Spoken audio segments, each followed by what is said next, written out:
Hi, I'm Wretched, and I'm sorry this video took so long to get out, but I knew this was going to be a little bit of a longer one. I didn't have the time during the week to record all of this, but I have taken a day off. If my boss is watching this, I'm sick. Because they watch occasionally. Hi! Don't fire me. No, they're pretty chill. So, but I figured that this was going to be a little bit of a longer video. So I will warn you right now, there will be products in this video that I am not sponsored by, and the only reason they're in here is because I want snacks, and I'm probably gonna, I have put my order in to my sister, and she said she will deliver me lunch at one point, so we might be just sitting, snacking, and like chilling. We're in for a long haul. That's why I got my fluffy blanket. I have read through all of the comments. We're just going to get cozy. We're going to go through everything. I want to start off by, give me 2 seconds. I want to flip over the sources really quick. Okay, we're here. Now this is probably going to feel a little bit more like a live stream video. I hope people are sort of prepared for that because I won't be able to go through all of the footage. I guarantee we're going to have to go through and edit it all down. So we're just going to kind of sit and chill a little bit. And I normally don't do this, but we're going through other YouTube stuff. I try not to do reaction stuff because even though it's fun and I do like watching it myself, sometimes it feels like you kind of do, unless that's your whole focus on your channel and that's the kind of content you want to make, it feels like you do that kind of stuff when you're out of content ideas. At least that's what I always felt like. But this, I feel, is appropriate because it fits right into the game. There is a side episode, and actually, I read through the comments. Apparently, there's 2 of them, so I'll try to find the other one. All I did was find this one that kind of show a little bit of the lore. I'll also go ahead and tell you right now that there was someone that suggested that we do a HOD book club, and we read through some of the... I don't know if it's like a manga or like a webcomic thing, or if it's an actual novel. I'll have to look them up, but I saw there was a lot of suggestions for some of the books that are also associated with like the PM lore and world. So I totally want to do that too. I want to go through and read some of those. I don't know if I'll read through all of them. I'll read through probably maybe one of them. I'll definitely probably go through them on my own. I'm such a slow reader, which is one of the reasons why I don't read very often, but it seems like it's so important. And so many people suggested it. And if I have to read, and I'm going to do it for all of you, then you have to watch me read. It's only fair. And I think it'll be fun to sort of discuss that kind of stuff too. I don't know how many people have done stuff like that where they've read through the books together. And they've kind of talked about it. I could look that up, but I've got too much going on right now to look that up right this second. I need to go through, and we're going to just start this episode. I know, I'm sorry, I'm boring everyone already. I don't know what this is about, but it's a fritter called Jean or Jean. Well, the fritter, usually that's a food, right? Is this the thing that she wanted? Is this her request for her last meal? Project Moon. The most epic introduction ever. 저기 정말 이 길로 가는 게 맞아요? 맞다니까. 지금 40분째 걷고 있는 거 알아요? 점심만 간단히 먹으러 가는 건데 누가 이렇게까지 멀리 가요? Apparently Roland, he's a huge foodie, you know that, don't you? 저는 안 혼나는 거 알죠? 어차피 그 양반이 뭐라 해봤자지. I'm also assuming, I'm going to pause a lot. I'm sorry, anyone that wants to see it like straight through, but I'm going to pause a lot and probably talk a lot because I don't want to talk over it.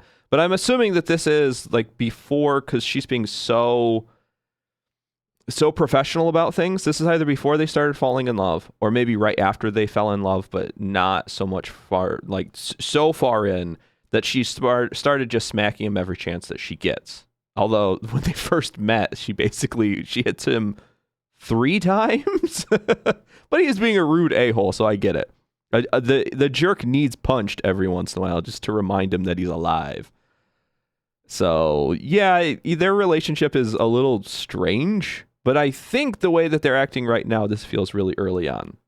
And he's kind of opening up a little bit to her, which tells me that this is probably right after the Elena thing, story-wise. I don't know if there's like a canonical spot for this besides after they've met each other for the first time and before she died. Other than that, I'm not sure where it falls in the timeline or if there is a spot. But this definitely doesn't feel like they're married. Unless they're into that kind of thing, like calling each other Mr. and Mrs. I don't know. I don't judge people's relationships. You do you. Whatever floats your goat, you do that. Because as long as you're not hurting people, who cares? But regardless, it definitely feels like they're not like a family unit yet. That, and he hasn't taken her to all of his favorite places. So is this her first time experiencing the food that she begs for before death? I should look that up. There's times that I think to myself, you know how important it is for me to know if what I'm saying is true? But it's also kind of fun for me just to second guess. And then 대체 뭘 먹으러 가는 건지 정도는 알려줄 수 있지 않아요? 전. 네? John. 뭐라 했어요? 일단 가서 먹어보면 안다니까. 이상한 음식을 먹이는 건 아니죠? 어떤 질 나쁜 놈은 Is 맛있는 he known 거라고 to do that? Hold on. Oh, it's the city. Okay, never mind. I was wondering if Roland was like known to do that to people. Hey, we're gonna go to this awesome place, and you go there, and there's like fingers sticking out. Like, this is delicious. Trust me, just eat it. But she wouldn't necessarily not be used to different cuisines because the city, you know, you never know exactly what you're eating. It just struck me as weird because this doesn't feel like the city I know. The city I know is damp, dreary, rundown, and basically super futuristic, magical steampunk. That's what I'm used to. And this just looks like they're walking past the front, like the storefront of some place in a normal city. See, and that's the thing that I love about these episodes and these, the like, a lot of the background and lore stuff. The stuff that we don't get to see from the game itself. I love that because you get to see things that you normally wouldn't see. The side of the city that's just a normal city. Because I guarantee the city isn't all just monsters and madness and death. It's our view of the city is so heavily biased toward the people who experienced the light because we're seeing through the eyes of Angela, her ego.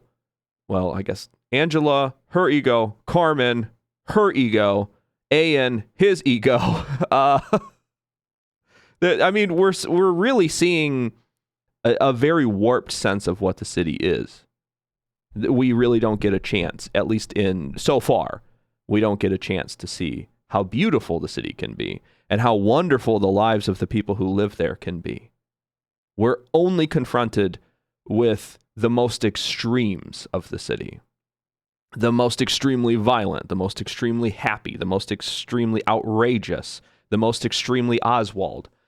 It's a lot of extremes. And I really do believe that there's probably regular city life out there. And I think when we get into Limbus, that's sort of what people have been hinting, which I really applaud people for doing their gosh darn best to not spoil things too much. I love you guys so much. Because I've been part of other playthroughs where I basically quit playing a game because I realized I know everything about the game. There's no sense in me continuing because people have told me everything. Why do I even want to see this sad ending that's coming up because they spoiled it for me? Now I just feel like I'm going to be acting and pretending to be surprised. But you guys are the best, man. And again, I feel like we're at this point now where the game is over. So I can kind of just settle in and just be a little bit more like, more me, which I tend not to try to be fake about things. But there's times that I've got a priority. I have to get through the recording. I have to get to the editing. I have to get this out. But if I'm not going to like edit this down too much, we can just sit, just like chill out. So it's going to be a chill day. And not only that, but I don't know. It feels like a vibe today. So I just want you guys to know, in my own special way, without getting too mushy-gushy and making people uncomfortable, but you guys are awesome. Honestly, you guys are awesome. So this has been such a fun ride getting to experience this story with all of you. And I'm so looking forward to it. And I'll go ahead and, before I even start this back up, because I'm off on tangents already. In fact, I might even just start this over. I'm going to go ahead and just say that I plan on reading through the books. Whether I do it on my own or we do it in videos, we'll see how that goes. And I also plan on doing the Undertale playthrough. It seems like a lot of people are excited about that, so I'm so stoked. I think I can officially say that when I'm all done with all of the Project Lore videos, which I'm either going to have, it's going to be this one, or we'll see how far we get today. I started kind of early today, and I have all day to do this, so hopefully we'll get through everything. But if not, I'll do another video, probably tomorrow, get that one out from the time that this one goes out. And then I will take, I will do, again, an official announcement, but then the channel will take a week off, and we'll take a little bit of a break and then hop into Undertale from there. And then as soon as we're done with Undertale, move right into Limbus. I'm so excited about, especially playing like two arguably pretty hyped, from what I understand, playthroughs back to back. This is going to be, it's going to be a good time, I think. Okay, let's start this over just really quick. But yeah, I'm so stoked to see the little things about the city. And that's what I love about Project Lore, is we get a chance to see what the city's all about. Awesome. God, I love that. 저기 정말 이 길로 가는 게 맞아요? 맞다니까. 지금 40분째 걷고 있는 거 알아요? 40 minutes. I missed that part. 건데 누가 My mind was 이렇게까지 멀리 wandering. 가요? 대표가 또 뭐라 할걸요? 저는 안 혼나. Wait, who's the operator? Is that Charles? I thought operators were... Oh, maybe operators are like handlers for fixers? That's huge. Hold on. No, that's actually huge. The operator's going to scold you. I didn't realize that they had handlers part of the office. Because, you know, we've really only seen Oscar's office and Salvador's office. And it makes sense then why those old dudes are the heads of the office. They're the operators. They're the ones that take in all of the jobs and they hand out all of the jobs. I think normally, probably, they don't go on these missions, and that's why we saw Yuna go off by herself. That, and she seems to only like to work solo. She has that lone operator passive, so it sort of makes sense that she would. But that's kind of interesting to me, to think that and that's also probably why they're not called handlers, because handlers are usually like the secretaries. They're not good at fighting, but they're great at doing all of the office work. So it feels like the head of an office would be the operator, and they're called operators because they can do both. They can go out on the mission and help out, or they can do all of the paperwork. That's cool. See, and if we didn't look at and just really tear apart these little side episodes, we would miss out on some of this stuff too. 저는 안 혼나는 거 알죠? 어차피 그 양반이 뭐라 해봤자지. 대체 뭘 먹으러 가는 건지 정도는 알려줄 수 있지 않아요? 전. 네? 뭐라 했어요? 일단 가서 먹어보면 안다니까. 이상한 음식을 먹이는 건 아니죠? 어떤 질 나쁜 놈은 맛있는 거라고 먹이고 나서 다 먹은 후에 사람 고기였다고 말했대요. 무섭죠? Oh, that's cool. It's not that common. It's not as common as I was led to believe. I understand it's probably going on more than people realize. I don't know how often the FDA is going through and checking all of the meat that people are packaging, but that's really cool to see that she's freaked out about human meat. Because there toward the end of our playthrough, I was thinking to myself, boy, you know, how often is it just human meat? We haven't seen farms. We don't know if farms exist. We don't know whether or not they're like lab growing all of their food, like test tube meat. perfectly cloned meat. Actually, hold on. We do know something, don't we? There's a weird memory in my brain that's like fizzing. You know, it's hard to explain, but I'm sure people can relate to this feeling. Where there's like a tickling memory where you can sort of almost make out what it is, but it feels weird to be thinking about it. We've heard somewhere where they have a being that, it's the insects, it's the bugs. It's the bugs from lobotomy. It's the perfect food. That's what it is. I knew it. I knew the answer to that. It's been a while. It's been a while since we played lobotomy. But they grow bugs. And they grow them underground. Because that's why they bore through things in lobotomy, in the lab. It's because they're used to being underground. Yeah. That makes sense to me. So most of the food is insect-based. I'm also assuming they probably have cloned meat too. They just clone slabs of meat. Or they have creatures that are specifically designed to be eaten. Similar to, what is it? Like Futurama stuff? If anyone remembers that show, I think they had something like that, if I remember right. That's kind of a trope. Any sort of futuristic thing where technology has gone too far and there is no farmland anymore, and the only thing that you can do is lab grow your own food. It's always like, here is what used to be a pig or a cow, and now it's just slabs of meat. They don't have organs, or it's just all meat. And that's 100% efficient food, and it's the best, or something. I think the Outer Worlds games had something like that too. I loved those games.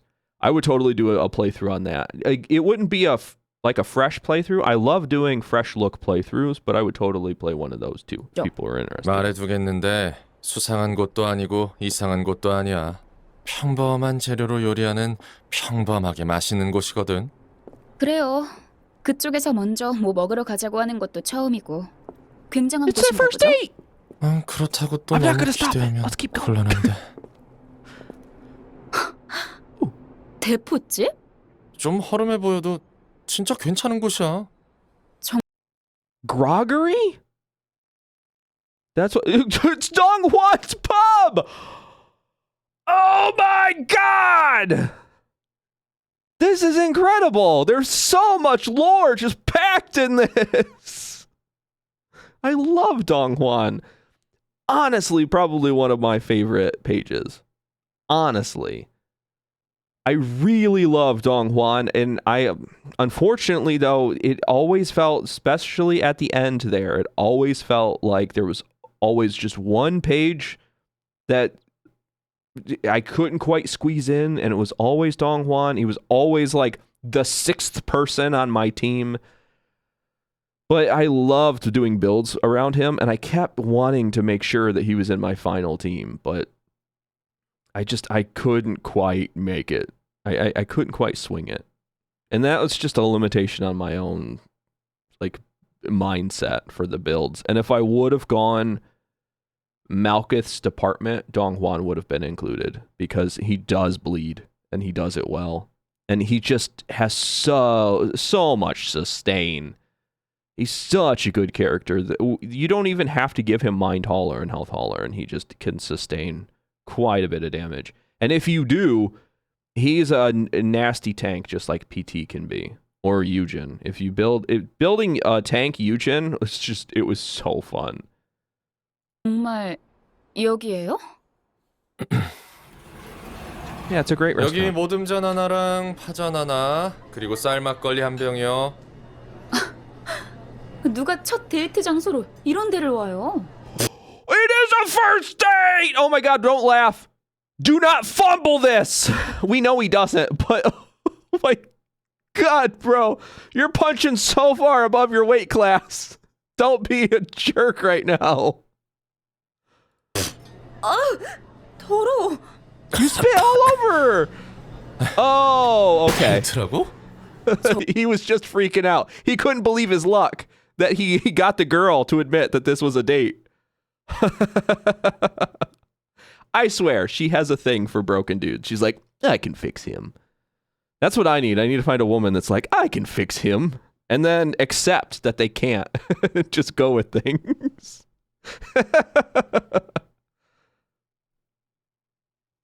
혼자 착각한 거예요? 아니, 생각해보면 그렇잖아요. 어디 가자고 해도 내가 먼저 말하지. 그때마다 꼭 사무소 동료들도 불러서 같이 가지. 의뢰를 해결할 때 말고는 둘이 같이 있던 적 없지 않아요? Oh my God, he didn't know they were dating.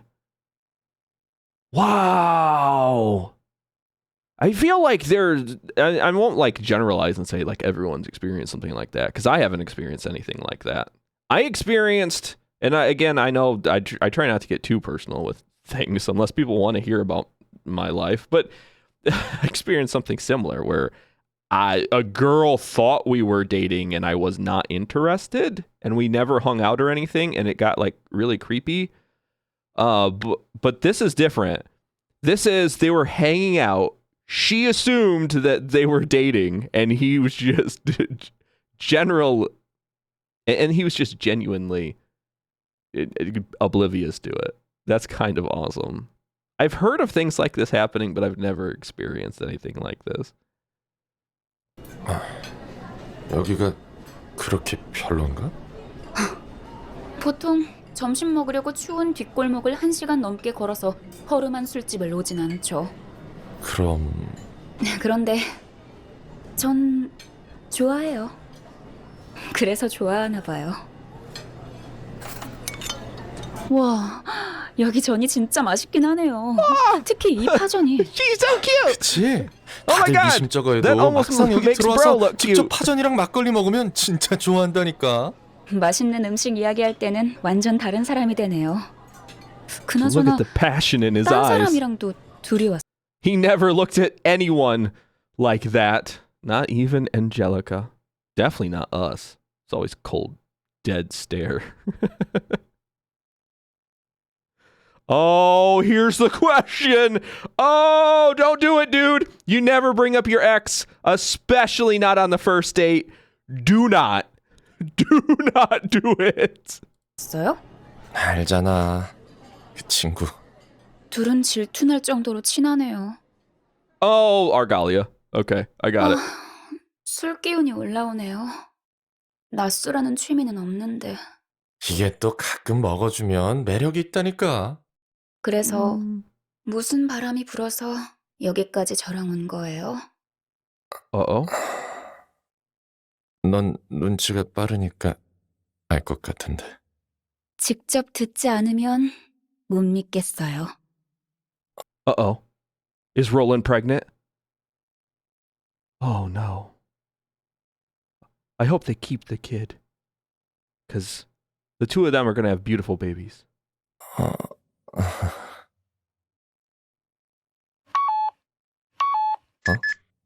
긴급 호출이네.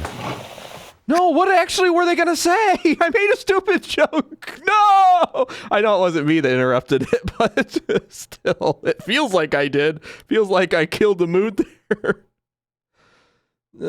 Yeah, just say something. Tell her. Maybe he was going to say that he loves her. Or, God, would he be the kind of dude to propose on the first date? You would assume that he would wear something better than just the same suit that he wears every day. 시간 없으니까 한마디만 해줘요. 알았어. 사실은 좋아해요. 뭐라고? 당신은요? Say it. Say it. Say it. Say it. Say it. Say it. Say it. 나도 Say it. 그래. Yes. 사실 네가 며칠 Whoa. Why is it going black and white? No, this is happy moments. It should become more saturated, not go dark. Unless he's thinking back. Maybe this is a flashback. This is when his life turned to crap the moment he admitted he loved her. No, this is the happiest moment of his life. Should only be good things. Oh, that's what he was going to do? He was going to confess he accidentally broke the top grade Mook workshop weapon? My guy. He really is a sweetheart. Took her out to lunch just to apologize for breaking her favorite toy. 전에 산 묵공방의 최고급 제품을 시험 삼아 만지다가 부숴먹었다는 말을 하려고 했지만 He was playing with it inside.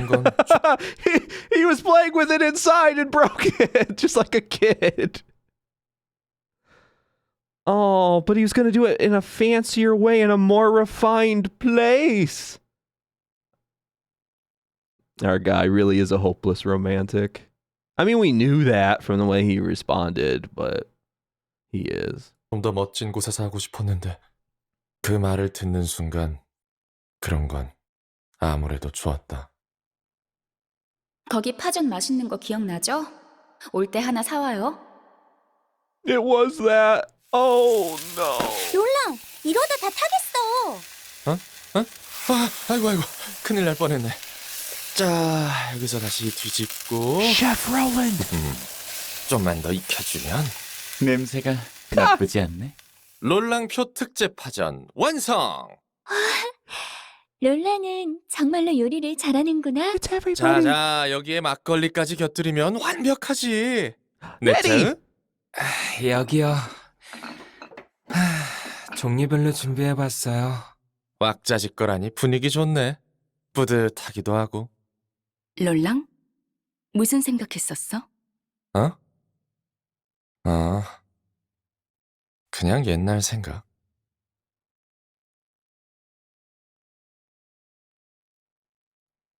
Oh my god. What a story. Ah, that's so amazing.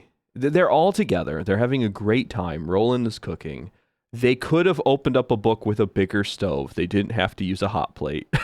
But you know what? It works. Actually, I think that was one of those like single burner that's supposed to go on a countertop and they're just cooking on the floor, which anyone who hasn't experienced the we have no furniture, so we're just going to make do with what we have sort of experience, highly recommend it. Even if it's just like you do it just for the mild inconvenience of doing it, try it. It's a blast, especially if you have time to do it with other people. Because I've got memories just like that, where not quite that many friends, but like my one roommate and we did that one time because we couldn't afford anything. And honestly, it's even though we felt really bad about everything at the time, it was such a good memory. So, gosh, he's making friends. He's making memories. I am so proud of my guy.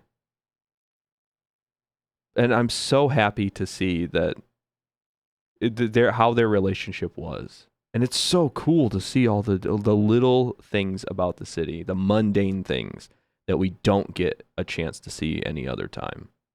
Okay, let's switch over to the other one really quick. I'll have to pull up that comment and see what the name of the next one was. So I was also suggested that I should look through the official promotion stuff for Limbus Company too. I think I'm going to do that right before the Limbus playthrough.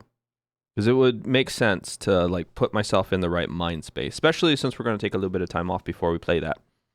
So I'm going to go through a lot of the Limbus promotional stuff.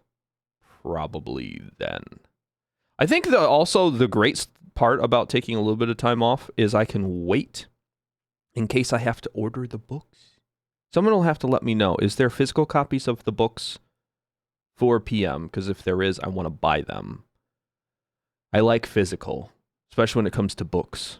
Anyone who doesn't really know, I like both my sister and I are really bad with like dyslexia and stuff, and the ADHD. We have 80 of those. I know, bad joke. I'm sorry, but yeah. So there's times that digital versions of stuff kind of mess with my eyes, which is why I think I don't want to like blame it on that all the time, and I try not to use it as an excuse. But I think there's times when I'm like reading through, especially when like there's high action stuff, and my brain is trying to like figure out everything that's going on in a scene while also reading the captions at the bottom, that my brain messes things up, and then I don't quite understand what's happening. And I can tell when people are like, it was so important and you missed it. I'm like, I'm sorry, my brain did it. But that's why if I could have a physical copy of it, that would be great. Then I could read through it and I can take my time, my sweet time with it. But otherwise, I'll get the digital version. Something tells me it's probably only digital. It's probably a digital novel. I will look it up, I guess. But if someone knows where I can get a copy of it, please let me know. Anyway, here it is. This was something someone else suggested. The AN Day 50 video. It's going to have spoilers in it. Anyone who hasn't seen the lobotomy playthrough and wants to go back and watch all of that, or the lobotomy playthrough, then feel free to skip ahead. If this is a 3-minute, probably 8 minutes ahead. Just to be sure, because I'm gonna talk. We know I am gonna talk. I just can't help myself. I get too excited. 너의 거울들을 만나고 왔어? 자신들의 내일은 멈췄으니 너한테도 이쯤에서 멈추라고 설득하며 매달렸겠지. 하지만 너는 그들과 남아있는 어제를 포기했고. Hold on. Wait. I understand what we saw before were the chibis. I don't remember seeing these versions of them. This is the A. Because that right there, that is Angela. I vaguely remember this A. I don't remember these two A's. Because we saw the chibis, basically. Or the cartoon version, because they were microwaving our brains to make it a little bit more palatable. And that is definitely Angela back there in that tank. So this is the A, the one that had kind of gone insane there. And then this is Old Man A. They look so different. This is so awesome. I love the art style. I always have, but just seeing this version of A just sort of reminds me how far PM came. And I love that they had planned on doing this the whole time, but I don't think they had the budget or the art team or the direction to do it, which means that they knew, hey, this is just too cartoony for the vibe we want. But the only way that they could explain it, and it makes sense in the lore, is that they have to microwave your brain. That's so cool. That's so awesome. Now, every once in a while, we got a little glimpse of it, but seeing A in action in like all of their glory, I think I get it now. I understand why they were so disappointed, and they had to come up with a canonical reason why the art style didn't look like this. I want a lobotomy that looks like this. This would be amazing. But this would be amazing.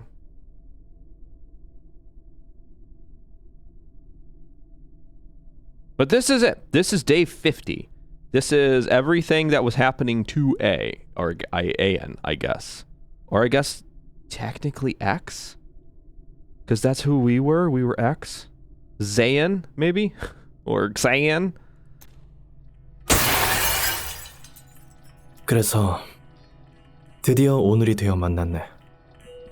Oh, our buddy. It's Ayan. Oh, look. The person that I originally thought was the worst person in the entire world, but actually maybe one of the best. Ayan is definitely did horrible things to people.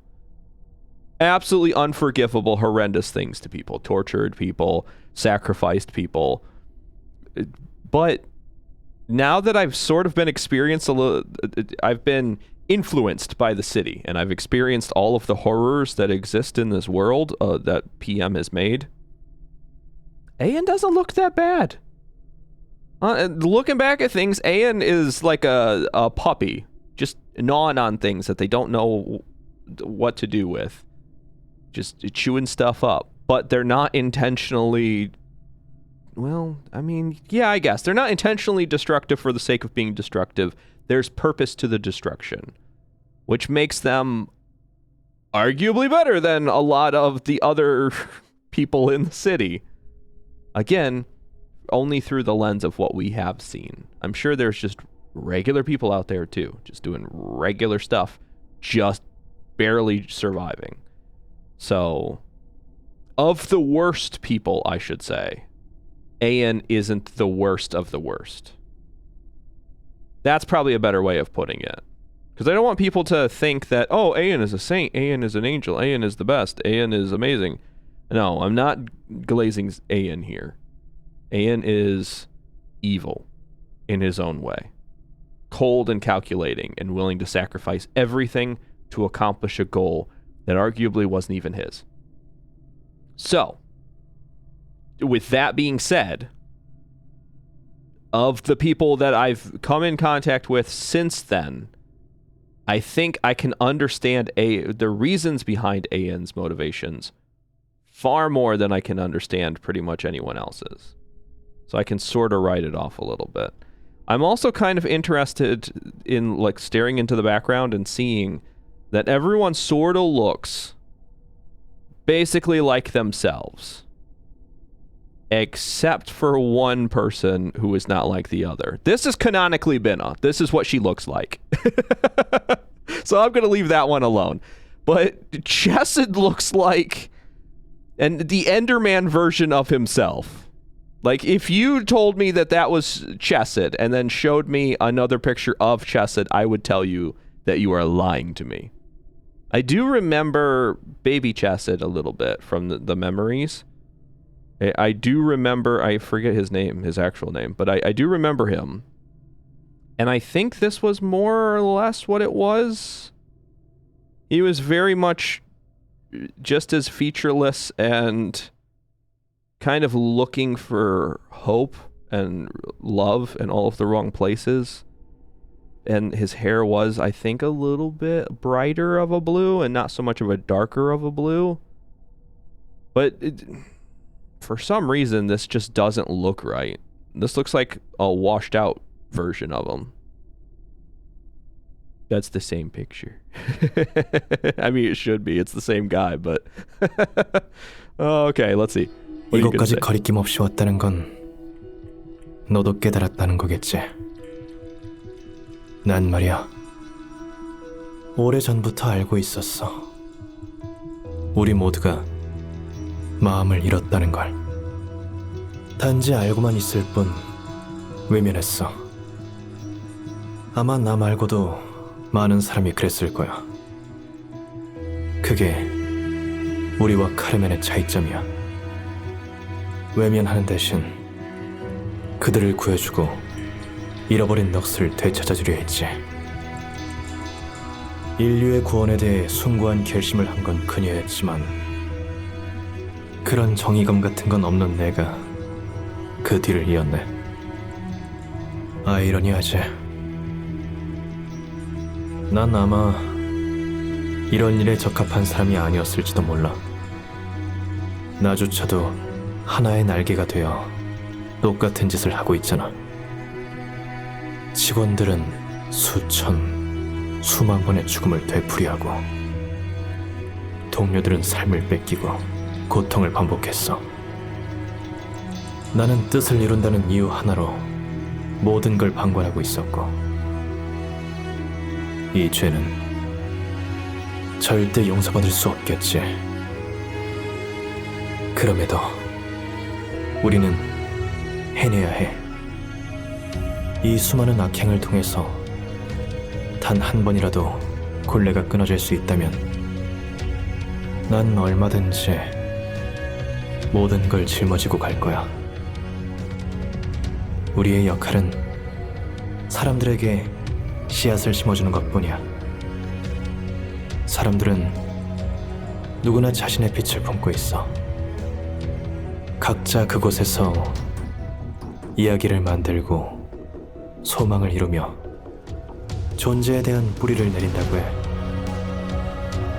우리의 역할은 심어주는 것뿐. 각자가 어떻게 피울지는 본인 몫이야. 우리는 어떻게 되느냐고? 안타깝게도 어떤 숲이 생길지 직접 볼 수는 없을 거야. 그리고 아직 할 일이 하나 남아있잖아. 지금까지 우리가 수도 없이 했던 거야. 환상체들을 관리하러 가야지. 너라면 익숙하게 잘 해낼 거야. 자, 관리자로서 마지막 출근을 하러 가자.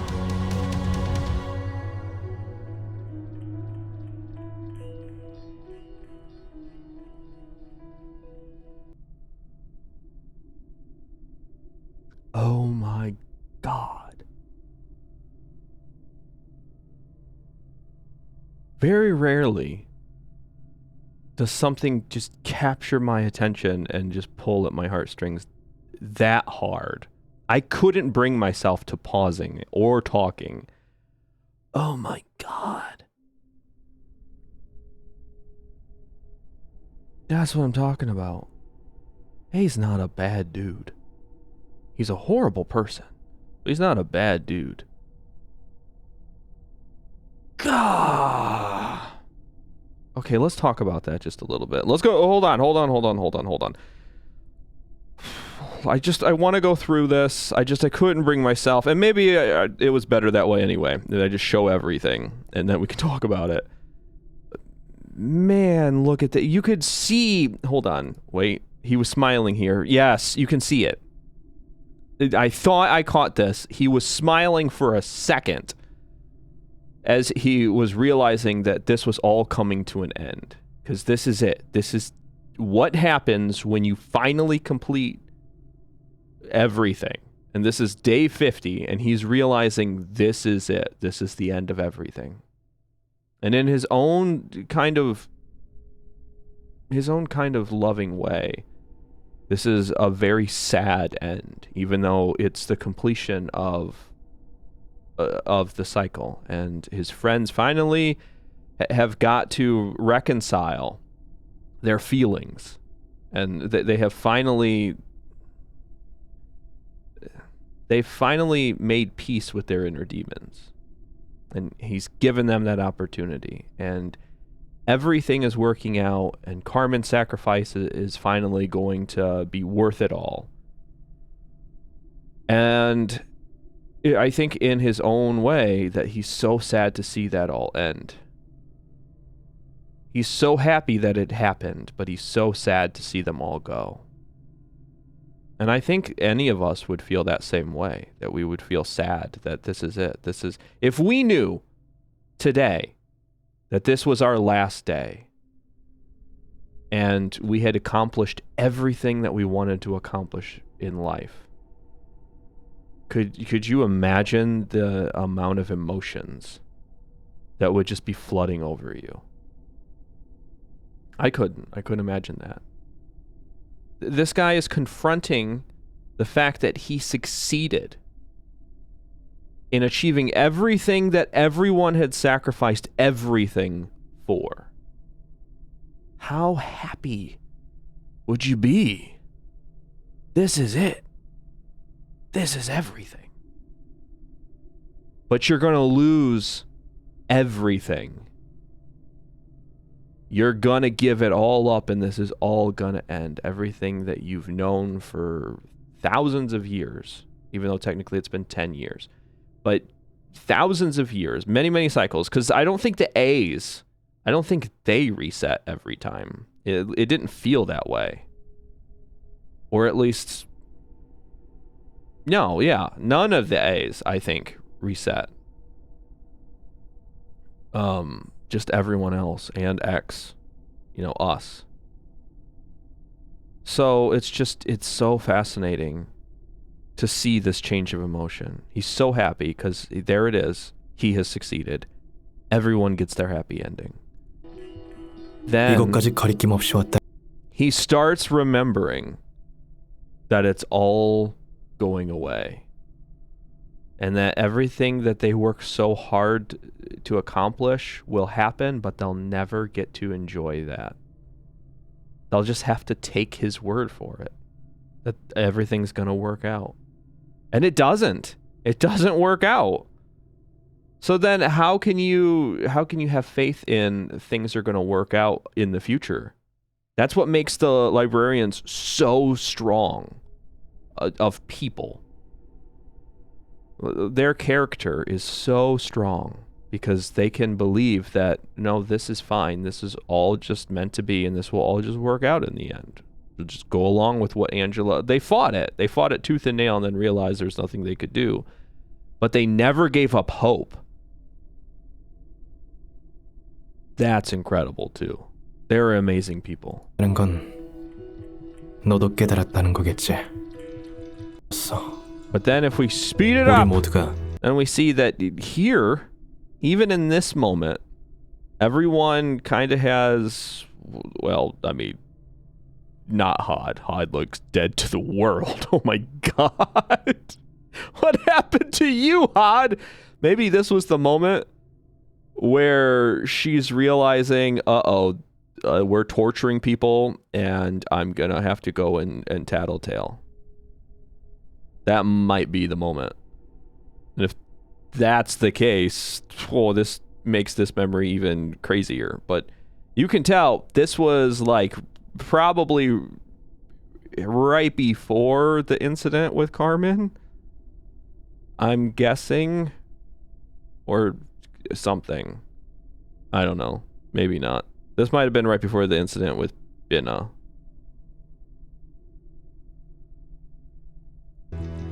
마음을 잃었다는 The 걸. way that Hod looks, it could have been. 단지 알고만 But 있을 everyone 뿐. looks like they're having a good time. Everyone's staring at Carmen. Everyone loves Carmen. Carmen. Hold on. Carmen has red eyes. Doesn't Elena have red eyes? Wait. I have to check in something. She does. She does. Elena has red eyes. Carmen is a blood fiend. Carmen is a vampire. That's why. That's totally why. I swear that's why. She's so charismatic and so convincing. She's a blood fiend. Now, I don't know if that's completely canonical or confirmed, but as far as I'm concerned, that makes total sense to me. Okay, hold on. Let's go back. I'll talk about some of that stuff later. Obviously, we're going to have to talk about it when we get to Elena, but there are so many more other pages that I have to read through before we get there. But she's got the stereotypical black hair. She's got the whole red and black vibe going on. I mean, okay, let's be fair. That could just be a wardrobe choice or an aesthetic choice or just like an art direction. But I strongly believe that she is definitely a blood fiend then. Or maybe blood fiend adjacent. Maybe she has relatives that are blood fiends or something. I don't know. But 아마 나 말고도 it 많은 would 사람이 make 그랬을. sense to me that she's got something going on here. There's something about her that draws so many people's attention and so many different people's attention. And again, it could just be like some other people in the comments have said that it's not that she has any sort of weird power. It's just that she is so different. And she's one of the few people, even though a lot of people want to make a difference, they don't know how. And they're not vocalizing it because that's how you get yourself dead in the city. So she's one of the few people that is not only vocalizing that opinion, making it known that she thinks this whole system is messed up, but she also has a plan for it. So it's really easy for the people who want to actively work on this and actively change it to be drawn to her. That she represents everything that the city is not. And that's why she can draw people to her. But I don't know. As much as I believe that the city is an active organism working toward an active goal, and the head may or may not be part of that.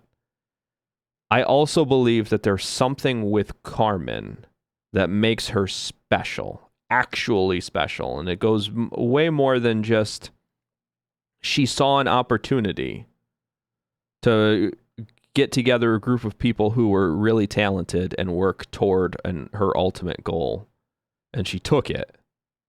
And because how do you convince so many people to throw their lives away for this? I do realize that it gets a lot easier when people are repressed and beat down and they feel like they have no other options. And that sort of history has sort of taught us that when people feel like they've been cornered, they're willing to do pretty much anything, and they'll throw away all of their morals to accomplish that. There are a lot of historical events that will show that. But regardless, I think there's something here, right? I'm not crazy. I mean, I am, but not that crazy. Oh man, look at this.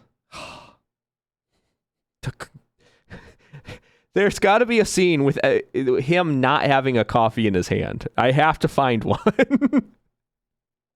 Either that or this is his ego. He manifested ego before anyone else, and it's just an infinitely filling cup of coffee.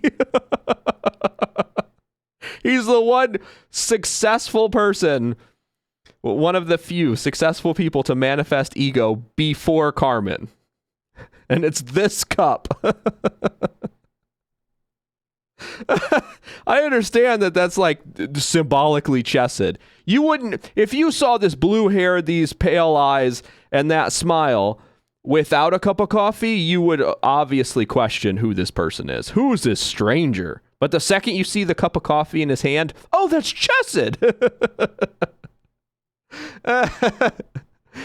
There's times I think that PM does this to really do people dirty. And Chesed definitely is one of them. That they're just like, no one would recognize this person without a cup of coffee.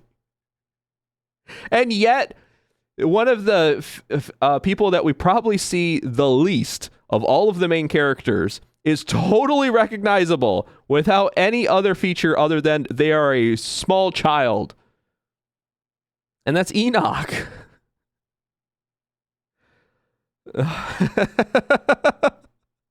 I don't know. I don't know why that tickles me so much, but I love that. I love that little touch that they included. We're not going to talk about the bathtub because I have almost exclusively a whole video talking about the in lobotomy, about the bathtub and what that represented. This scene kind of hit hard. This scene hit really hard for me. I found myself trying to like really, I tried to sniff back in the tears here. And I think a big part of it was this is our screen from lobotomy. This is what we saw. Every day that we succeeded or we lost, we saw this screen. And we see the abnormalities. I was remembering all of the abnormalities that we had to deal with and all of the fun memories that we got to experience together. And it really felt like a blast from the past. Right now, I can feel it. Like the emotions are starting to well up. That this was such a fun time for me. I'm not sure what everyone else was going through at that time, but it felt so fun to be able to go through, pull my hair out most of the time because the management was tough. I love management games. I do. But lobotomy was one of those that there were times I'm like, do I like management games? I don't think I like management games. I think I tricked myself into thinking I like these kinds of games. I don't think I like these kinds of games. What am I doing? I don't want to do this. I know what I have to do, but I can't do it. Not saying I wasn't having a good time. There was times that I thought to myself, this isn't a management game. This is torture disguised as a management game. But No, at the end, I'm so glad I persevered through those hard times, though, because I did. I enjoyed every second of it. I think a big part of it was just I don't really love rage, and there's times that rage just it boils up because you're gonna be done with a day. You're all the way through it. The days take a long time. You have a lot of stuff you're managing. Your brain is running full speed the entire time to manage the whole thing. And there were moments where I could feel that rage bubbling up, and I'm like, no, I don't want to feel this. This is a negative emotion that I don't need today. And those were the times where I was just like, boy, dude, right now would be a great time to just rage quit and go play a fun game, and then we'll try again tomorrow. But you know what? It was kind of a fun time to just experience that. One of the few times that I think a game that made me feel rage, even though it wasn't supposed to be a rage game, that I actually enjoyed, like persevering through it, and it was totally worth it at the end. It kind of felt like when you have a really hard day's work ahead of you, and you really are gonna, you already see it, you're dreading it, you don't want to do anything, and you just want to sit and take a nap, but you go and do it anyway. There was that sense of pride, and no other game that I've ever played has ever captured that sense of pride. Of I see what I have to do. If I can just accomplish these things and not have any random event derail me, like getting the purple midnight, then we can do this. We can accomplish this. And that was just really, really, really neat. A really cool experience. Anyone that hasn't played through Lobotomy themselves, as long as you're in the right headspace for it, go do it. It's worth it. And just know that there's going to be times where you're going to want to pull your hair out. And there's going to be times when you think to yourself, boy, you know what? RNGesus has forsaken me today. Because the randomness of the events that I got just did not line up with my strategy. And I think that's a big part of the fun of it, too. So, highly recommend it if you haven't had the time. That being said, let's move on past this section and move into this one. I like this. This is such a great, setup shot. Establishing shot. I knew I could think of the word eventually. This is such a great establishing shot. Because this speaks volumes. Look at this. You can tell that he is finally reminiscing. Everything is sort of like set in. This is a man that is taking one last look at all of the people who have meant everything to him. And that just sets up the rest of the feels. Because all of the gut punches just come flying in. I felt like I was in the ring with Mike Tyson after this, at least emotionally. I just couldn't help myself. Because this is an emotionally driving shot. The angle is perfect for that. And he's talking about how they have to finish this.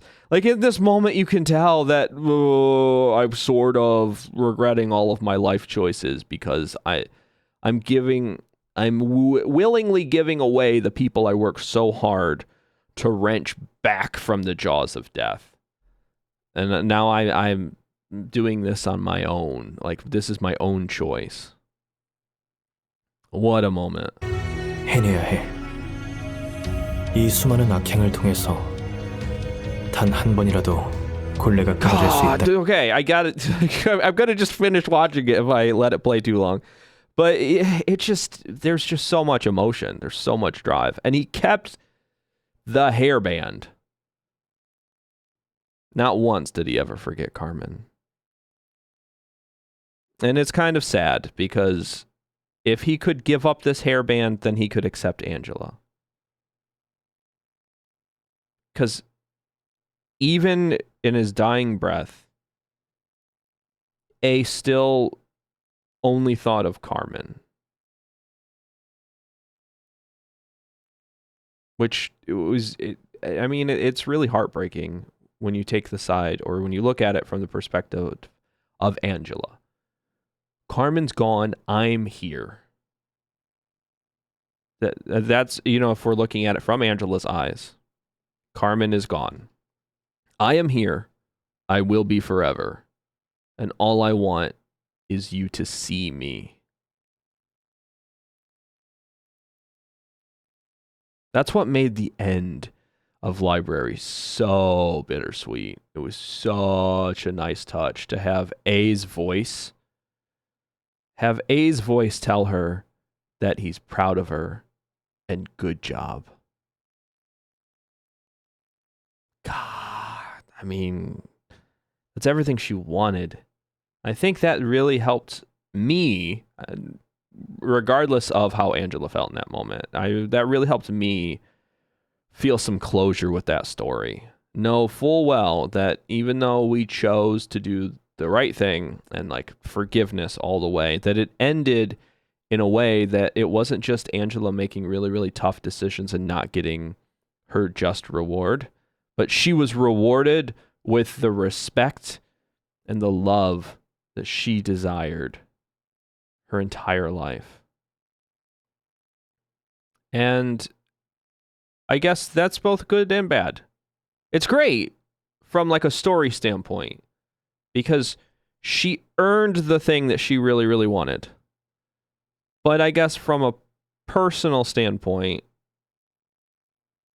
it's just, it would have been better if she had realized she didn't need it. If she had come to the realization, and I think she did. I really do think she did. And I think a big part of that idea that A told her that he's proud of her and was something more for us, more so than it was for Angela. It was more so we as the viewers could really connect to the story and see that Angela was getting all the rewards that we really wanted her to have. It was a nice cherry on top for us. But in the grand scheme of things, the real victory there was when Angela let go of everything and realized she can be happy with herself. It's okay to be happy with herself. And that's what really made that story so powerful. So even if they left that part out, would we have been upset? Probably. I probably would have been more upset if I would have known that that was an option and they didn't take it, than I would like the other way around. If they just, knowing that that wasn't an option and that they didn't include it, I would have been okay with that. Because the story itself had its conclusion. Angela was a better person and she didn't need she was a strong, independent woman that didn't need no A, is what it was. She had come to the conclusion that she needed to just love and appreciate herself. And that if she opens herself up to the world, she can make a difference in the world. And I think someone in the comments, they summed it up perfectly from the last episode. They summed it up perfectly. That how touching and how powerful this story was. That this idea that if you shut yourself away from the world, you can accomplish nothing. But if you open yourself up and you work hard for your goals and you don't shut yourself away, you can make changes. We might not all make changes on such a grand scale as changing the entire world, but we can make changes to the world around us. Our reach is far greater than what we think it is. And we're more important than we think we are. And that was Angela's way of saying, I don't need anyone else to approve of me and love me if I approve of myself and I love myself. She grew immensely from the beginning. And she also was able to take a deep breath and look around. I think another big part of the lesson of the story is that we sometimes as people want specific people to love us instead of looking at the people who actually do care for us.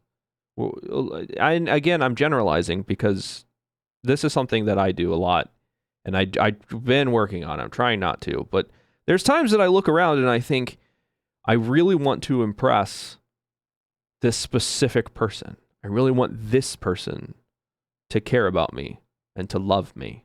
And because they don't, I'm inadequate. When there are a lot of other people who, if I would just take a step back and look around and realize there are a lot of other people who would be more than happy to care about me and love me and tell me they're proud of me. So a big part of this, I think, is this idea that Angela came to terms with, that she doesn't need the approval of A to be happy. She can go out and make her own story, find her own friends. And that's so powerful too.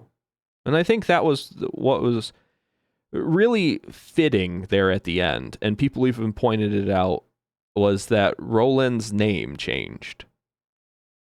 Because I'm pretty sure that the whole story was supposed to be seen through the lens of Angela, which is why everyone's names were like changing as Angela was getting new information, and the story was sort of, it was developing more as she was developing more.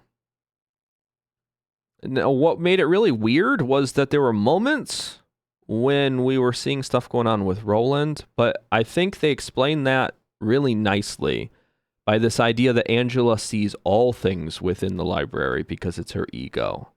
So she saw all of that happening. I think we were the camera or the fly on the wall that Angela was looking through to see all things at all times in all departments. So she basically had another set of screens like she did in Lobotomy. It just was in her head. And I think we were in her head. I think that's what the whole premise was supposed to be. So when his name would change, it's because Angela was thinking that.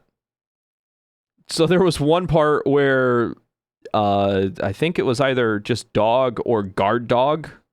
Maybe even like bad dog, if I remember right. Roland. He was labeled as that. And that was Angela. Angela did that in her head. So there was a lot of times that there was some sarcasm and then there was some jokes that was thrown in there because that was what Angela was thinking in the moment. Which makes it even funnier when you sit and actually look at those. It's really silly to me. And so I guess if I were to play through it a second time, I would really pay close attention to all of the locations up in the top right and all of the names of the people down in the bottom left and see how those were changing, because those changed like constantly. But I guarantee that those changed as Angela's opinions of people changed or her knowledge changed. Okay, let's keep going. 난 얼마든지 모든 걸 짊어지고 갈 거야. Oh yeah, this is where 우리의 역할은 he's finally come to terms, and he's finally letting go of all of it, and he's realizing that if he can take this burden all on himself, 누구나 자신의 빛을 and he 품고 can 있어. disperse this light, 각자 that 그곳에서 eventually the world will 이야기를 definitely 만들고 change. 소망을 이루며 And I think this is a really cool, 존재에 대한 뿌리를 내. like, I forget what it is. There's either an old story or like a folk tale or something, but it's all this idea that the things that we do in our lifetime that really matter, we'll never see the results of, the fruits of our labor. Never. And because if something can change that fast, that it happens in your lifetime, then it's not going to be long lasting. Things that happen quickly don't last a long time. Now, arguably, I guess if you want to talk about that, like the age of the internet and AI, and that's going to leave its mark on history forever. But what I'm talking about isn't necessarily this idea of like, it's not necessarily the immediate results, but the long standing results. We don't know what AI is going to do for us in the future. We don't know if all of the sacrifice of all the like arguably really crappy stuff that's happening with AI right now. And I'll talk about it because it's like this is more of like a live stream sort of thing, and it's a hot topic right now. So let's talk about it. But this whole thing with AI happening right now, the prices of a lot of stuff is going up. There's shortages on a lot of technology stuff, which is driving up prices of a lot of consumables and luxury items and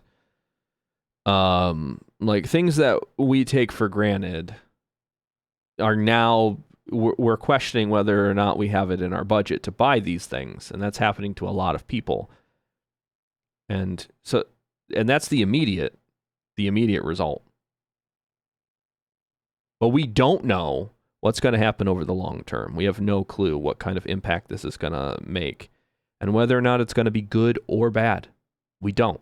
We have no clue. I can tell you right now that anytime, at least from what I've noticed, is anytime that there's like a major overhaul to infrastructure, it's usually a bad time for a long time. And then eventually some pretty smart people working pretty hard realize how to fix it. So if this AI thing isn't just going to be some hot trend and it's going to stick around for a while, which I think it will. I think it'll stick around for a long time, but I think it's not going to be as prevalent as it is right now because the utility for it is just, it's not really there. Hopefully we can find some good uses for it and stick it somewhere where it belongs, but it feels like right now it's just, it's so fun. It's like a new toy everyone wants to play with that it's blowing up, but hopefully that'll calm down. I doubt it. I doubt that that's going to happen in the near future. A lot of places are just investing way too much money in it for it to just disappear. But regardless, that's sort of what's going on here. A has realized that they're going to put in motion some pretty fast, very quick results that may be a little rocky, a little bit of a pain, and then eventually, hopefully, well, regardless of how the world changes, the world is going to change. They won't be able to see it. There's not going to be anything that, because the long-term effects of what he is putting into motion, I guarantee he has no clue. But regardless, I think that's a pretty positive thing. You know, he's realizing that if he has total control of what happens from this moment forward, that control could be wrenched away from him. The only way to make a permanent change in the city is to put something in motion that no one could stop or no one can control. So that's what they're doing. This is just going to be a snowball, like catastrophic natural disaster level event that could wipe out the entire planet, or it could make it a better place. I don't think they really have any clue which way that's going to go. They just know that it's going to change. And that's why I think the light is such an important figure in this story. If we want to take a look at it through like a figural lens, it plays a role, and it's essentially a person in the story, and its role is that it is going to cause an event that's going to change the world forever. Period. Good, bad, otherwise, don't know. Going to change the world forever. And I think that's sort of what's so awesome about Limbus. I don't know anything about Limbus yet. I've purposely tried not to look at too much about Limbus because I want to make sure I'm going into it as blind as I can be, but also as prepared as I can be, if that makes sense. To experience the whole story as it was meant to be seen. So I'm really excited about that playthrough. But I think what makes Limbus so amazing is it takes place after all of this, which means we get to see it. We get to be part of the world that the light is either slowly changing or quickly changing, or the light has had an effect, and we get to see the repercussions of it. You don't know how long or like how far after the release of the light that takes place, or like what's going on or whatever, but it'll be really cool to see. 우리의 역할은 심어주는 것뿐. Yeah, see, he's just there to sow the seeds, just like a tree. If you, well, depending on what trees you grow, but there's always like an exception to the rule. But if you try to plant a tree from a seed and you let it grow, more than likely you're not going to live long enough to see that tree grow to full height. And I think that's sort of the symbolism in the metaphor they're going for anyway. And that's why it's the tree of life and not the flower of life. I forget what those flowers are called, but the ones that like you plant it, it grows, it flowers, and then it dies all in one summer. Not one of those. Annual, perennial. I don't know. I don't know my plants well enough to use that metaphor the right way. I tend to use metaphors I shouldn't. 안타깝게도 어떤 숲이 생길지 직접 볼 수는 없을 거야. 그리고 아직 할 일이 하나 남아 있잖아. Okay, this is kind of interesting. One 지금까지 last thing 우리가 to 수도 do 없이 했던 거야. is something we have done countless times. Oh, never mind. I got it. I understand. So this is the actual day 50. Because I'm pretty sure he said all of this at day 50. I don't remember if the music was behind it or not. So this might just be new artwork for it. But yeah, that's exactly what he told us at day 50. Hey, this is all going to happen. We won't be there to see it. We have one last thing to do. Let's go manage the abnormalities. And that felt like such... It was like a really cool, awesome thing to say, but I don't know. For some reason, in that moment, I remember feeling kind of let down. That because the day just started like normal, it didn't feel any different. Eventually, I realized it was different, but it just felt like I did all of that work, I achieved all of my goals, and I'm just doing the same thing. Just the same thing I've been doing the entire time. What is the point of this? But, quickly you realize, and maybe that's part of it. Maybe you're supposed to feel like this isn't any different than anything else. Because maybe the whole point of the story is that it's through this commitment and doing these things and like having confidence in the process. Maybe only through that can you make achievable changes in life. So it's not these awe-inspiring, a lot of times in like pop culture and like media and stuff, we'll see like the big earth-shattering changes happen all at once from one big fight. Anime is really big about that one. Like the world changed and now it's at peace because the final boss got killed or something. And as viewers, I think we can relate to that. We love that. We love the idea that one moment, if we could just be good one time for one moment, we can change everything.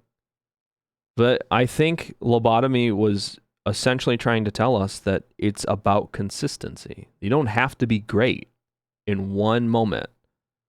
And in fact, being great in one moment doesn't guarantee that things are going to change. They can go right back to the way they were.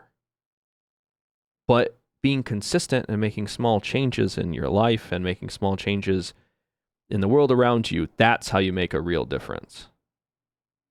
Wow. Okay. No, I can get behind that message then. If that's what I don't know what they were thinking or what's going on. I can only guess based on context clues and sort of the lore that they've laid out for us from PM. I can only guess what they're thinking. 관리하러 가야지. 너라면 익숙하게 잘 해낼 거야.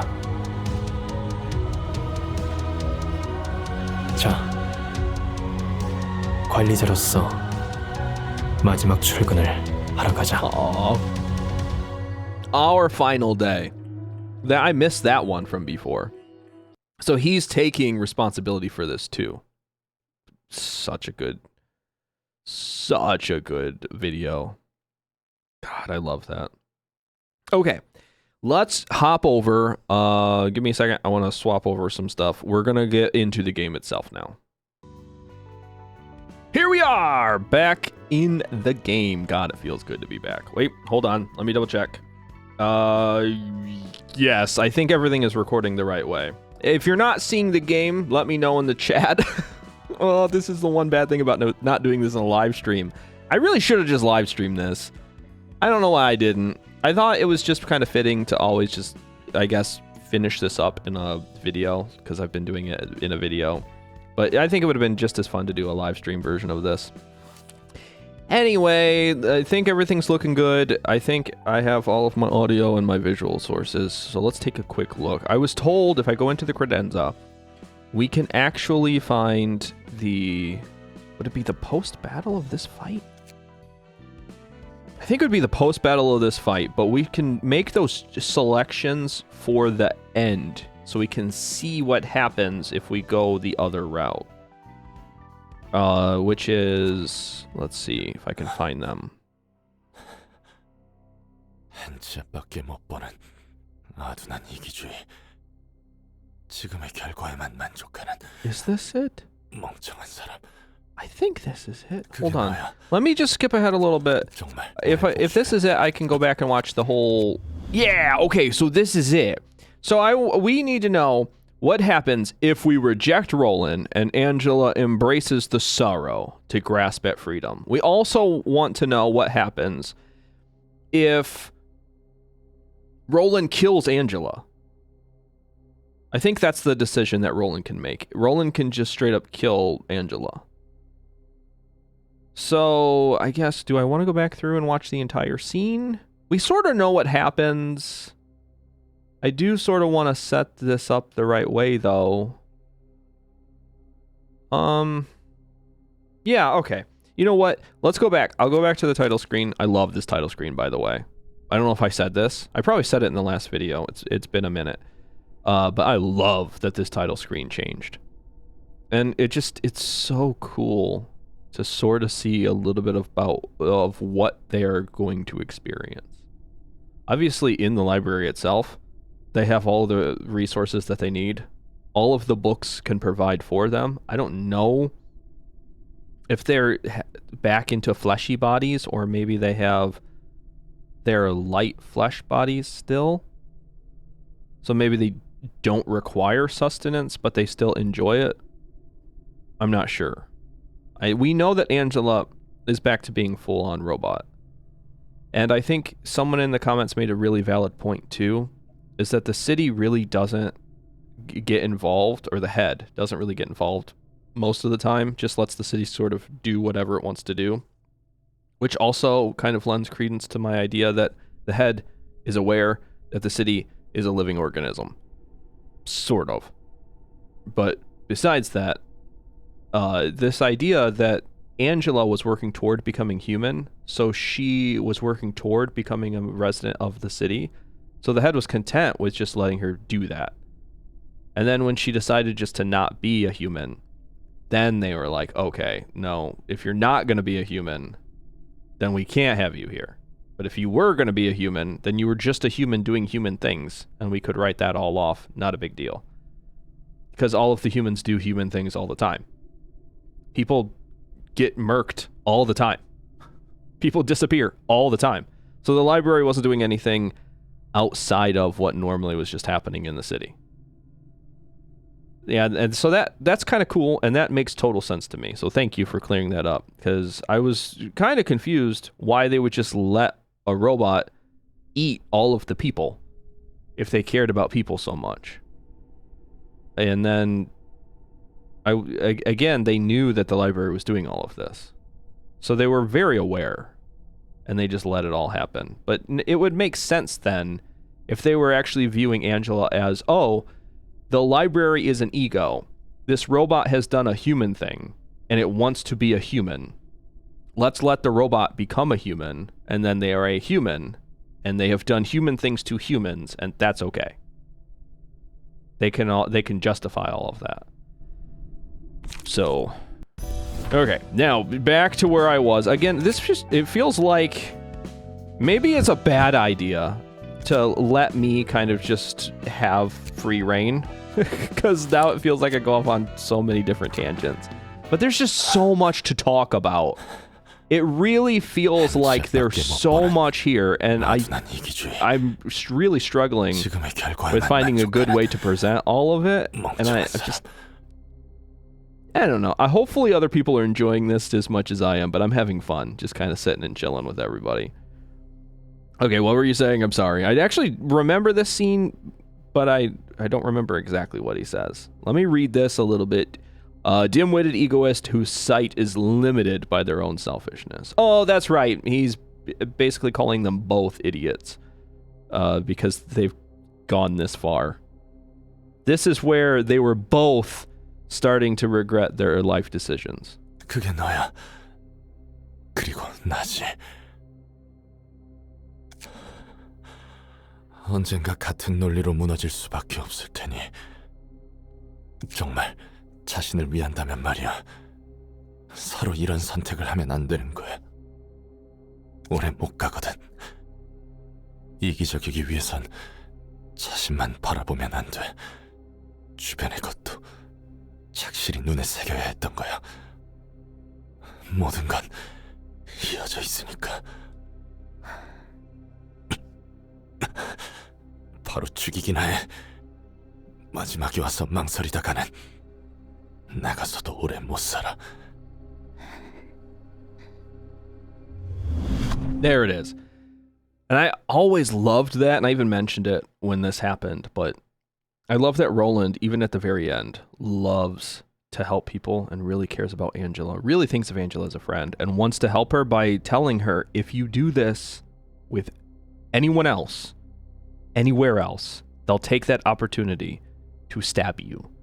Do not hesitate if you have someone that is your enemy in a vulnerable position. And I think that's so sweet of Roland. Now, God, I don't want to do this, but we've already know what happens, and we've already selected the good path, so let's do the bad path. What does rejecting Roland mean? She kill him? She expel him from the library? Just like spit him out? Like Hawk and a loogie? Let's see it. I want to see. This may affect future progress. Are you sure you want to select this? Yeah, sure. Why not? 여기가 끝이야, 롤랑. 이것도 내가 이겨내야 할 아픔이겠지. Oh, poor Angela.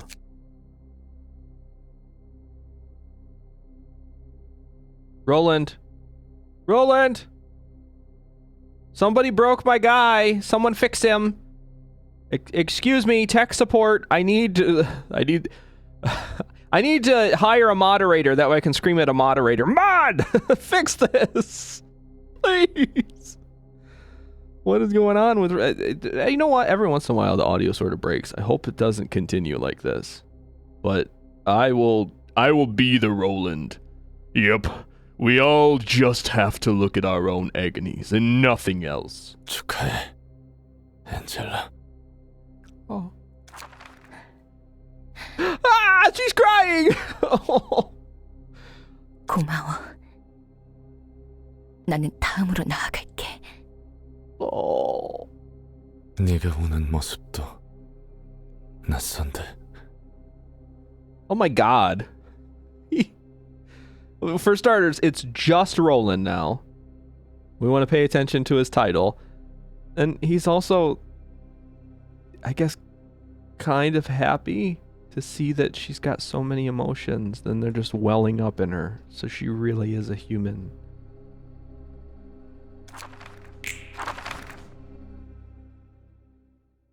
Did she just snap him out of existence?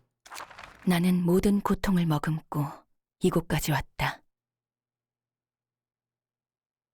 눈물을 흘릴 수 있는 몸으로 도시의 울음에 함께 웃어주겠다. Oh. No, you were supposed to bring balance to the force. Oh no, she's turned to the dark side. 책은 나에게 많은 방법을 알려줬다. 환상체를 실체화해 도서관에서 해방하는 방법. Ooh, yeah, do it. 세피라의 몸을 완전히 인간으로 만들어 자유롭게 하는 법. 로보토미 직원들의 의식과 몸을 복구하는 방법. 도시에서 살아갈 힘을 얻는 방법. 너희도 이제 책으로 돌아가면 되는 거야. 도서관 안에서 나에게 맞서는 짓이 의미 없다는 걸 누구보다 너희가 잘 알잖아? Whoa, what? Why are you taking them back? Why are you putting them back into the books? Is she gonna oppress everybody? She's gonna turn everyone into books? Like, not just the Sephiroth, because she said she could make them into humans. Actual flesh and body humans. Strengthen them and turn them out loose on the world. And I'm assuming that other snap from before was when she snapped Roland back into a book or something. 말구트, 내자, 예수들 모두 죽었어. She killed them all? 역시 엔젤라, 네 마지막 선택은 이거군. 참으로 뻔뻔해, 엔젤라. 진작에 이래야 했던 걸지도 몰라. 괜히 너희와 거리를 했어. 그날 제한 따위 없이 홀로 살았다면 이런 아픔을 겪지 않을 수 있었는데. I guess not. She definitely wouldn't have felt the heartache, but she can experience this heartache, I guess. New. But she's the one making the choice now. It wasn't A forcing her to experience this heartache. She's actively perpetuating her own pain. And I guess human beings do that, don't we? A lot of times we're the real reason why we're experiencing so much heartache and pain. 제멋대로 되살리고 다시 죽음을 부여하다니 참으로 어리석군. 더불어 그 일에 대해 후회까지 하고.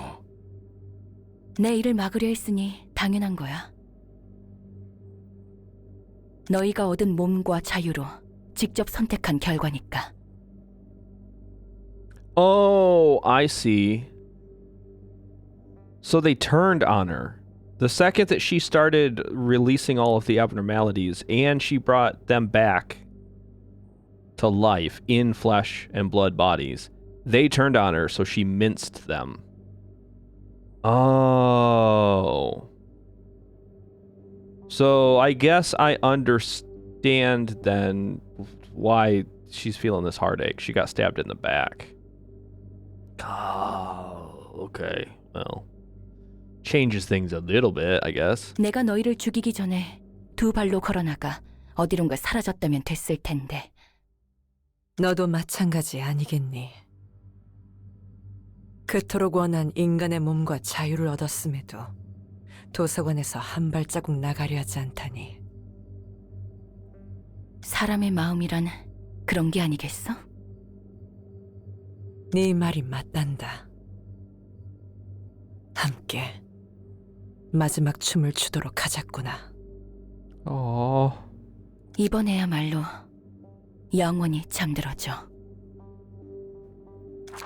아인, 당신의 꿈은 맹렬히 땅으로 곤두박질 칠 거야. 내 모든 걸 걸었으니까. 모든 걸 건다는 건 곧 모든 걸 바쳐야 한다는 것. 왜 그토록 인간의 몸을 원했을까? 복수에 있어 오히려 짐일 뿐인데. 난 둥지를 틀어 도시의 몰락을 바라볼 뿐인 사서. 도시의 모든 지식과 생명을 집어삼키는 도서관이 되어라. 도서관은 도시 남부 지역을 침식했다. 도서관의 범람은 누구도 감히 막을 수 없었다. 끊임없이 사람들을 죽이며 쉴 새 없이 지식의 살을 찌웠다. Whoa, it's taking over the whole city. At some point, the head has to get involved. Is the head unable to stop it too? It was the Arbiter and the Claw that they sent. Is that the strongest units that they have? Because don't get me wrong, we're really strong. But I was under this impression that something is like, and maybe I've stopped, maybe just one more click and I'll see that they nuke it or something. But I was under the impression that the head has something that's super strong.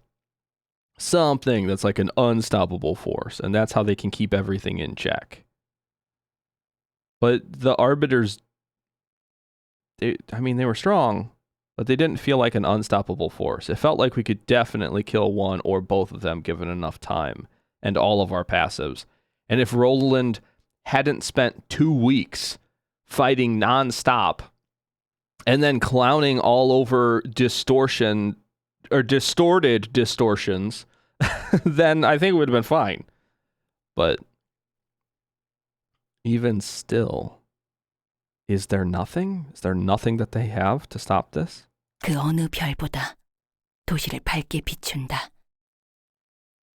13년간 도서관은 도시를 감쌌다.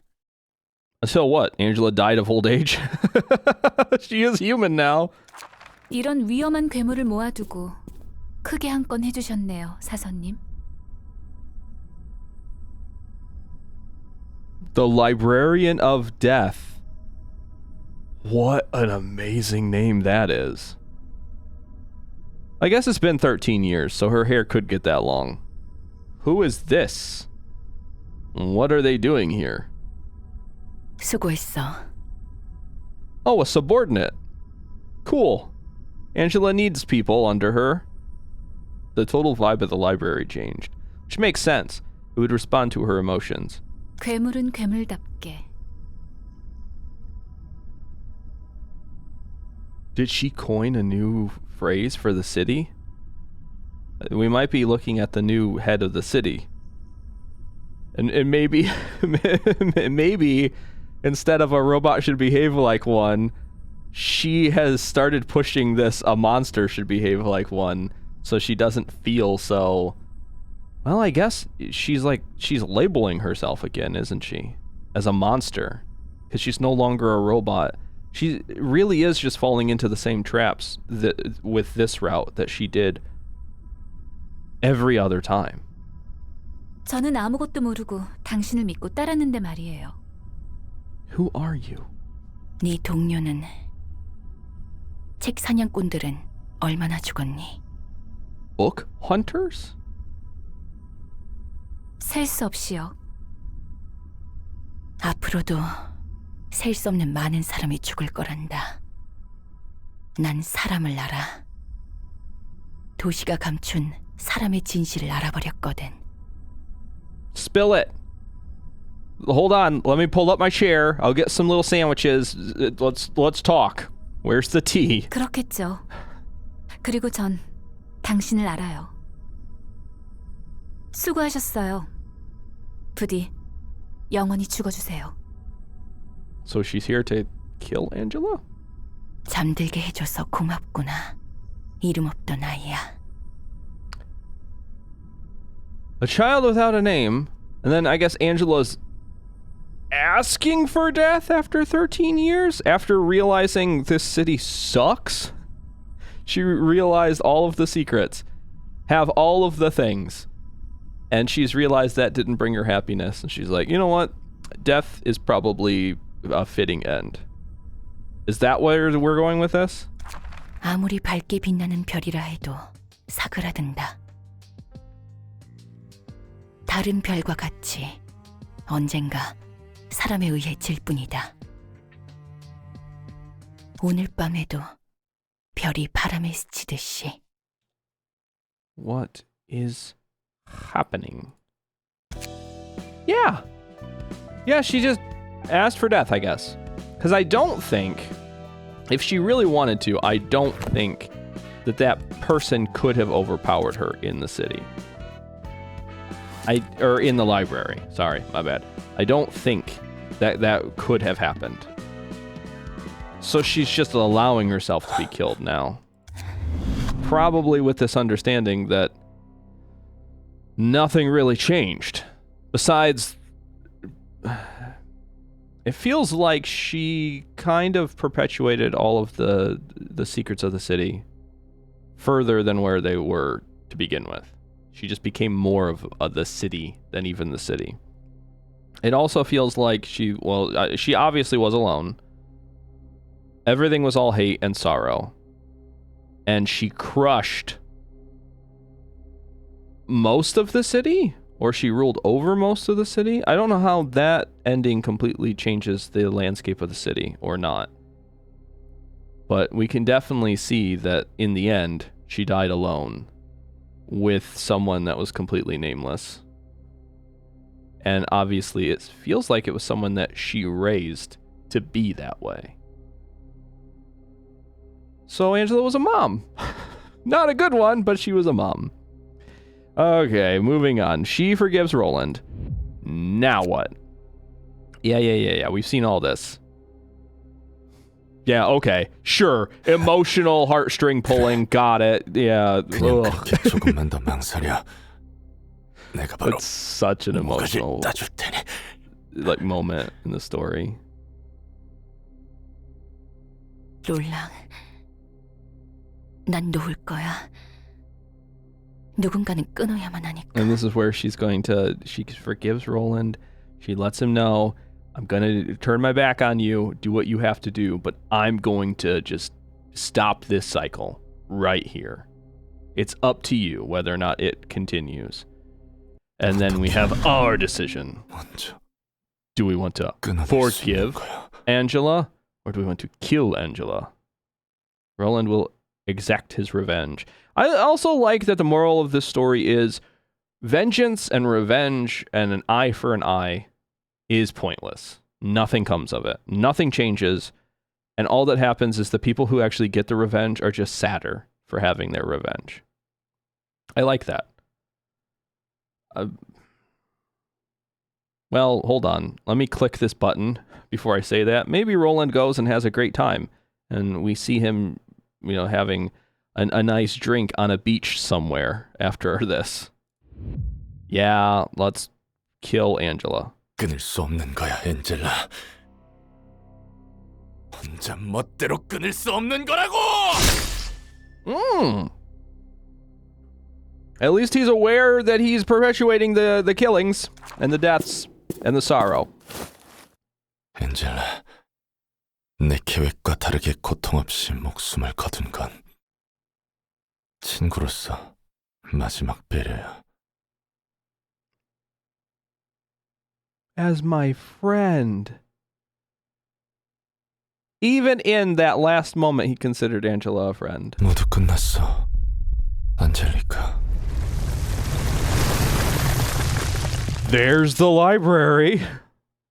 Does he get control over her ego, or does it disappear because she died? 엔젤라의 목이 바닥에 떨어짐과 동시에 도서관도 무너졌다. Okay, no, that makes total sense. It would crumble because she died. I'm kind of glad they don't have her head here. It's obviously gone, but I'm glad it's not like staring at into the camera. That would have been a little much for me.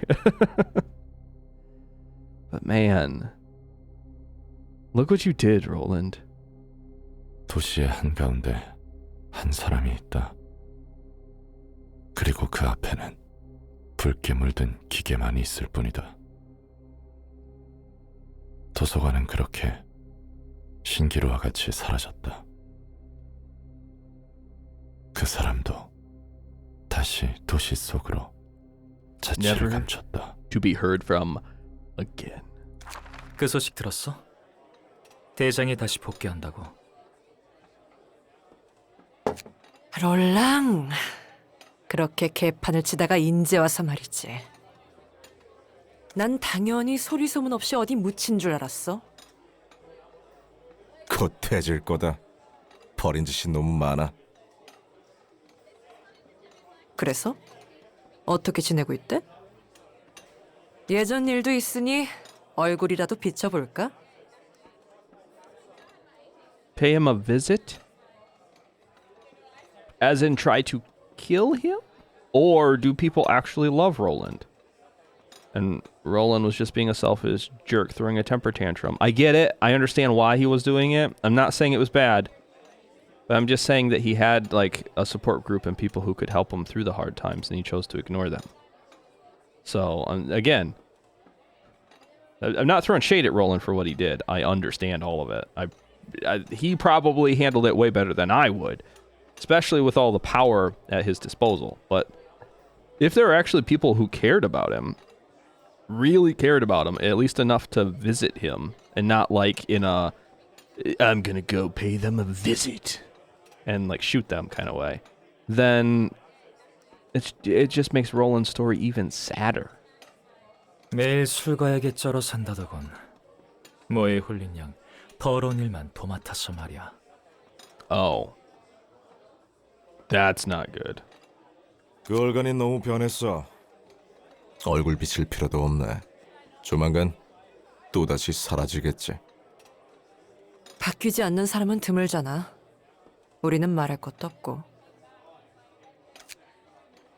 한 사람이 하수구 아래 물 위로 떠밀려온다. Whoa. I thought maybe these were his weapons that were stabbing him in the back, but no. He got the Caesar treatment.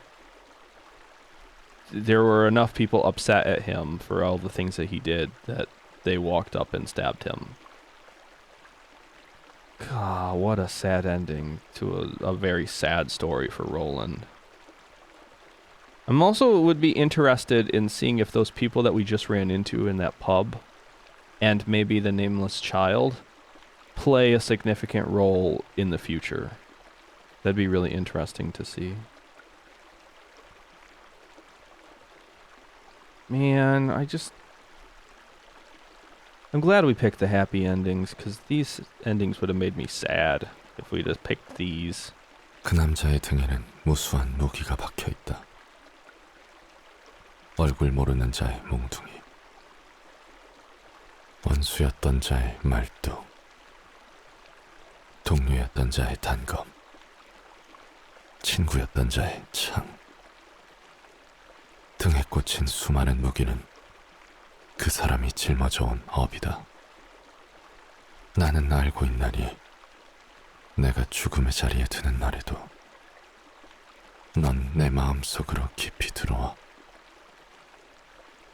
나와 함께 가지런히 누우리라. It's the poem. 말했잖아, 롤랑. 너무 많이 죽였어. Astolfo again? Was this his buddy? Okay, everyone, I thought that this was the Vermilion Cross from before, and people were telling me that this is not. So, is Astolfo the one who ends up killing him then? 이 정도로 죽여버리면 뭐가 뭔지 알 수 없게 된다고. 그 사람은 그렇게 조용히 잊혔다. What a fitting last sentence if this is the last sentence. Because he just fades into the black silence. Becomes the very thing that he was. Man. Either that or maybe, I got to thinking about Astolfo again. Either that or maybe Astolfo is talking to him from beyond the grave. Like now that they're both dead, they can have another conversation. I don't know. Maybe Astolfo's still alive. I don't know. But I think it would suggest that Astolfo basically warned him that if he doesn't calm down, that people have suggested that Astolfo off Roland. I think he was trying to give him a warning, and then eventually the order came down, so he had to do it. And Roland, I don't think, fought it. Because he realized after that, the vengeance just wasn't worth it.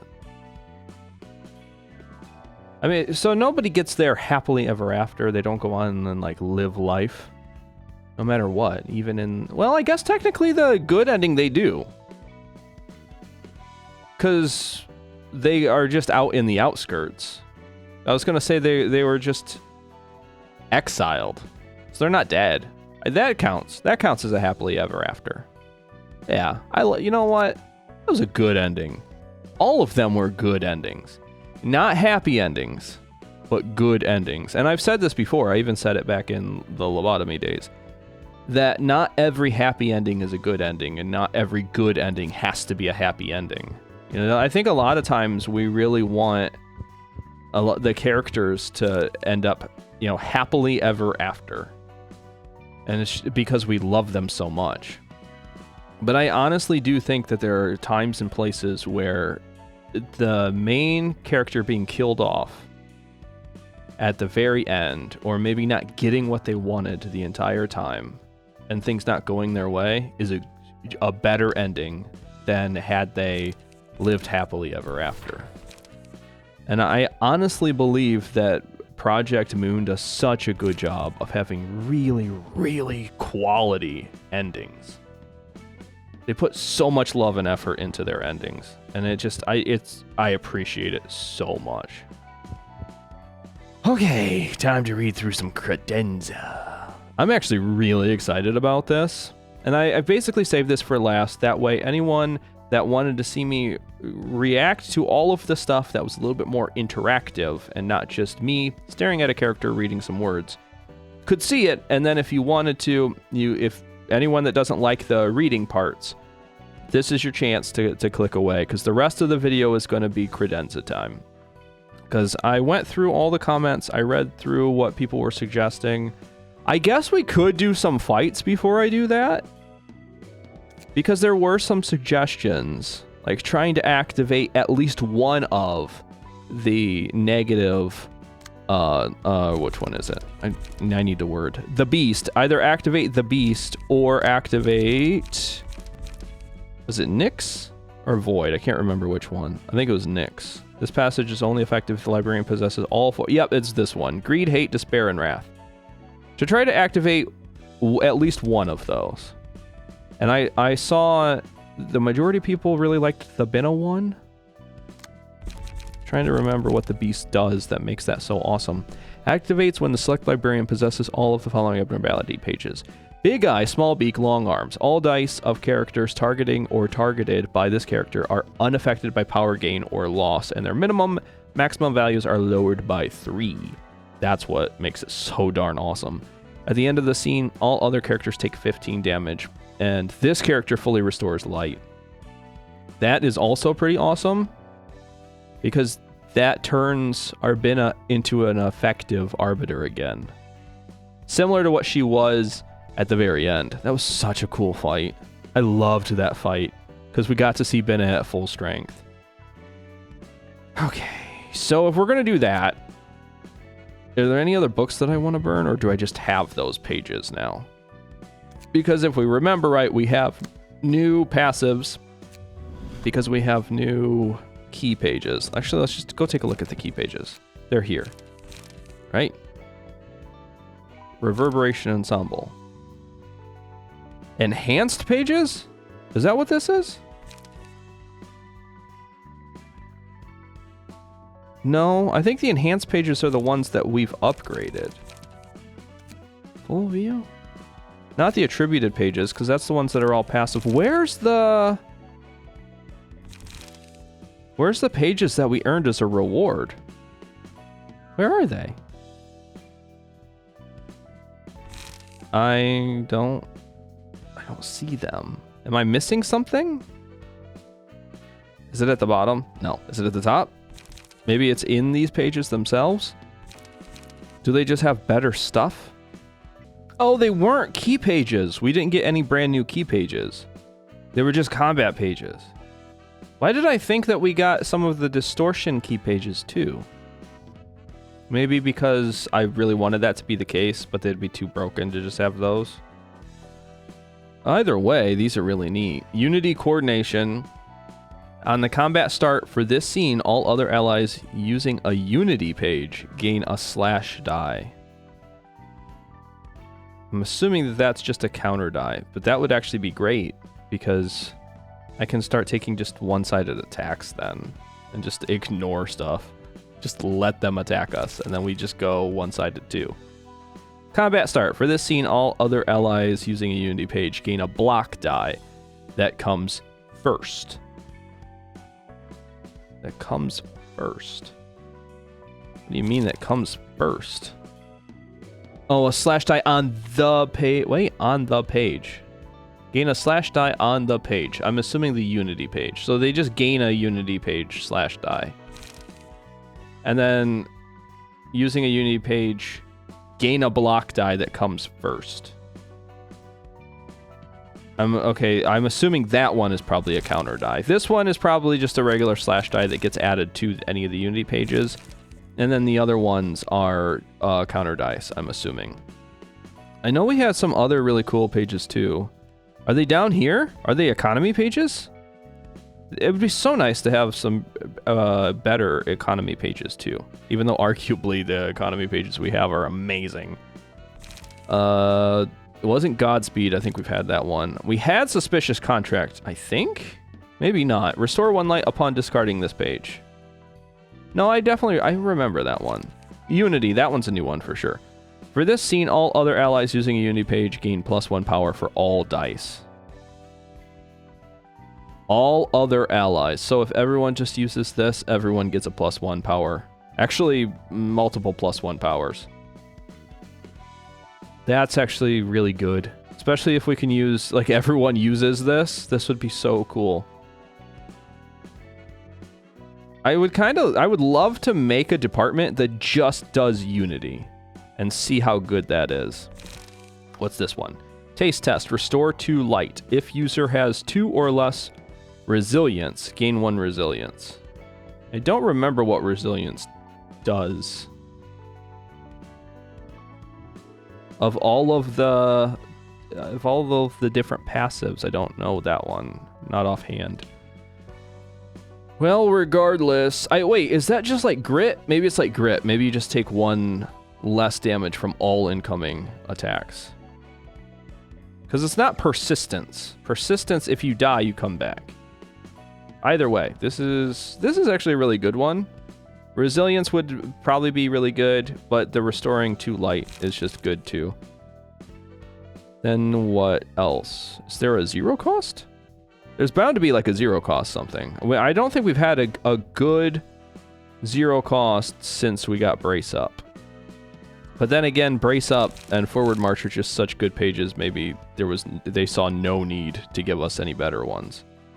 What else did we earn? Were there like 5 costs for? Oh, this Shaded Strike. This is a new one.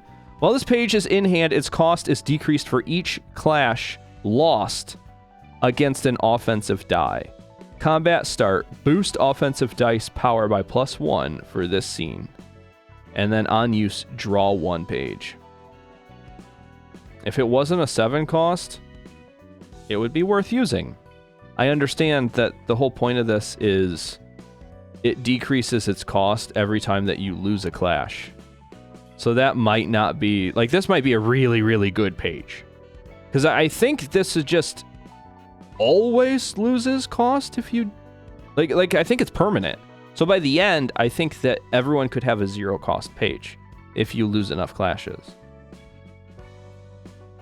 I don't know. I don't know how that one works exactly. It'd be interesting to sort of see how that one plays out. But it feels like for something that's that expensive, and the only page that is that expensive, arguably, I mean, Sword of Volition gets really expensive too when you get high enough emotion levels. But regardless, you get all those lights back. It's not like it's really... This is a permanent, just 7 cost. It's so expensive. You would think that would be such a good page then, eventually. And then Opening Ceremony, it looks like, is a new one. Draw 1 page, restore 1 light, reduce cost of all pages by 1 for the next scene. That's kind of interesting. I don't know. I'm not exactly sold on all of these. The Unity pages seem great. Those seem awesome. Is there a 3 cost that we got? This game loves 3 cost pages, so you can't tell me there's not a 3 cost that we got. No, we haven't gotten a 3 cost since Chorus. And that's Bremen. That's ridiculous. Well, I mean, I guess we haven't got a 0 cost since the Olivier fight either. So, that's understandable. I can't be too greedy. Look at how many pages there are. How greedy am I that I want more? I still want more. I did hear a couple of the people in the comments said that there's some crazy awesome mods out there. So there might be some pages that I could mod in too. I obviously want stuff that's sort of balanced though. I don't want to break it too hard. But I don't know. I think, who do I want? Who do I want to try to activate a negative? Do I want to try to activate a negative right now? I definitely want to go over those pages and sort of see what our rewards were. Don't know if I want to use them. I guess I could. Let's try to make a department that really focuses on working together. Really goes full unity. Does Roland change it all now that we've successfully done his realization? No, not really. But you know what? I haven't used his ego pages. Yeah, I haven't used any of these. So I kind of want to check those out a little bit. I want to use some of these. Let's do a fight with Roland's department. And then I'm just going to do a full Unity build and see what I can come up with. Just to see. I want to play around with our new toys that we just got. Oh, I knew it. I knew there were more pages. They were just in their specific key page. So there was Elena's key page. So oh, that means each one of these idiots got new key pages. I bet you Argalia's key page is just nuts. Let's see. Yeah, there it is. Controlled resonance. I knew we got, oh, and crescendo. That's actually pretty close to exactly what crescendo was too. Crescendo was bad time. I want to use these too, but I want to also use all the... I want to try the Unity build first. Let's do the Unity build. I may not even use these, because they're good. They're amazing, but we know how awesome they are. And you get to add a copy of Grand Finale to hand too. Grand Finale is just nuts. We remember, it kicked the crap out of us. I forget who I had here. I think it was Elena. Yeah, there we go. So, yeah, there's where all of those pages that I know we had. I knew it. I knew they were somewhere. I found them. They're in the key pages.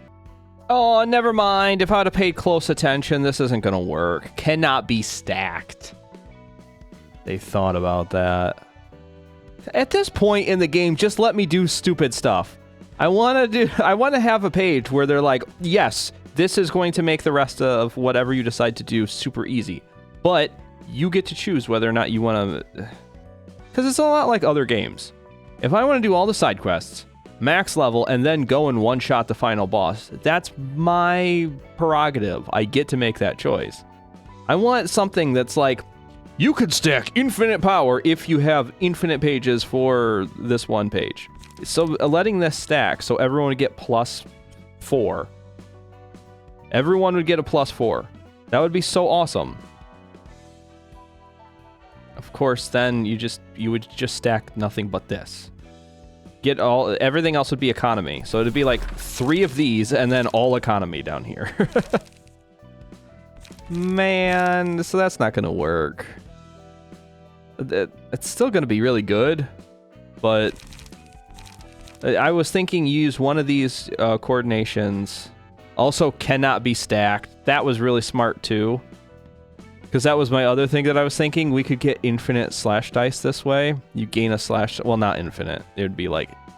What? 4? You'd get 4 slash dice on top of this.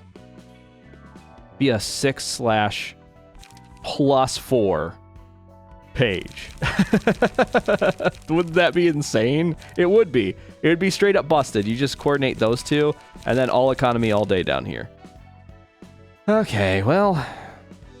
There goes my fun. Oh, if that's not going to be a good time then, Hold on. Let me actually take a quick look about our invites too. Are there any other general invites that I haven't been able to do? If I throw Olivier in there, these are all the top. Yeah, that's all the top. So there aren't other general invites after you get past the Star of the City. I guess that sort of makes sense. Who else are they going to throw at us that doesn't play a really pivotal role in the story? I guess they could be throwing like other top tier fixers at us. Okay. No, what do I definitely want to do one of these fights, but I want to make sure that I'm doing ones that'll be interesting. I guess instead of screwing around with Unity then, because it's not going to work the way I think it is, I guess let's actually try to activate the Binna thing. We just have to clash and lose a couple times, and then just activate Binna's. We have to clash and... Hold on, let me go back through and make doubly sure.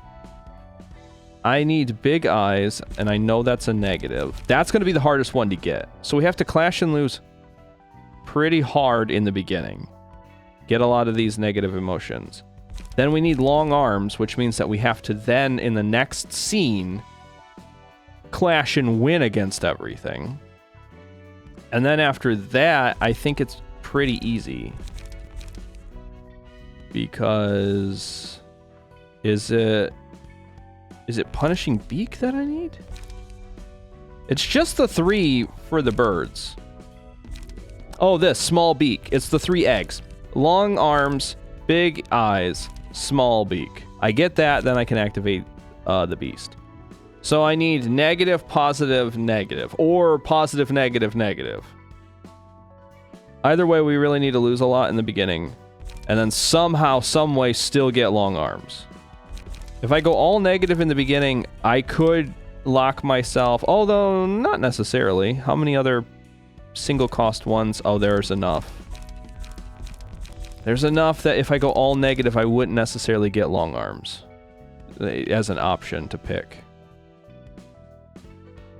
Oh well, let's give her a shot and see what happens. So let's do it.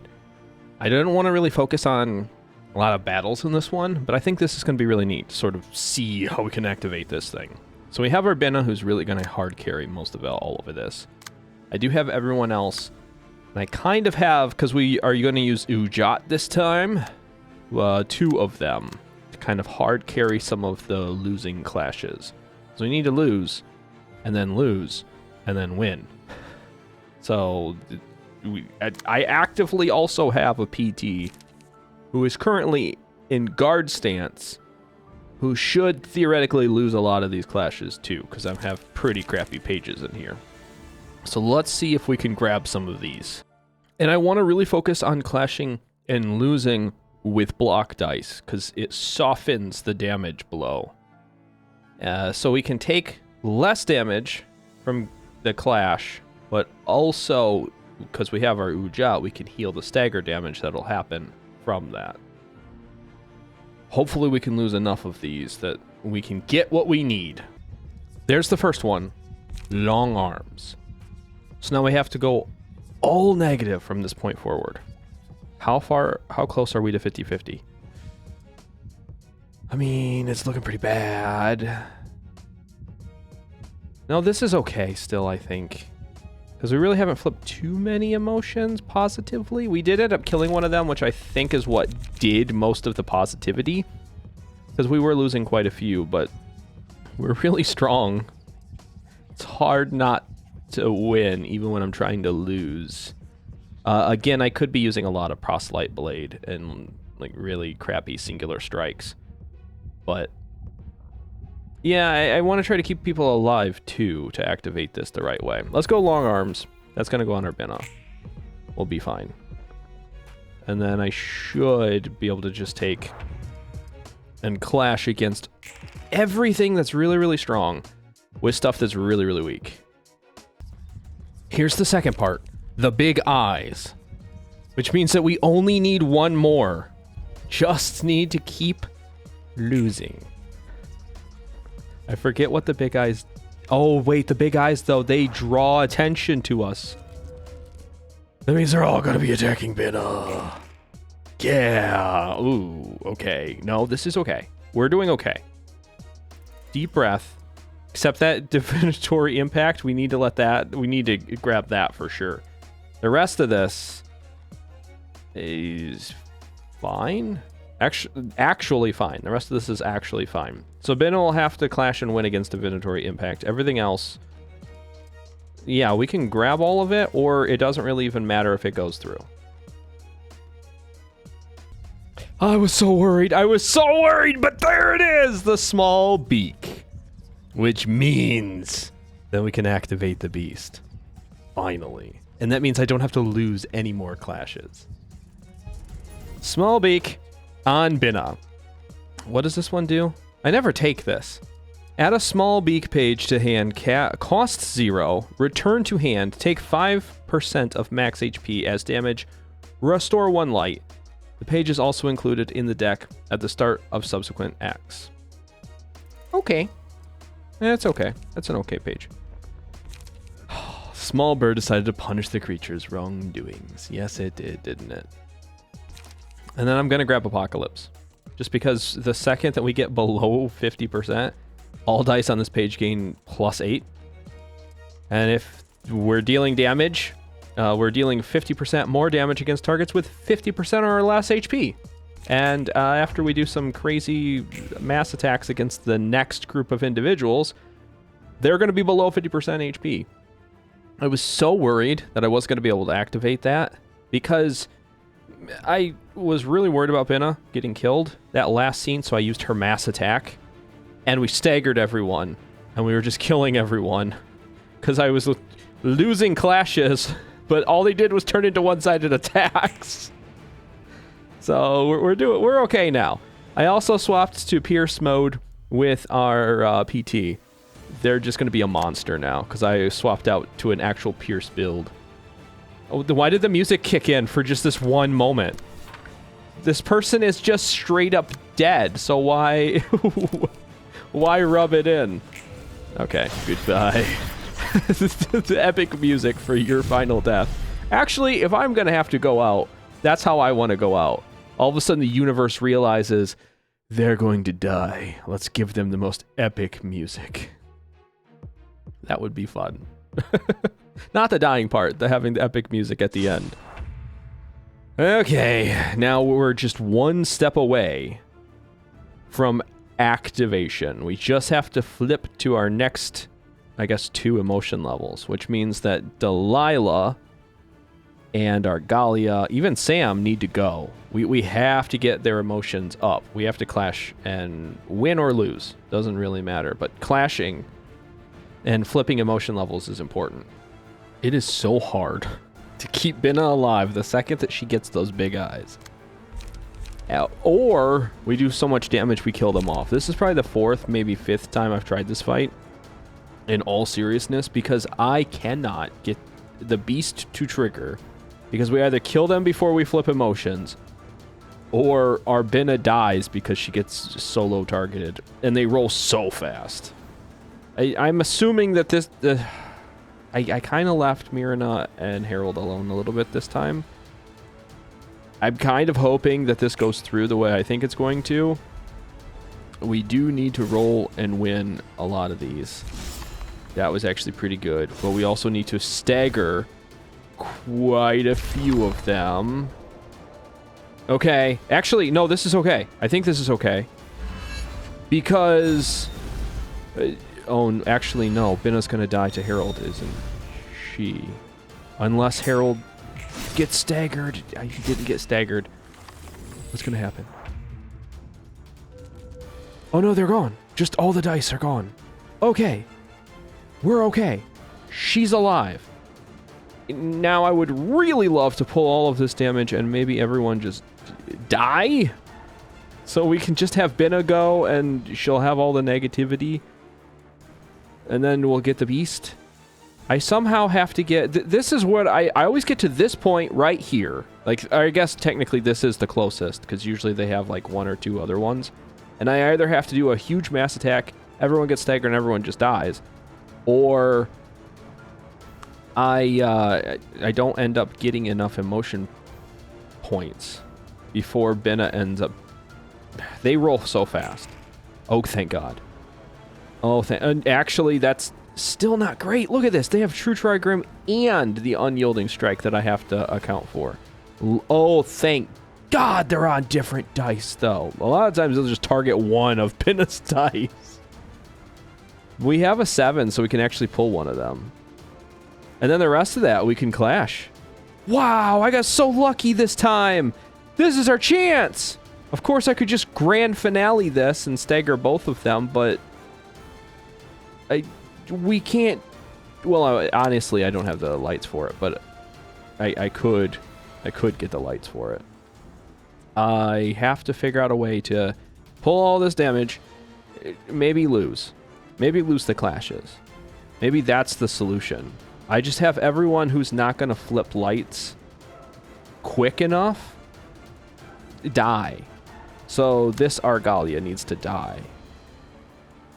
Which means that we need to pull something that they just clash and lose against. Although I guess technically if we clash and win, that works too. So let's just do what we've been doing, clashing. Actually, I just need to think about this. So this 7 can come down and pull this damage off of Binna. That's okay. We will have to clash against this Unyielding Strike. And we will do that with this Degraded Fairy. But we will lose that more times than not. So instead, this 6 is going to go first because it's ranged. And it won't clash against anything. Because I swear to God, if it does, I'm going to lose my mind. Because I've used Degraded Pillar before, and it doesn't clash against the die that it's targeting if it's not clashing against the die that it's targeting. So that means that this should go and stagger Herald. Then Herald will not clash against Binna, and Binna will not die. That should be how this works. Then the rest of everyone else is just going to get schmacked by Myrna, and that is okay. That is just going to happen. So, here we go. If this doesn't work, I'm giving up. There, good, nice, did it. Oh, but we're going to accidentally kill Herald. So, there is that, I guess. Yeah. Everyone's going to flip emotions, right? I just want to activate the... No, don't kill her. I just want to activate the beast. There. That's it. It's all good. No, it's just the Binna that needs to go now. It's just Binna. How do I flip Binna's emotion without attacking with Binna and killing off Myrna? I think the answer is we clash. No, the answer is we die. Yeah, we have to clash with everyone else, lose, and die. That'll give her negative emotion coins, which will flip it. Oh, man. Yeah. I guess let's do it. We do nothing right now. Otherwise, Myrna will die, and we won't activate the beast. She's back. Do not roll insane numbers. Son of a... I can't do anything about 7s.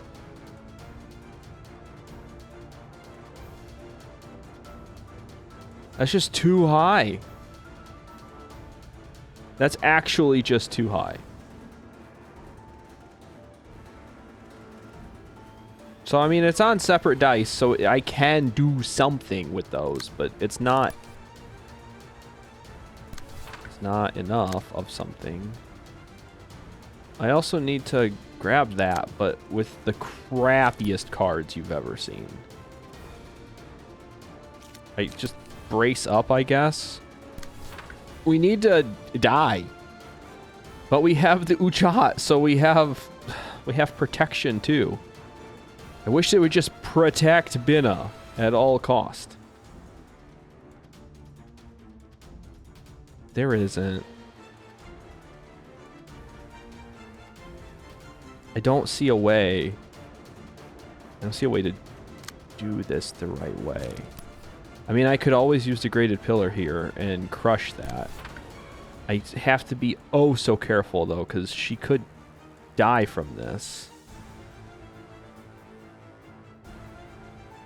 She's obviously going to flip her emotion, so she'll get all of her lights back, and she'll be able to use Divinatory Impact again next turn, too.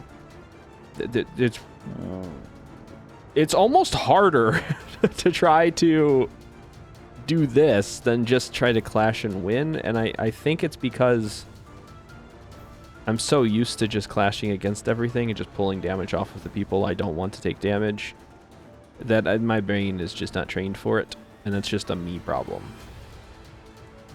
I also think that it would be so much easier if I kind of had Proselyte's Blade. Then I could play that and then really weaken ourselves. It's this stupid big eyes. We gain power in clashes, which is great. But I guess we do recover 2 to 5 HP and stagger resist when we win a clash. Can I win these clashes? Do I have something that can win this? I guess Degraded Pillar could win these. And if it does, we gain health. But taking any of that damage will straight up kill us. I guess we try it. I don't know what else to do. Besides just eat a crap load of damage or use Grand Finale and just to try to devour all of these dice.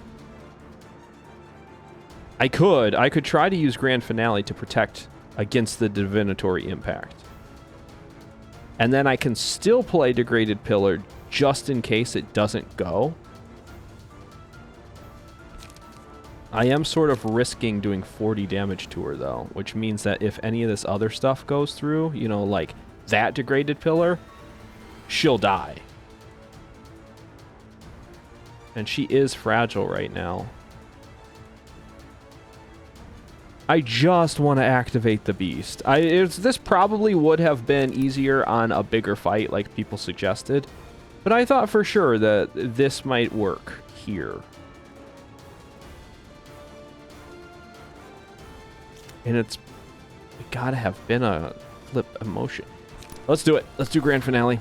I'm gonna do Grand Finale right here. This is probably really, really dumb, but I feel like that's just...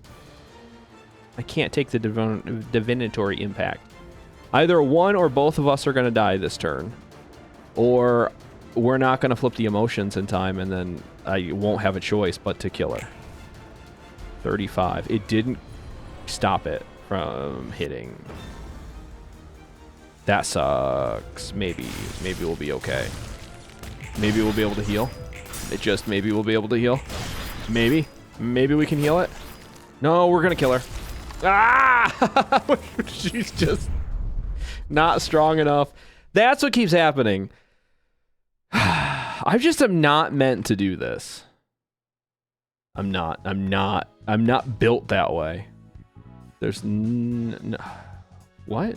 This is cool. While possessing Apocalypse Bird's abnormality page, 4% chance to boost offensive die power by 1. While possessing Apocalypse Bird's abnormality page, 4% chance to boost defensive dice power by +1. That's really cool. We could just make her a whole bird. Just make her a bird. Hold on. I haven't even really played with these. Is it just me? And I know other people have mentioned it in the comments, but I don't know. Is it just me, or do these suck? These battle symbols are bad, right? It's not just me. That's the ear. Oh, the full stop to life. 5% chance to boost pierce stagger damage by +1. I mean, she's always going to get that. Defeat 5 enemies using ranged combat pages. She only has ranged combat pages. Climax. Defeat distorted Oswald 1 time. 7% chance to boost stagger damage by +7 if the offensive dice rolls the max value. That's not bad either. What's it look like? No, what's it look like? No, what's it look like? What does that one look like? What? Oh, you mean I can't make her twinkling? That's not fun. I always use twinkling. I just think it's awesome. I love to watch them twinkle. But there. Wait, does other people have that one? I want to see what it looks like.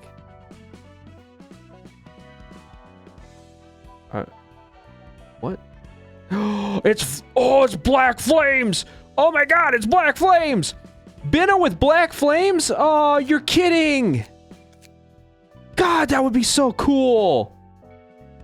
I'm gonna use, I think we're gonna use this one. I like this. Yeah, I like that one a lot.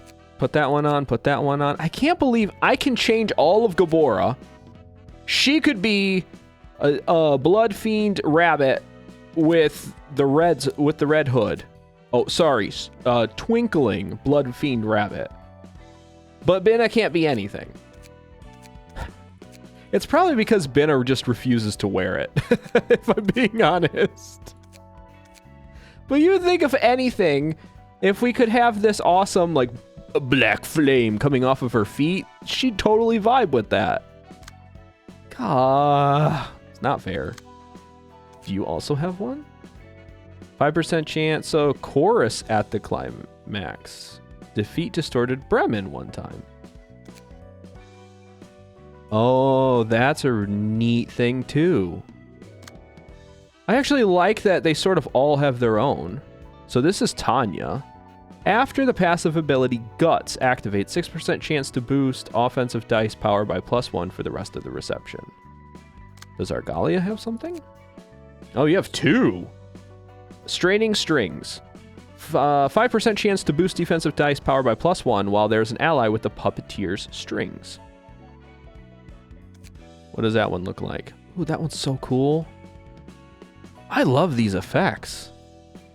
There's got to be a mod that just lets you apply that to everybody, right? Because these are just awesome. I don't care if they don't do anything. I just love the look of it. 4% chance to boost offensive dice power by +1 when attacking a target with 20+ bleed. Oh, and it's just the blood swirling around? The heck does Elena give you? Hold on. Which one of these is from Elena? That's Bremen. I actually like the Bremen one.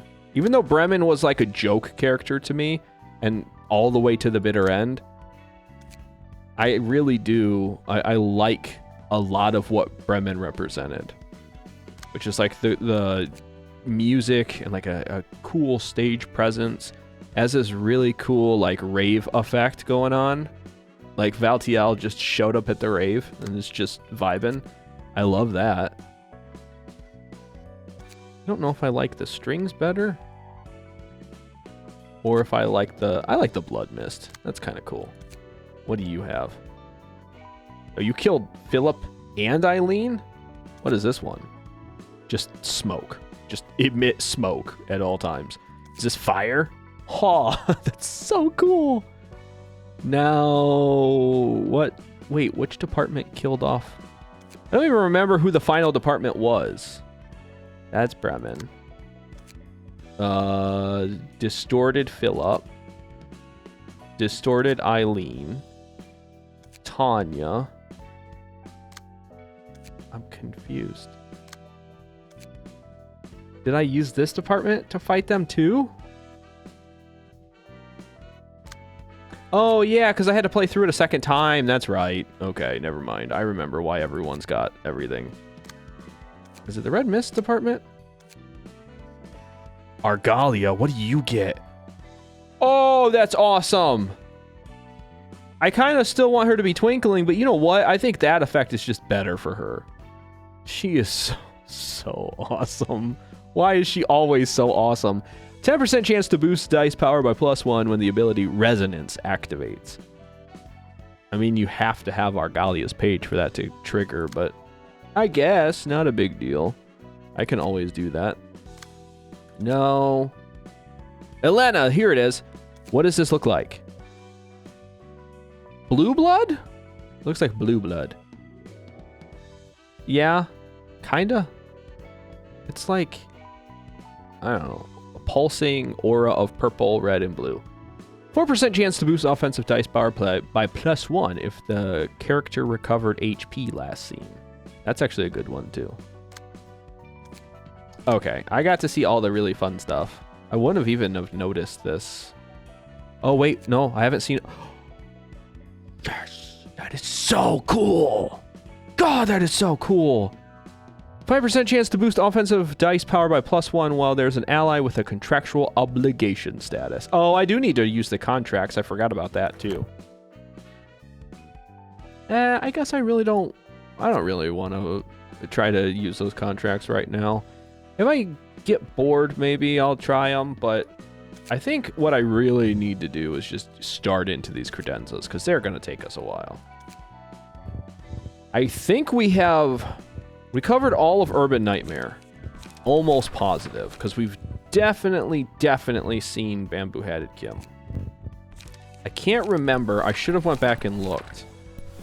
Can't remember if I went through any of the Star of the City. I know I didn't get to Blue Reverberation stuff.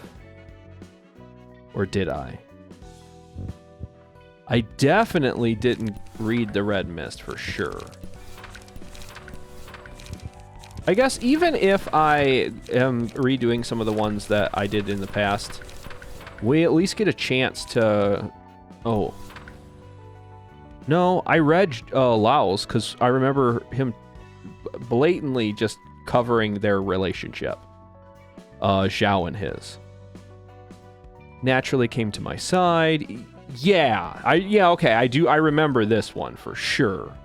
Because he was talking about how he really wanted to try to push her away, but he couldn't bring himself to do it. Because he was really worried that the two of them would end up hating the world if something happened to either one of them. And they made a promise to each other that Xiao broke. And that no matter what happened to either one of them, the other person would just move on with their life and not throw away their life.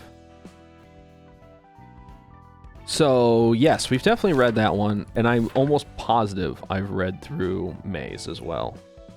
Almost positive. Maybe not? Did I stop at Cecil's? Maybe Lao's was the last one that we read, so let's start here, and then let's just keep going. We just have to we're gonna power through this. We have all of this, which is gonna be a lot, and then we do have 4 in the Hana Association, and probably a lot. Oh, actually, not as many as I thought in the Reverberation Ensemble. So maybe it's not as much as I think there is. There's still going to be quite a bit of reading, and there's going to be a lot of lore. So here we go. Actually, quick swig before we go. I have to loosen up the pipes a little bit. The Lu is an association that specializes in warfare. We work for the single goal of victory. However, victory isn't necessarily won in battle. The ideal course of action begins by identifying the reason the enemy intends to fight in the first place. Next, we break the enemy's will. Only then will we launch an attack on enemy forces. Even when war is inevitable, we mustn't hope for victory after starting the war. Secure a path to victory before engaging in war. Fair. The Lu engages in battles that are already won, with a strategy that is fated to lead us to triumph. We face enemies that are fated to lose. In other words, we don't participate in a war that cannot be won. Blindly charging into the fray isn't always the path to victory, and while strategizing allows you to look ahead and see where victory lies, it doesn't ensure that you will reach it. Therefore, it's crucial to assess the strength of the ally. What? Of the ally? Yeah, okay. It's crucial to assess the strength of the ally and the condition of the enemy before you determine if you should advance or retreat. It's up to the director of each section, our leaders basically, to decide what to prioritize and what to discard. For instance,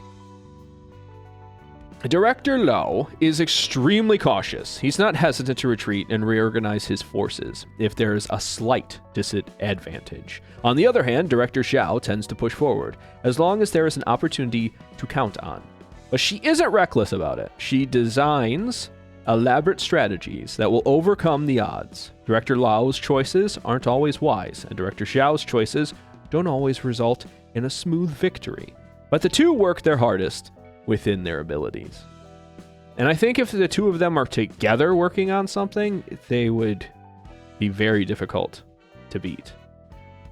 But unfortunately for them, the library separated the two of them. And that just resulted in both of them dying. Tragic deaths. Horribly tragic deaths. It's kind of interesting, though. They have this, like, false sense of pride. They're very prideful about their strategies, and they're more, I guess, they're more proud that they're strategists instead of warriors, which is actually pretty smart. This feels, the whole aesthetic is kind of a good vibe for them then, because it feels very much like samurai. Yeah, okay, sure, historical samurai, I guess, sometimes would run into the heart of battle, but most of the time, from what I understand, again, not a historian, I will be the first one to admit, most of my information comes from other content creators that do historical stuff. So, but what I understand about samurai is that they were strategists first and foremost. They wouldn't take battles that they thought they would definitely lose, because there's no glory in death, only in victory. So this sort of feels like that kind of thing. And it wasn't all like they used swords all the time. No, they used everything. Anything at their disposal, they would use it. They were not above or below using any strategy as long as they thought they could come out on top. And I think that's really cool. So this definitely feels like the vibe for them, and it definitely sort of matches up. Especially then when we get to Zhao, and because she just embodies what a warrior is, I think. But we're going to get there eventually. Right now, we have to go to May's page. Outside of weapons and martial arts, the most important thing that provides us with protection is our clothing. Yeah, I guess we knew that. They have really weird special thread, and we kind of saw a little bit about where some of this thread comes from. It's like from organisms similar to, what are they called? I actually don't remember what they're called. It's been so long. The carnival. Were they the carnival, or is that just what they're part of? I know they're tailors. I can't remember if they are specifically called the carnival, or maybe they're specifically called tailors. Regardless, yeah, okay, they're a tailor. That's what their name is. They're part of the carnival, but they are specifically tailors. But yeah, I'm assuming that there's other organisms similar to them that make thread, because it's really fancy thread. And we even saw some of the like nouveau fiber thread that they make from the sweepers. That stuff's busted. If you can take less damage from having full super awesome like robot suits with just basic clothing, that is good stuff. Really good stuff. It must have, because it's all damage, not just slashy damage or pokey damage, but also blunt damage.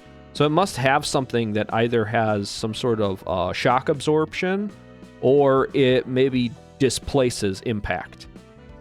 So like when it hits, all of that force is displaced over the fabric itself, which cuts down on slashing, cuts down on poking, and it would lighten the blow of any like blunt damage impact. It's the only thing I can think of.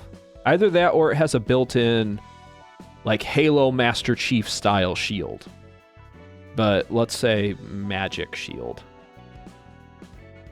Yeah, magic shield sounds good. So part of the threads must be like fancy magic threads or something. Anyway, provides us with the clothing provides them with protection. It might look like a fancy suit with golden decorations at first glance, but you know how a fixer's attire is no ordinary clothing. It's mandatory for people working in relatively high sections to wear clothing adorned with the Moonlight Stone, M-Corp's singularity. Of course, the Lu doesn't have the exclusive right to use it, so you can see it on the clothes of other fixers and syndicate members too. Maybe that's what it is. Is that what it is? The Moonlight Stone? It's adorned with the Moonlight Stone. Where is it? You said golden decorations at first glance. Is that what this is? Is that part of the Moonlight Stone? Maybe it's Moonlight Stone fabric. Is that what the Nouveau fabric is? No, because the Nouveau fabric was better. I don't know what that fabric is. Maybe we'll learn from one of the other credenza. Regardless, let's keep going. The Moonlight Stone emits a golden glint, and you can either gild your clothes with it or make ornaments out of it. The Moonlight Stone mitigates or shuts off psychological affliction induced from all kinds of mental attacks, pressure, interference, and all that, whether it's caused by seeing, hearing, or feeling something, or a direct assault to the mind. Although I don't really know how the stone works. They said it amplifies a single purpose or thought, making people forget the mental pain coming from outside, or fortifying the mind as if it's surrounded with a giant barrier.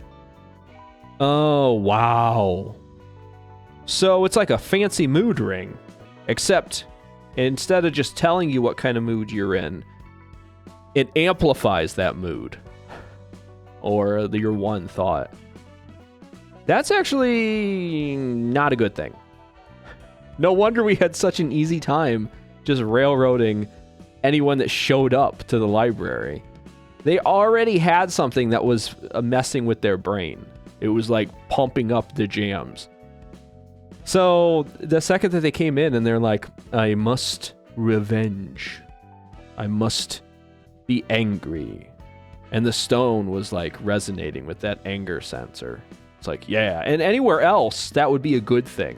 Their brain would just be pumping, full of endorphins and like adrenaline. And they would just be unstoppable juggernauts in battle. But in the library wants emotions. It feeds off of them. So the human brain of these idiots going to the library is like, I'm scared or I'm angry. And the Moonstone feels that, and it just sends it back and resonates with it and makes that emotion massive. And then the library just slurps it up like a delicious soup. That's kind of funny. That's kind of funny. Their one defense that should have protected them anywhere else was the one weakness that they had in the library. That's so cool.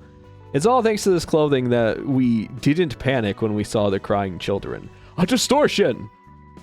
Oh. No, that makes total sense then too. Because anyone that doesn't have or can't afford Moonlight Stone clothing, they freak out. So maybe that's kind of what was happening to Roland back in the day when he saw where the smoke came from. He didn't have a Moonlight Stone mitigating cool clothing. I don't even know if it was invented at the time. Maybe it was, maybe it wasn't. I don't know the history of the city, or the history of the singularities.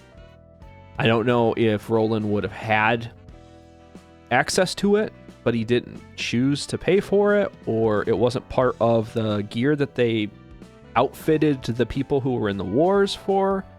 I don't even know if they gave them gear. It sort of seems like they didn't, that they sort of used their own stuff. So, because they wouldn't really care what happened to the people as long as they got their job done. So, I guess poor Roland, because he came from a really poor place, he couldn't afford fancy gear like this. That kind of stinks. Oh well. Moving on to the thumb now. The thumb is the most cultivated and humane of the five fingers. Just be polite and know to respect others. I've read this one. I swear I've read this one. It flows downwardly, not up. Yeah. Did I skip that? Did I skip May's page? Or maybe I read it so fast one time I really wasn't thinking about what that meant. Okay, no, this is good. I'm actually glad I went over that one then. But I guarantee I've read that before. I've even read through Callow's page. Did I read Nemo's page? We live in turbulent times when wings are destined to fall. Yeah, I have read Nemo's page, because he talks about how their whole deal is that they do contracts, don't they? Giant clash without worrying about... Oh no, they're the patent ones. Yeah, one must patent their technology separately for each area. So I think Bada's page is where we left off last time. Let me just read through this one really quick. Contracts should be signed on equal terms with the consent of all parties involved. Yes, I even made the joke that he would sound a lot like that really quick talking voice at the end that tells you that the medicine that you're taking could cause death or permanent bodily harm. That's how he would, I'm assuming, talk. So then the next thing that we need to cover is it the Church of Gears? I know I didn't cover all of this. I know for a fact, because I would have remembered reading through R-Corp stuff. I remember being excited for R-Corp stuff. We've definitely read the Church of Gears Worshippers page before. Because I remember thinking about the Thought Gears and what was going on with that. So I think we're actually here. I think this is exactly where we left off. Okay, this is it. Now we're on track. Actually, I am glad that I read through the Lu Association. Because I didn't remember it, which means I probably wasn't paying attention, or maybe I missed it when I first went through. But Esther's page, this is where we were. Is forging prescripts a violation of rules? The answer is not exactly. It can be written on any kind of paper, and as long as it is stamped with the seal of the index, it'll pass as a real prescript. You will then wonder, wouldn't there be many people who exploit the system with malicious intent? Copying the seal is a complicated process, and not many know how. Even if they overcame those hurdles, they still cannot outsmart the prescripts. The prescripts know all.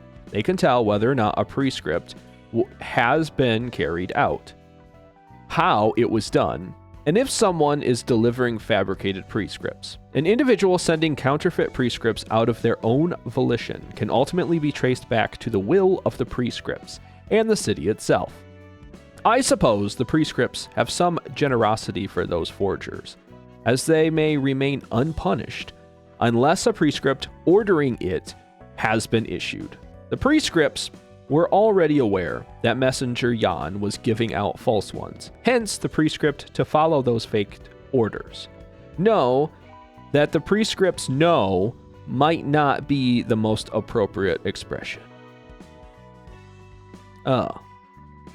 Yeah, well, I guess yes, because the prescripts aren't necessarily aware of things, but they are aware of things. God, the index. It really confuses me sometimes. In like a good way. I like the index a lot because it feels like they believe in fate. Which I think... Wasn't that like a... I don't know what religion it is, but I think it's Master Oogway from Kung Fu Panda. Most of my references are just going to be movies. I'm sorry, but that's how I live my life. Vicariously through movies. But I think it was like that. Master Oogway, who he was going to pick the Dragon Warrior, and then Poe just magically showed up. But he believes in fate. He believes that there are no such things as coincidence. And I think that's sort of what the index believes in. In a little bit, I guess, more poetic? Maybe less poetic way. They don't believe that anything is just accidental. Everything has been predetermined by the will of the city, by fate. And if they are meant to die in a horrible way in the library, then that's what they did. And that's what they did. So I respect them. There's a lot of times I look at the fingers and I think to myself, you know, I would not want to be part of them. But I do respect them because they follow the rules. We saw it in the thumb with Catriel. She made a mistake and she had to pay the consequence for it, and she did. We saw it with the index. They were ordered to go to their death, and they did. So wild.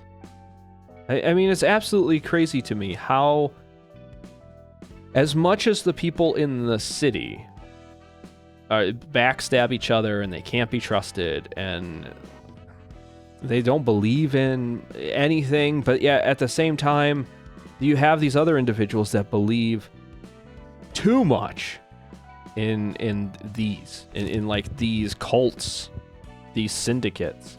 It's really crazy. Because, you know, just like Church of Gear stuff. I guess maybe the reason why I have a hard time, you know, believing in that they would go to such lengths for things is because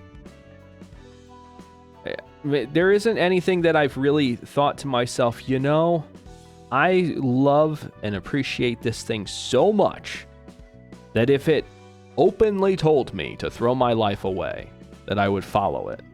Like, I don't know. I would like to find something that, like, I would like to find something that I felt that convicted about for, if that makes sense. I want something in my life that I would love that much, that I would give everything for it. And I guess technically, maybe there are things, you know, like friends and family and stuff. You know how there's always that feeling like, I would die for this person. You know, and so I guess there is that.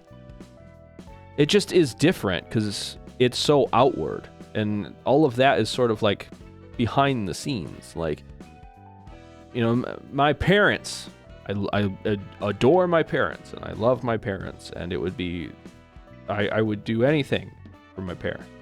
Right? But maybe that's because I know they wouldn't ask me to do something like this. So I don't know what I would do in this situation. It's interesting to think about. What would you do in this situation? And I think that's why I love PM stuff so much. Is because there's a lot of times where it comes right out. It doesn't sugarcoat anything. Like, hey, what would you do? If you put yourself in their shoes, what would you do? Because it tells this really interesting story.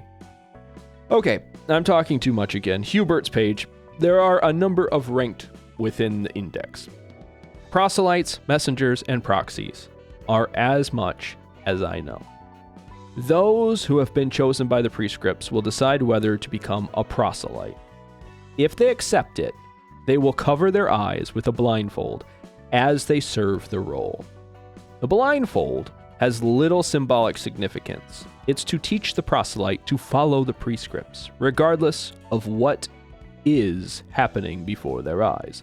Usually a group of 5 to 6 proselytes accompany a proxy, learning the rules of the index and the role of each rank.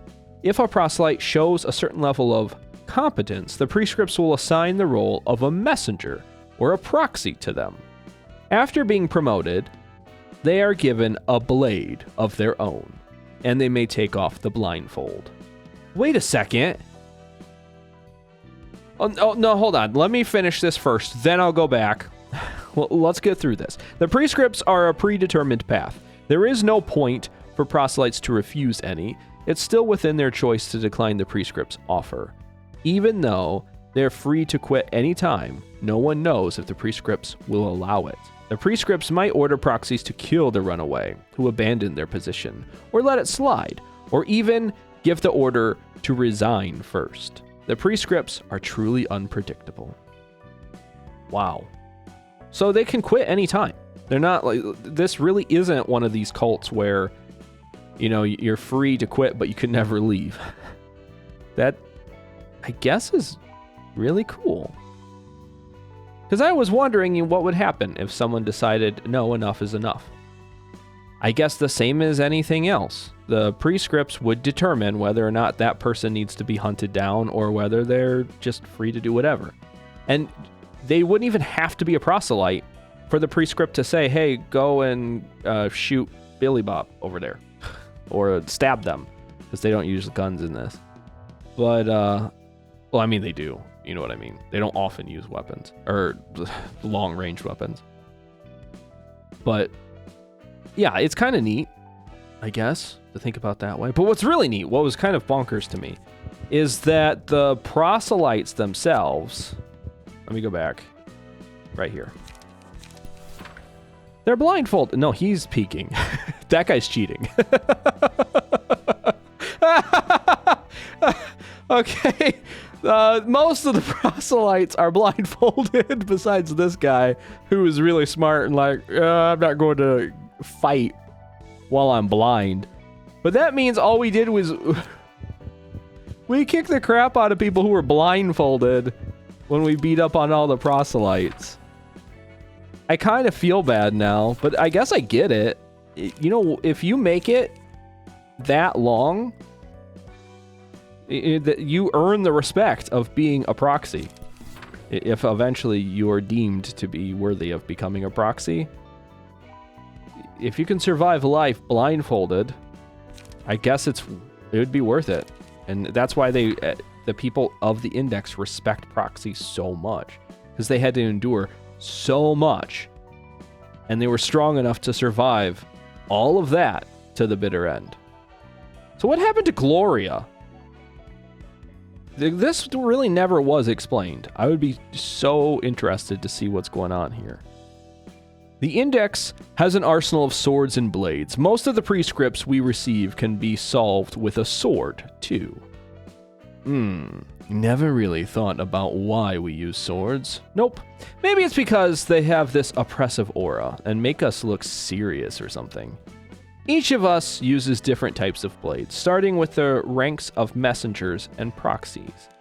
The prescripts give personalized swords, from a light one-sided sword fit for slicing things quickly, to heavy double-edged greatswords. They come in all kinds of shapes and sizes. Helps us stand out from each other. As for me, I've got 5 whole blades. Maybe being speedy helped. It looks like we get swords that fit our traits. Have you seen the swords Hubert's carrying? It looks so heavy, and he swings it like it's nothing. Where is his sword? He's got I know he's got a big sword. I'm almost positive. Esther's got a pretty big sword, too. But I guess that's kind of cool. I'm not sure, maybe the prescripts... Because look at Jan's sword. Hold on, where is Jan? There he is. Jan's sword is too big for him. That is too big for his body. And yet the prescripts gave it to him anyway. Well, I guess he eventually learns to wield it. So maybe the prescripts do know better than I do. It's really interesting. Although I guess, hold on. Let me think about this. This is survivor's bias that I was about to spout. So Jan having this giant sword and like learning to wield it, and me coming to this conclusion that means that sword really was fit for Jan, even though it's too big for him. But that just means that Jan was good enough to wield the sword. Doesn't mean it was meant for him. The people who weren't good enough to wield or were unlucky enough to get a sword that doesn't match their vibe just died. That's all it is. So I guess that's a good way to call the ones that you don't... Because you could basically just say they were unworthy. They were unworthy of a sword that matched them. And that's why they died. They weren't good enough. Oh, okay. No, that makes total sense then. So I was going to say, you know what? These prescripts, they're probably onto something here. No, they're not. It's just, again, random chance, and there's just enough random...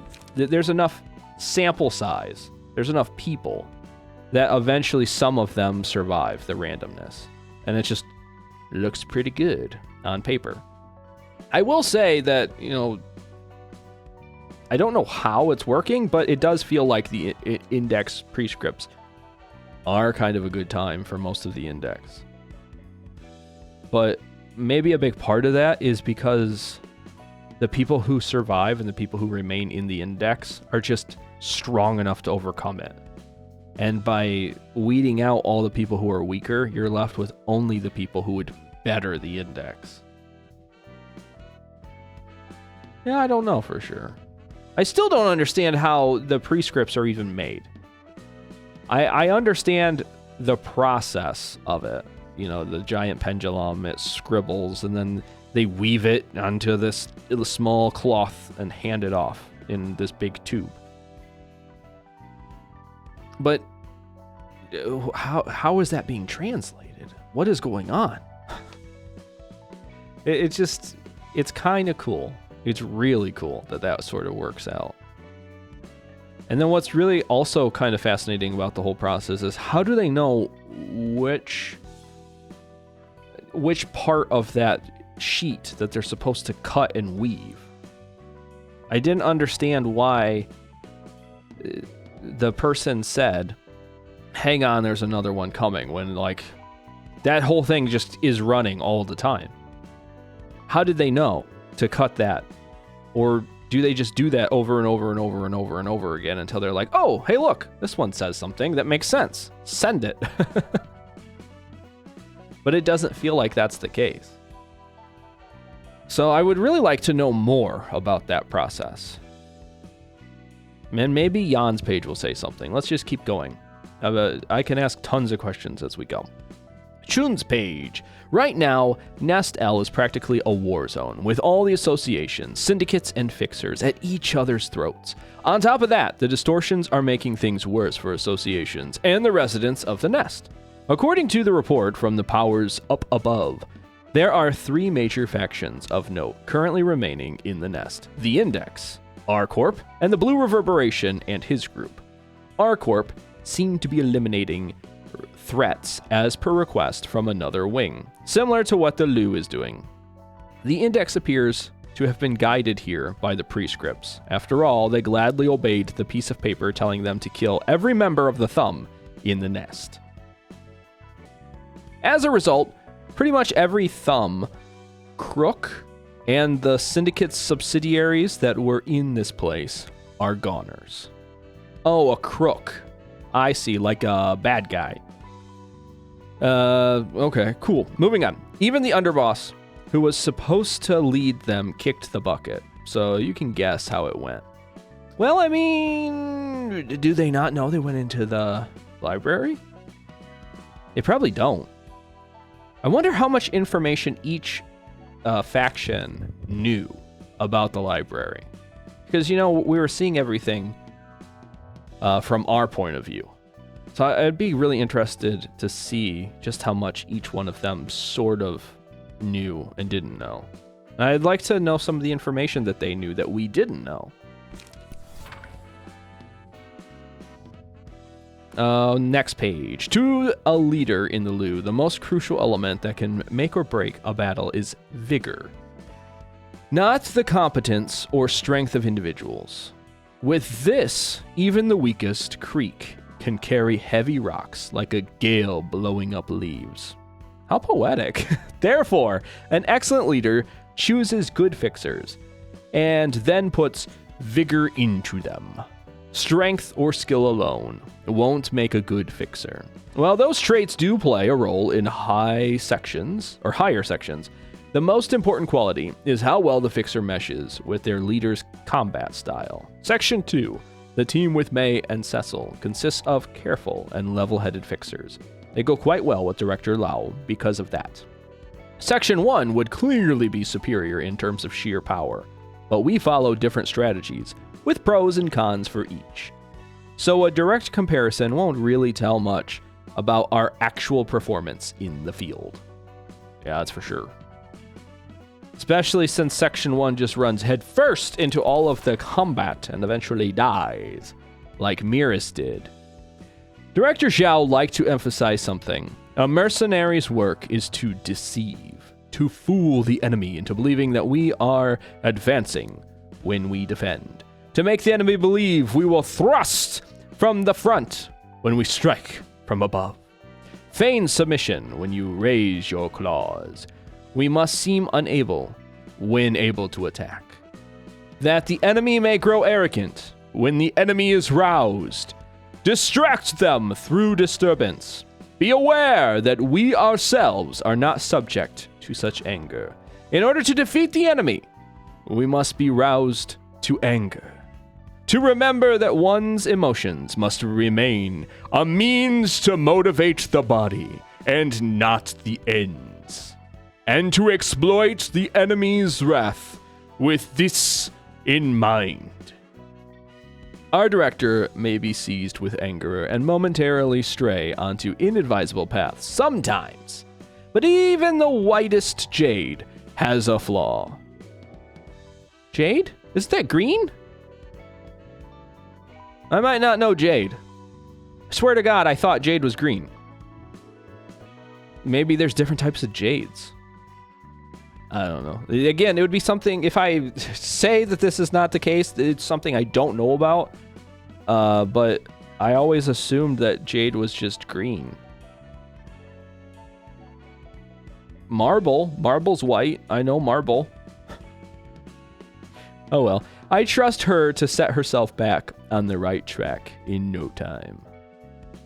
Yeah, you know what? After she gets really angry and runs into the library, she'll be fine. She'll just blow off a little bit of steam and she'll be back to her normal self. Don't worry about it.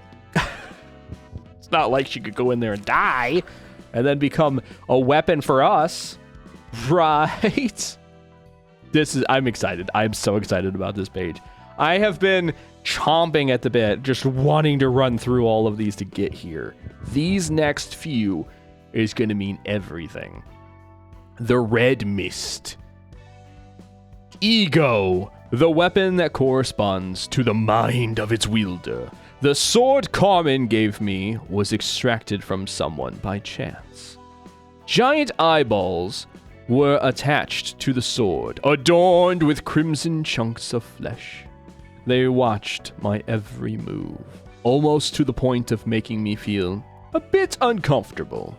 Wondering if this was a product of some new singularity, I asked Carmen what the thing was. She only said that I've got to get used to it, since there's little she can do about how it looks. Although it looked a bit creepy. It wasn't anything unbearable, and Carmen didn't seem to mind it as long as there were experiments to be performed with it.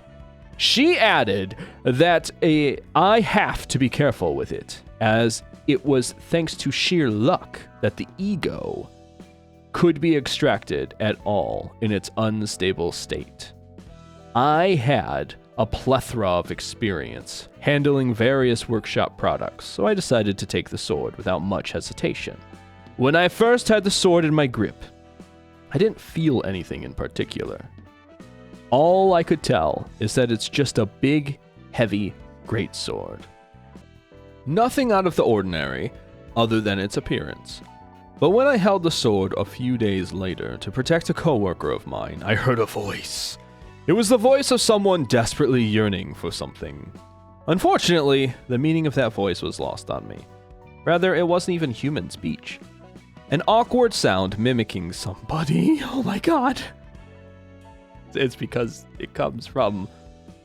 well, I know it's called mimicry, or mimic. Yeah, mimicry, I think. I forget what the... name of this abnormality was. I just remember that some of the... Like, it would say hello. It was... Oh, I hated it. Noises of teeth grinding, bones crackling, mingling with flesh. Some things collide, fall apart, and mix in irregular patterns as if to mimic the way humans speak. However, that sound was too violent and sharp, the strong obsession of an empty one.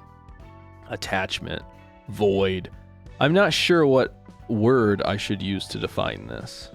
One thing I understood was that only I could hear that voice, and that it rang in my head rather than my ears.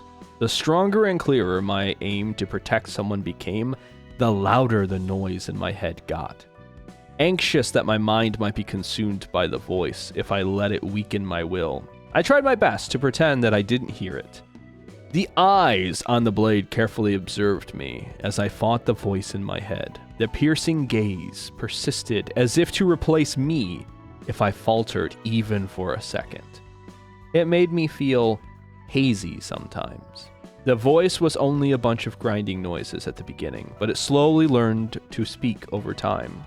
Soon enough, it started speaking in a language I could understand, though it stammered a bit. It takes human hide to protect human flesh. A shell.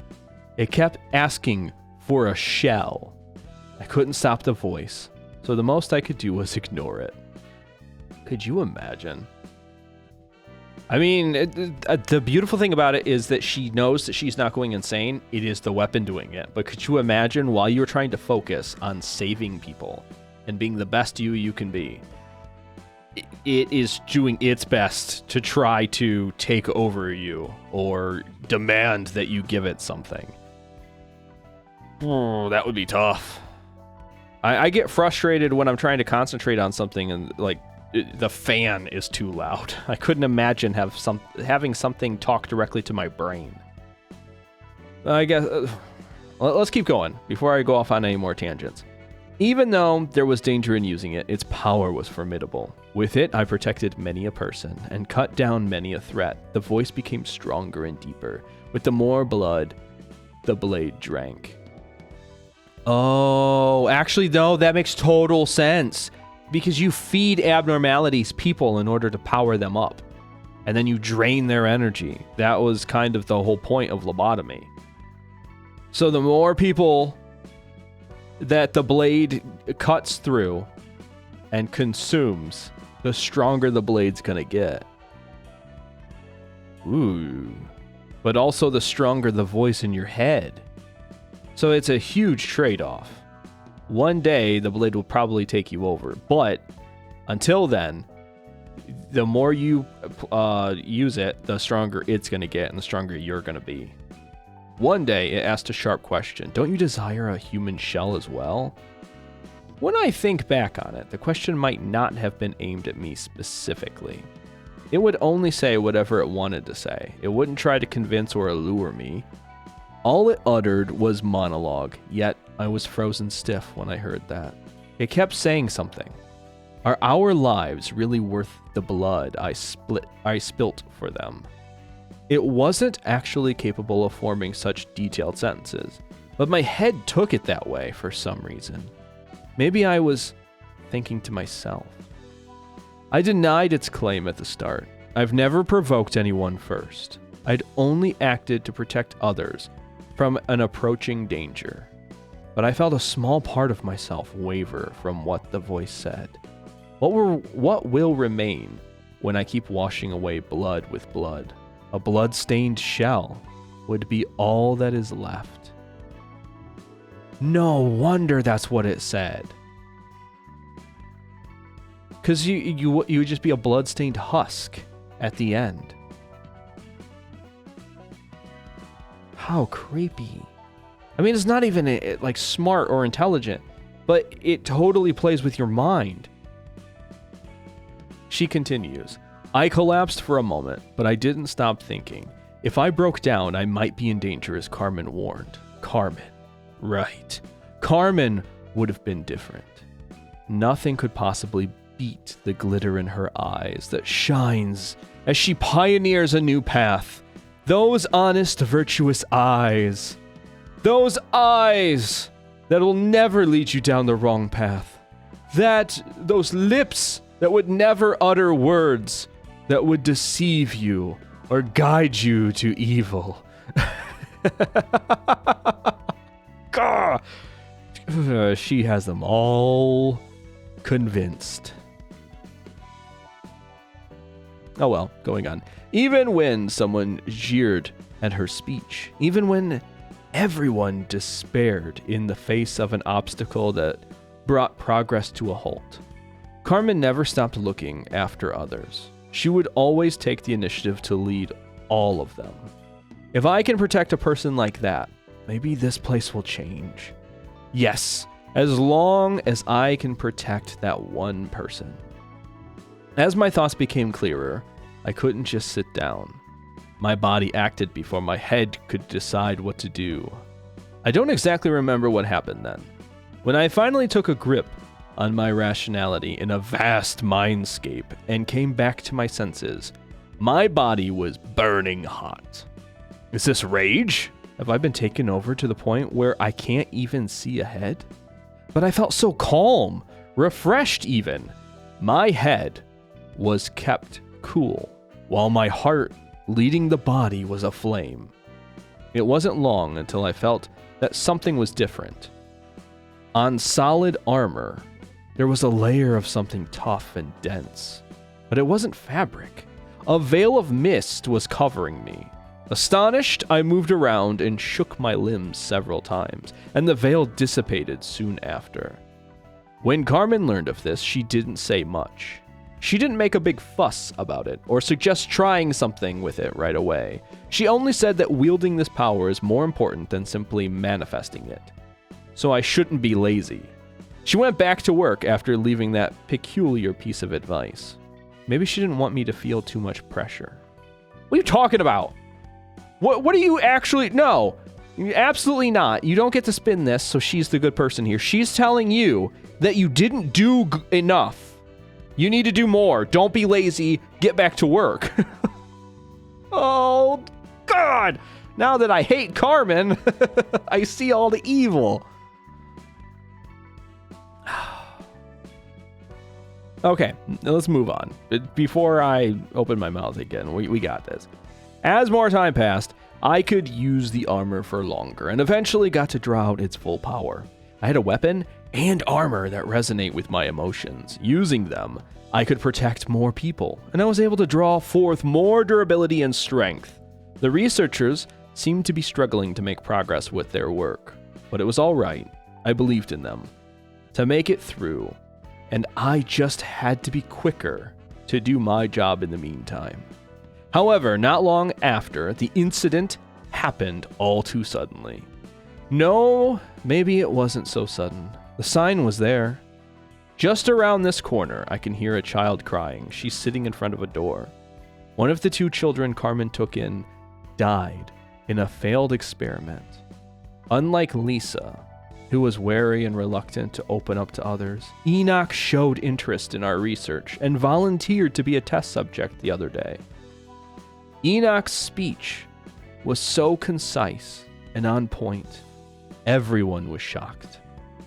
He wasn't afraid, and he wasn't shaking. His voice was unswerving and gentle. Enoch's eyes weren't those of a naive little kid. His words and thought were surprisingly deep and mature.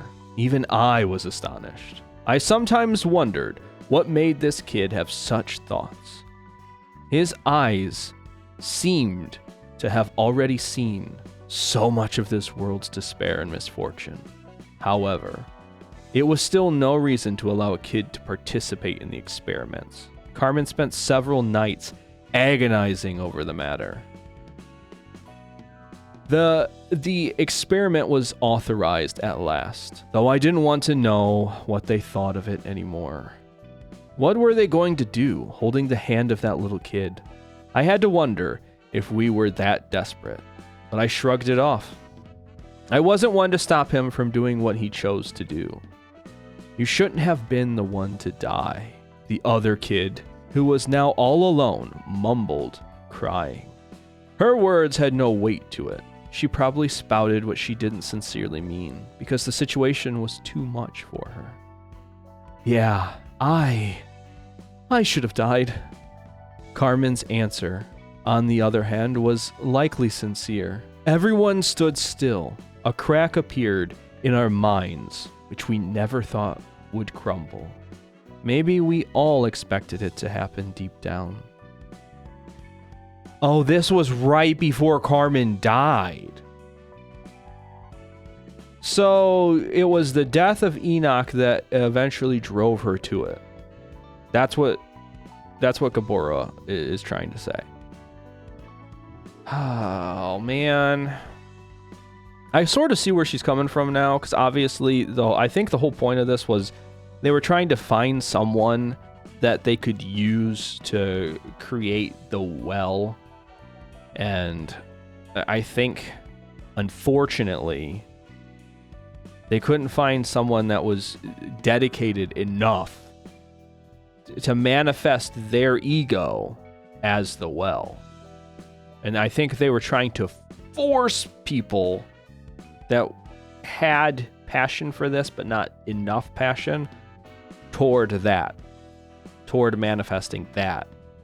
And I think that's probably what happened with this sword, was that whoever turned into this, I think they were trying to force them down the path of you will become the well.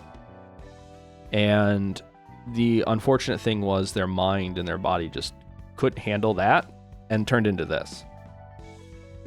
So their heart wasn't in it enough. And that's why this manifested. I think that's sort of what the experiments were. I don't know. And maybe we do know, and I just am unaware. I don't know what those original experiments were aimed toward. Whether it was just simply we need to create more abnormalities, or if they were actually trying their best to turn other people into the well, and it just was not working because their heart and soul wasn't in it enough. That wasn't where their ego was going to go. That wasn't going to be the manifestation of their emotions. And it wasn't until someone who was at the center of it all, and that was the only thing that mattered in their life, was used in the experiment, Carmen, that actually was able to manifest itself. So that's, I think, where this is sort of going. And that Enoch was probably the closest, but he ended up, instead of even, I don't think his emotions, I don't think his mind, I don't think it's that he was a small child and couldn't handle the experiment. I just think that he was doing it out of love for Carmen and out of gratitude for being taken in from the outskirts, more so than he was doing it because his mind and his emotions had made that conscious decision to do that thing.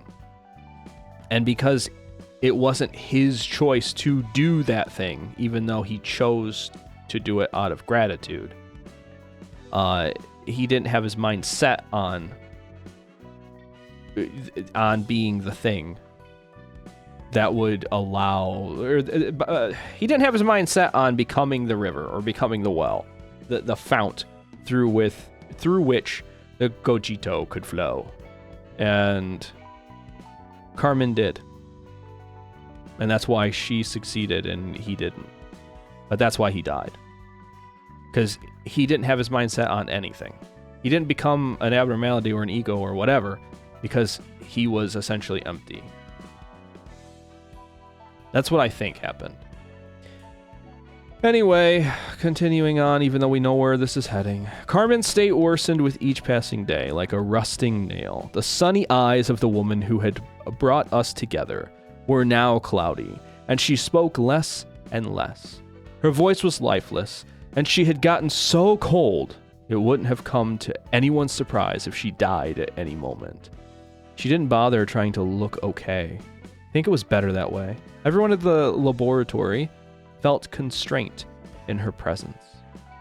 They viewed Carmen in different ways.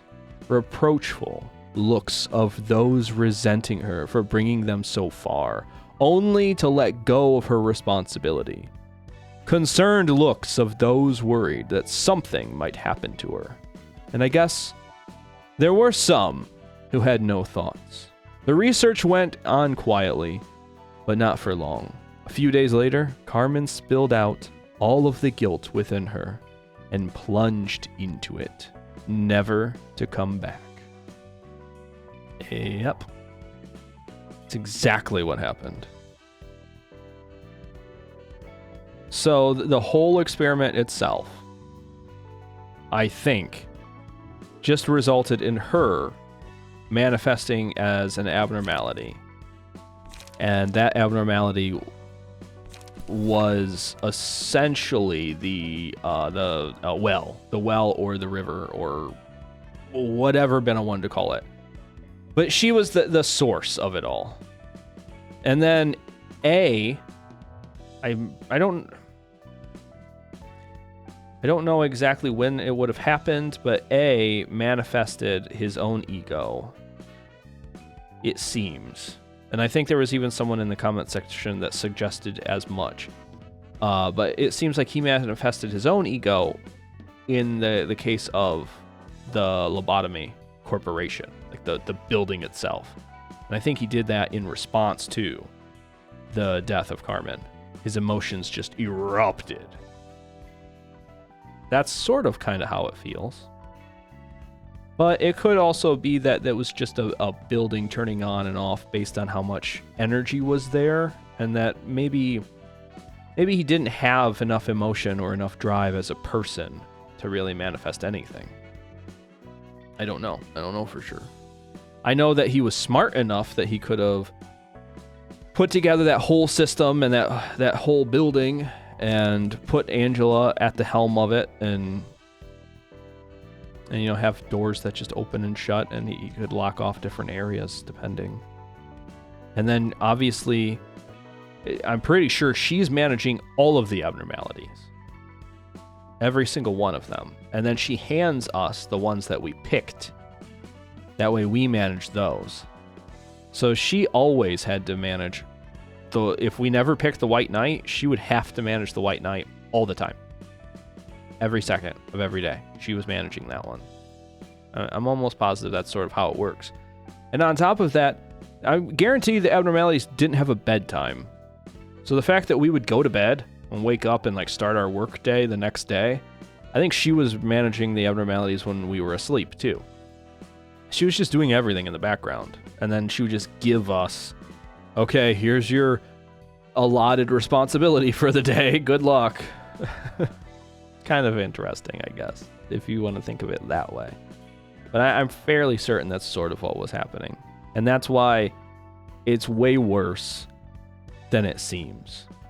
Especially when you're first going through lobotomy. At least for me. Maybe other people picked up on it. But for me at that time, I was just like, oh no, okay. The whole system just goes into lockdown at night, and nobody goes in and out, and nobody has to manage the abnormalities. I guess technically that's sort of true, because she can ramp up or decrease our defenses, and maybe that's what she was doing. She was just ramping up all the defenses and locking them in for the night. I don't know. That could be too. Nikolai's page time. In the past, the fourth pack was considered a thorn in the side of our corp.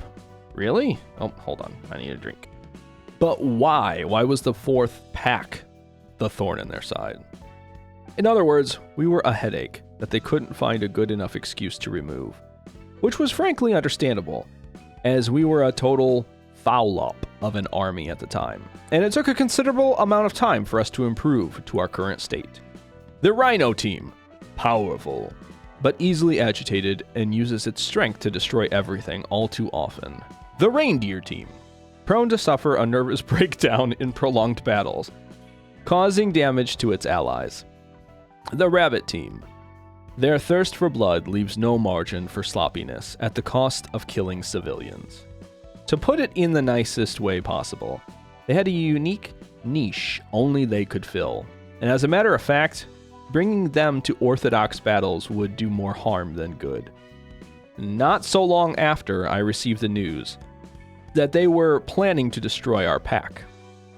Perhaps they deemed it a waste to spend any more energy on us. The news of destruction didn't come off as much of a surprise as I'd expected. Or maybe I was so panicked that my hair had turned white. There wasn't much I could say. What more can I say to this person who isn't even part of our corp? All I can do is humbly accept my fate. The guest, who had impressive pair of red eyes and dashing brown hair, looked at me and gently smiled. Her demeanor took a sharp, cold turn. I wouldn't have been able to tell that this person had a talkative and lighthearted side if I hadn't seen her speak mere moments ago. Dang. She knew. She knew that they were backed into a corner, and the only way to save themselves was to take on this responsibility. To guard us. Dang. Carmen is so evil. She is so evil. After a moment of silence, she slowly opened her mouth. A large-scale war was about to occur. If we made big enough contributions in that war, we might be able to avoid being destroyed. That wasn't a suggestion or a plea for help. It was a semi-mandatory request. The reward? You get to avoid termination. Her attitude was something else. The way she confidently delivered her speech in front of me gave off a certain sense of conviction. It was as if she were saying she's going to make the war happen. Baffled, I let out a bout of laughter. I knew we weren't in the position to refuse it. And she was right. A huge war broke out soon after. Thick smoke covered that nest. Wait a second. Did Carmen know the smoke war was going to go on? Was she secretly sabotaging things in the background? Because obviously this is Carmen. Brown hair, red eyes. We're either looking at Eleanor or Elena, or we're looking at Carmen. It's got to be Carmen. She knew. She knew the smoke war was going to happen. She may have even caused the smoke war. How much did she sabotage the previous L Corp? Was that all part of the plan? Dang. I mean, there's no real answer here, but dang! Okay, let's see what Mio says. Maybe we'll get more information from this. Long ago, there was a battle between huge syndicates. I won't bother saying when. Those kinds of things happen all the time in the back streets, and I had the misfortune of getting caught up in the middle of one. The fight was so fierce and intimidating, the young little Mio had to shiver in a corner. I couldn't find a gap to run through, and there weren't any hiding spots around me either. All I did was crawl to a wall, crouch into a ball, and pray that no eyes fall on me. Stupid, wasn't I? My prayers didn't work. A syndicate member spotted me, and I closed my eyes tight, thinking this was the end. When I took a short breath in, I heard the sound of a sword cutting through flesh, followed by the sound of a person collapsing to the floor. I thought, swords like that would hurt a lot. But I felt pretty okay. The situation was so surreal, I was starting to believe that I didn't feel my body hit the floor because a person's senses are dulled moments before death. Then I realized I was staying conscious for too long for someone that just got cut with a sword. I mustered up the courage to open my eyes. I've got to see what's going on at least. You know what I mean? I slowly opened my eyes to a scene I'll never forget. A person covered in red, massacring all the syndicate members in front of me. She was literally chopping them up with her massive blade, and they were helpless against it. I was looking at it in awe. I didn't even think to check my body. Thud. With the last syndicate member down, the street was open.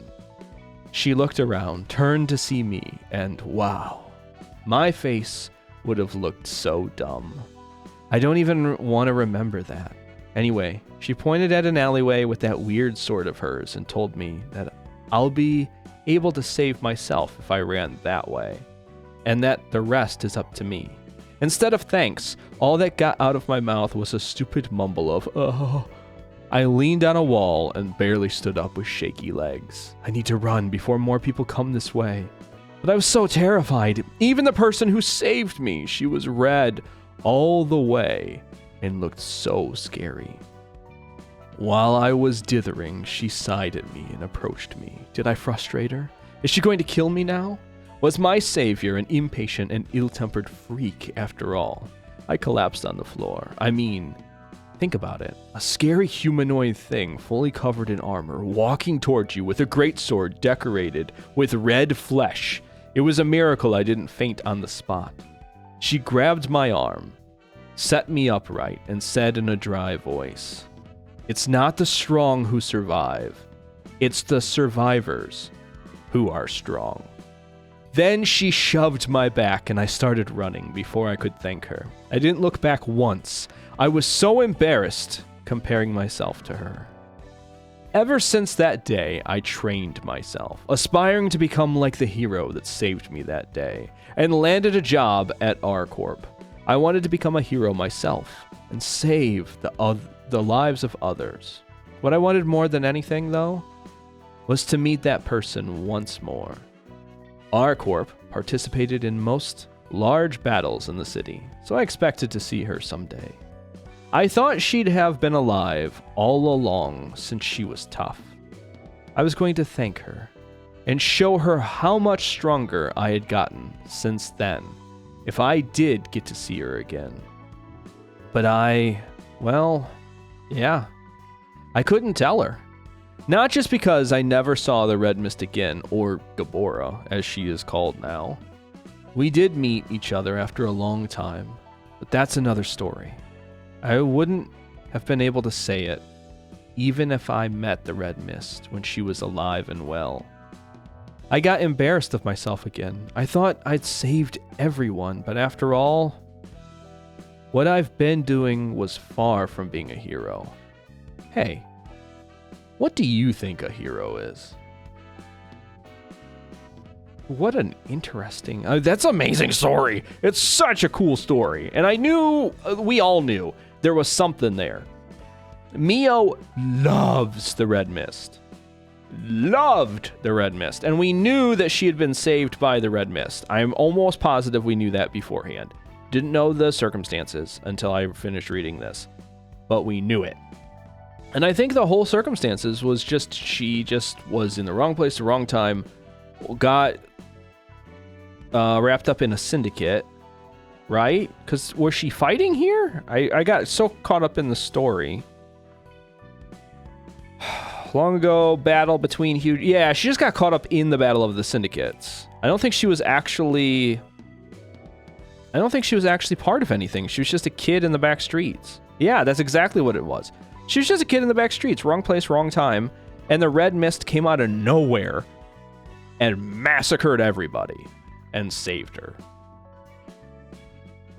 And now, I mean, she worked so hard to try to be a hero and gain strength, and that she basically sold her soul to the R Corp to try to match that strength. And in doing so, she lost her dream of saving people, her dream of being a hero, and instead it was replaced with just her being a mercenary. But I guess the question is, and I mean, that's what she asks, is what is a hero? What does that look like in the city?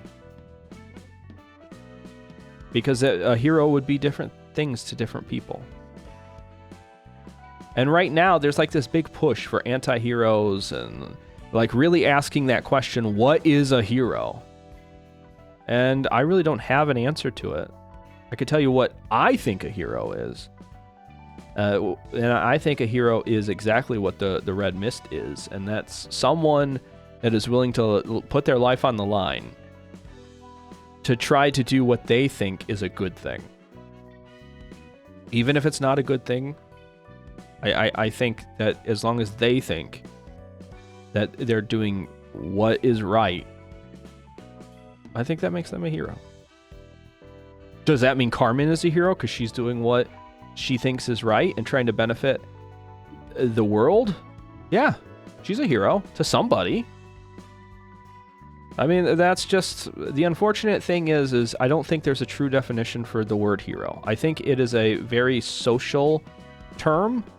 Like a lot of social terms, it means different things to different people. So if Mio is asking what is a hero, that means she doesn't view herself as one. She's not doing the things that she thinks makes a hero a hero. And that's kind of sad to me that she lost that. She gave everything to try to be who the Red Mist was, and just R Corp kind of stole it away from her. But, you know, it's a story. How's that go? A story as old as time? I think that's how it goes. You know, someone thinks that this is the only path for them, so they go down it, and then they realize that going down that path shut them off from their real dreams. But when you're in the moment, you just do. You don't really think about it. Okay, time to move on. Maximus page. The L Corp that came before Lobotomy Corporation imposed unfair conditions, and many wings weren't happy about it. There's W Corp, which had to raise admission fees and get less trains running because of the energy deficiency. Also F Corp, which wanted to experiment with fairies to use them in various ways, but failed to produce satisfactory results because they didn't get enough energy. And many other wings had a thing or two to say about the older L Corp, but they didn't have the gall to say it out loud. There weren't many alternatives that could provide such huge amounts of energy. These conditions soon became a hot topic among wing employees and city folks in general. Who's going to be the one to change that miserly L Corp?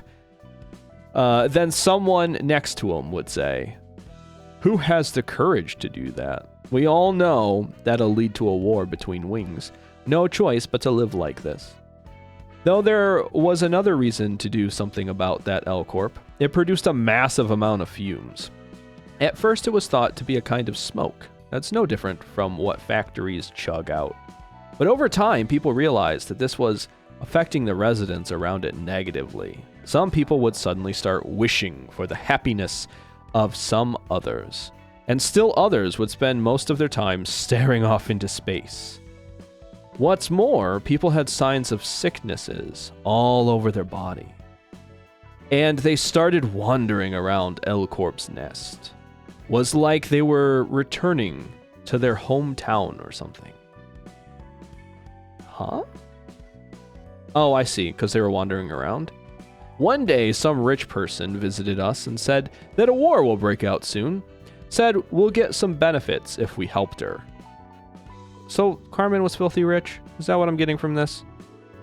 Of course she was. The evil characters are always filthy rich. That's just how it works. Anyway, that gave us a bigger thing to worry about than an upcoming destruction.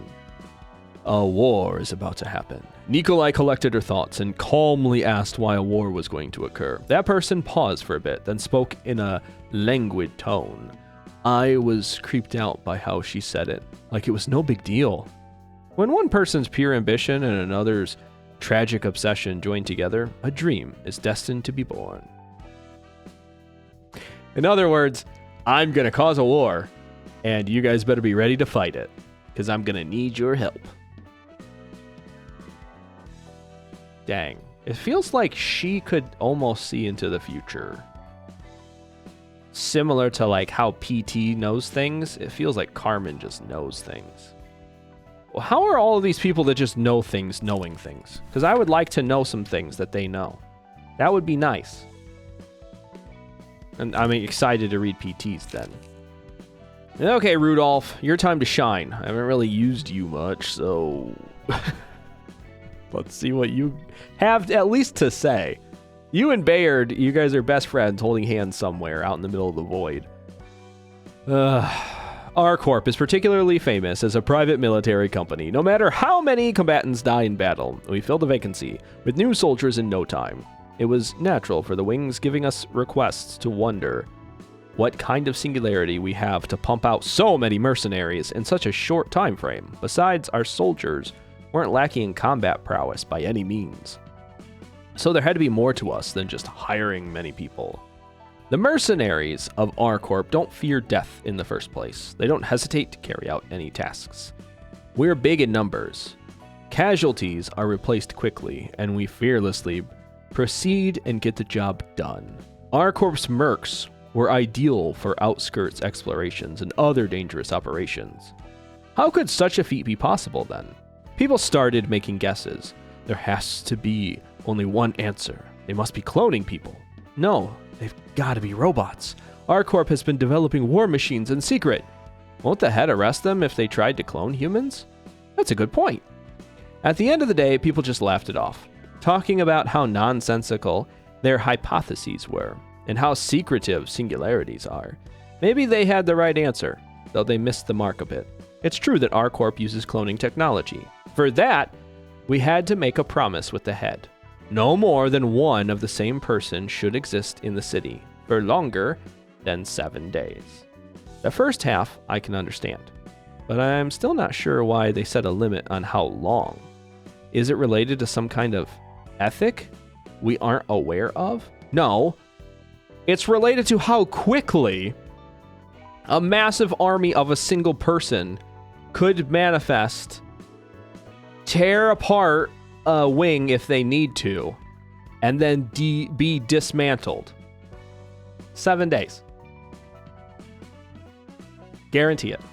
But also it takes, I'm assuming it takes about that much time for them to train up the person. You know, they can train them for those 7 days. And then you use the T-Corp thing to expand that time. So that's also a big part of it. They get their training in. But they could do it in a day, depending on what kind of time expansion you're working with. But regardless, I guarantee the 7 days is because they did some sort of a mathematical equation to show that from R-Corp, anywhere in the city, they could amass a massive army of a single person who is a clone of all of a single person, and tear apart any section of the city that they need to, and then dismantle it by the 7th day. I guarantee they did that calculation. Then that's what that is. And if that doesn't come up, then I'm going to be furious. This whole idea of the 7-day clone thing. Because why would they be so specific about this and mention it so many times? Because they've mentioned it so many times in library. If this doesn't become a thing some other place, whether it's like the books or Limbus or whatever, this has to be a thing. I forget what it's called. It's like, oh, Chekhov's gun. Isn't that what it is? I don't know enough about like playwriting and stuff. I think that's what it's called, though. If you show a gun in the first scene at some point in the play or whatever, that gun has to be fired. Otherwise, don't show it. I think that's what that is. So they've showed it. Here it is. 7 days. I want to know why.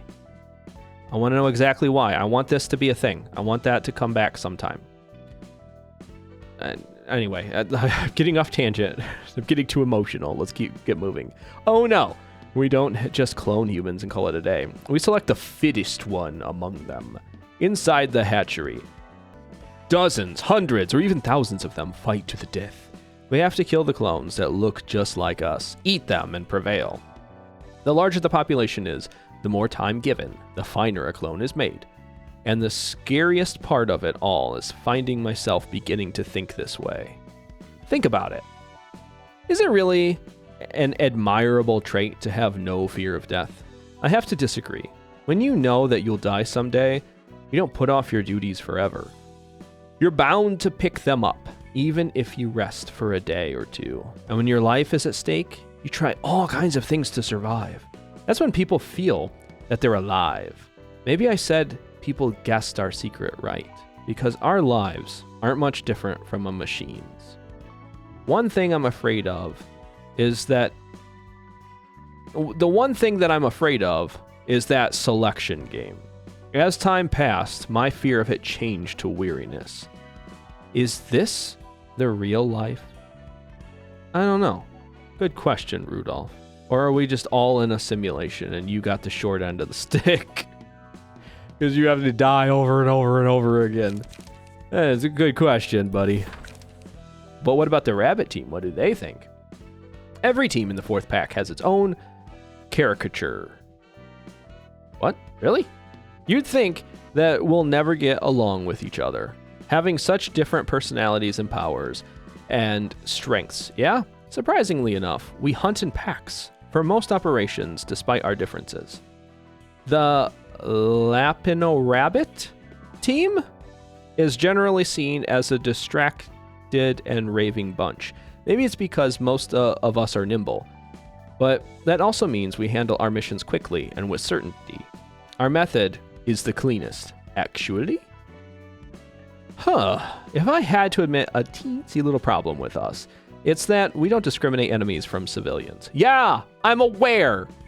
I am totally aware. I put you in any of my departments, rabbits, and you eat everything. It was very fitting when she would say, let's graze the grass. Because anything in their path, they're gonna just eat it. All of our clerks, all of our agents, they were all gone. I hated the rabbits. I got to the point, especially late game, right in the middle of the game, they're really powerful and they're amazing. Early on, it wasn't worth it because it was hard to not have everything go nuts after they ate the clerks. And then late game, they were just more of a pain in the butt to make sure that I managed them the right way instead of just sending in one of our heavies. One of our heavies could do the job of the rabbits. Now, they still had their utility whenever everything got out. I could stick them in a section and just sort of let them handle one section while we ran around and dealt with the rest of the sections. But that was the only time that I really liked the rabbits late game. They really shine in the middle of the game. Right before you do your first reroll, Like, you start back over and respawn from beginning. Once you get past that and you you respawn and you start everything all over again, it feels like the rabbits kind of fall off because they're just not worth trying to they're not worth trying to manage. There's just too many losses with them. So I feel this. I feel all of this. It's just, why am I getting upset about memories from almost a year ago? Maybe even a year ago at this point. We do have a tendency to shoot first at any non-rabbit in the area that comes into our sight. We'll leave ourselves open for attacks if we take our sweet time to tell them apart.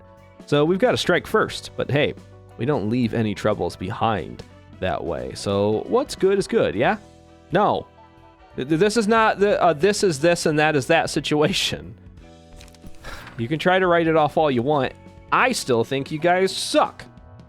I would have rather had the rhinos. There, I said it. Give me 1 or 2 rhinos that are out front tanking for us, and I'll be the DPS. We could have done we actually could have probably done amazing things with rhinos. We really could have. The only downside to a rhino is they get infuriated, and they'll actually would have done irreparable damage to containments. But otherwise, I think the rhinos would have been a great team. Anything where I could have had a tank just sponging all of the damage for me would have been amazing. Although, late game, we kind of had our own tanks sponging damage, so... okay, I guess. I get it. I think it would have been really cool, though, to have like a rhino or 2 that they just threw in. Maybe after you've beaten the game, they give you extra stuff, and you can go back and do like some of the later days with like super awesome units. That'd have been kind of neat. There's probably a mod or something for it. Anyway, a Rhino Team Soldiers page. Every team in the 4th pack has its own character. Our personalities, powers, and strengths are all wildly different, but we still do most of our missions in packs. Us Rhinos specialize in using physical strength. We're good at pushing ahead, if nothing else. I think we're the strongest team in the 4th pack. Smash 'em hard, block 'em hard. We often stand on the front line instead of the frail rabbits and reindeer. The Rhino team's armor is thick and large, and we've got tough bodies too. Sometimes though, my body starts heating up if I keep moving around, and I can't control myself for a while. I figure that's because of the odd tech our corp uses. Something about expanding muscles and pumping more adrenaline into the blood. So, it's the R serum. That's what the claw had. Ugh. I kind of feel bad for him. I don't, but I do. There's times I feel bad for the people in the city. And there's times I'm reminded that they kind of all signed up for all of the torture that they all get. Not all of them. I do feel bad for some people. But a lot of the books that we get, they kind of sign up for it. This ain't a singularity or anything. Plenty of others are making use of it, apparently. We never got to hear the deets. Oh, wait, what? That's what they told me? Oh, yeah, no, I was reading the right spot. We do hear often that we've got to watch out, though. The Rhino team's got more destructive power than others. And once one of us started getting all excited and enters a rampage, it won't be easy to stop them until they calm down. Well, then don't do that. Simple as that. I think that's what they're trying to say. Just, we need to avoid that. Well, what's going on with the reindeer team? Every team in the 4th pack has its own characteristics. Our personalities, powers, and strengths vary so greatly that it's hard to imagine us working together. Nonetheless, we move in packs for most missions. The reindeer team utilizes powerful electric waves generated from brain waves. So their brains are so messed up that they can amplify their brain waves and pump them into your brain. And then you take psychological damage from the thoughts that they were having. I guess that's kind of cool. How messed up of a person do you have to be that you could actually injure other people with your own thoughts? I don't know, food for thought. You see these horns? The electric stimuli generated in the reindeer's brain are condensed at the tip of these horns. The concentrated electricity is then collected by our staves for attacks. Oh yeah, that's what concentrate was. The page. Because there was like a ball of energy between their horns, and then like they had their staff. So it was like the horns were, I guess, pumping energy into the staff, and then they put it down and it fires. It zaps the other people's brains. There's the one thing we should be careful of when we use this ability. If the battle drags on for too long, or we exert too much power at once, most reindeer will go insane. The symptoms are expressed in various ways, but in most cases, they hurt their own comrades or damage the psyches of others. We sometimes utilize K-Corp singularities to protect our sanity or mitigate the mental damage, although we can't afford to use it often. K-Corp. I feel like we know this one. I just don't remember it. This is what I get for like taking a couple weeks off of reading all of the credenza stuff and just really focusing on all the battles. I lose a lot of the memory of all the corporation stuff. This is gonna be, yeah, that's what I thought. It's gonna be a lot. I'm so excited to hear what PT has to say. Wait, hold on. Did we get Roland? No Roland or anything. There's Dong Juan, which will probably talk about the restaurant that I saw these two lovebirds come in. They sicken me. We do get Olivier, so they'll talk about Roland a little bit. Blue's got to be in here somewhere. Yeah, Argalia. Perfect. They'll talk about Roland. Is that all of them? That one. That one. Why is it? Oh, there it is. Oh, okay. My scroll wheel wasn't working for some reason. Anyway, I'm getting a little bit ahead of myself. Let's go to Purple Tears really quick. Because we'll get there. We'll get there eventually. I just got to thinking we don't have a Roland or anything. We don't get Angelica either. Kind of a shame. I really want to know what's going on. Especially in their past.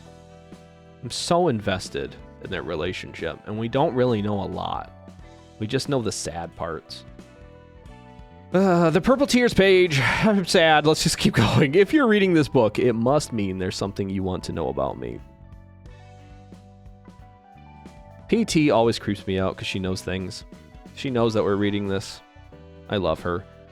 I'm sure you have lots of questions, but I sadly can't give out detailed answers. It's hard to come up with a definition and an explanation for a power that naturally emerged, you see. How should I put it? In that case, I can travel through time and space and see a myriad of possibilities. Too many for you to possibly fathom. It's probably a little bit different from time travel as you commonly imagine it. The future self who experienced a certain past returns to it in order to change the future. Whatever is going on in the past, some kind of paradox is bound to happen to causality, big or small. Little things can set off massive twists, like the flap of a butterfly's wings causing a tornado, and even I'm afraid of bearing that risk. It could turn into a cycle of meaningless struggles. Yeah, I guess it's fair to say that I travel to a completely different space. Ever thought about the possibilities that an infinity of different versions of the world you live in might exist? Let's say that you sidetracked on your way home and were killed by some syndicate members that ambushed you. But in another world, you might have decided you wanted to go straight home, and the assault would have never happened. Or you might have noticed the syndicate members as soon as you stepped into the wrong alley and quickly got back on track. Those small choices can add up. The result in countless worlds, where countless outcomes unfold. I know what you're thinking. This isn't logic that can realistically be proven. I know all of this sounds unbelievable. People can't understand me because of that, and even I have difficulty explaining myself. No, I understand it. I watched this movie once with Nicolas Cage in it. It pretty much explains this whole concept. I don't know what it's called. I don't remember the movie. I just remember he could see into the future or whatever, and he was like dodging bullets and stuff. But in like, I casually step to the side kind of way. I liked the movie. I vaguely remember that. I don't know if I want to recommend it because I don't remember anything about it. So let's just say we'll agree to disagree on whether or not I understand what's happening here. Because I sort of get it. She can sort of see all of the possible outcomes that could kind of happen to her. And I don't know how far into the future she kind of sees that. But it's because she lies on this plane between all of the different universes and like multiverses that can exist of her. And she sees all of them all at once. And she can pick the one that leads her in the right direction, or the direction that she wants to go to. Which means that she probably saw all of the different possible endings and to her life and the library. And she realized that this is the best course of action. So she basically picks the best course of action for each of the different realities. And I think what it is it's not that she changes these. Like, I don't think she can change the realities. I think no matter what the outcome is, she just sees it. And she gets to pick which one she likes. So that's why there's no, like, paradox thing. She can't go back in time and fix something. She can just move forward on the path that she likes the most.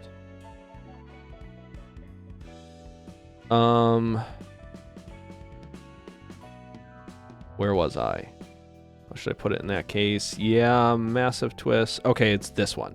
Yeah, I guess it's fair to say that I traveled to a completely different space. Ever thought about the possibilities that an infinity of different versions of the world you live in might exist? Yes. Let's say you were sidetracked on your way home and were killed by some syndicate. Yeah, okay. That's exactly, I think, what's happening here.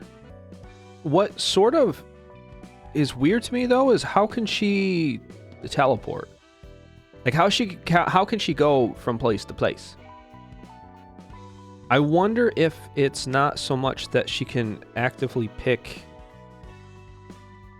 Oh, no, I understand it. So, she can move between these universes, these multiverses. So, in one of these multiverses, she's actually in that spot at that moment. So if she needs to be at a place, or she needs to teleport to a place, she picks one of the multiverses where she would be in that location at that moment, and she steps into that one. And if she doesn't like the results of that one, I think she can teleport into that one, and then move into the one that branches from there, because her being in that spot would cause infinite number of branches from that point. So then she can shift into that location and then pick the timeline that she wants from that point. Kind of like doing a quick save in a video game. She's got video game powers. I think that's sort of how this one works. Obviously, she doesn't have the reload ability. She doesn't get to reload and retry. But in a way, she sort of does. Because she gets to just see into the future all the different possibilities and just pick that one. This is a busted power. It's straight busted. Now, that being said, all it does is give her the best outcome. It doesn't change. I don't think she can change the future besides just picking the best outcome for her or picking whatever future she wants to see. And then she just rides that wave. In other words, the only reason that we're seeing this PT in our universe at this moment is because this particular PT wants to see this particular outcome that happens on our timeline. And that's why we see this PT all the way to the end of PT, which is at the library. At least that's what I'm getting from this. This is awesome. I love this. Because otherwise, the reality of the situation is she could just disappear. She could just shift into a different universe, like, oh, I don't like this one anymore, and just pop, gone. And then whatever PT was going to take her place is the one that wanted to see this universe. Or no PTs wanted to see this universe. So there's a bunch of them over in like a different universe. That's fascinating. Yeah, okay. No, the logic in my mind sort of makes sense. I'm probably not doing it justice, probably not explaining it the right way, but in my head, I don't really see where there would be anything wrong with that, because it would solve the paradox issue. Besides, all the PTs could congregate in one spot if they really wanted to. But then that would result in something happening. Probably like a catastrophic thing, so all the PTs would then not go there because they realize bad things will happen. So I think, in a way, it keeps all of them spread out. Yeah, because she would be able to see the results of that. So that's why they don't bunch up. That's kind of cool. I like this version of time travel. That it's more of it's a hop between multiverses, and she gets to just see the outcome ahead of time. I made it sound grandiose, but this power isn't almighty by any means, so I try not to use it carelessly. Not that I expect you to care for such details. It's already complicated enough as it is, isn't it? Just know that this power isn't omnipotent. No power is conveniently given to you in this world, after all. There's always a price you need to pay, and there is a world I yearn to reach, no matter that price. I'm doing this so I can find the world where I can see that possibility. Yep, that's what it is. And in the many worlds I've been to while doing this job, I saw many people who were lost after losing their precious stuff, just like me. I couldn't just pass them by. They looked so miserable and pitiful. Well, it wasn't entirely out of goodwill. The fact that they were worth helping played a big part. Once again, nothing in this world is free. I didn't quite pity them as much as I weighed up the favors they could give me in return. Thanks to that, I've become acquainted with quite a few fixers. And as corny as it is to say this myself, some even started calling me their mentor and became my devoted admirers. Lots of people ask me what I'm going to such great lengths to see. A leading figure that commands powerful fixers who are on the level of a color? I don't know. All I want is to meet my son, whom I'd had to part with in the most unfortunate way. Meaning I don't care about the ancillary stuff. I can see it so faintly. It almost seems to be within my reach, but it always ends up being a mirage. Oh, God. Oh.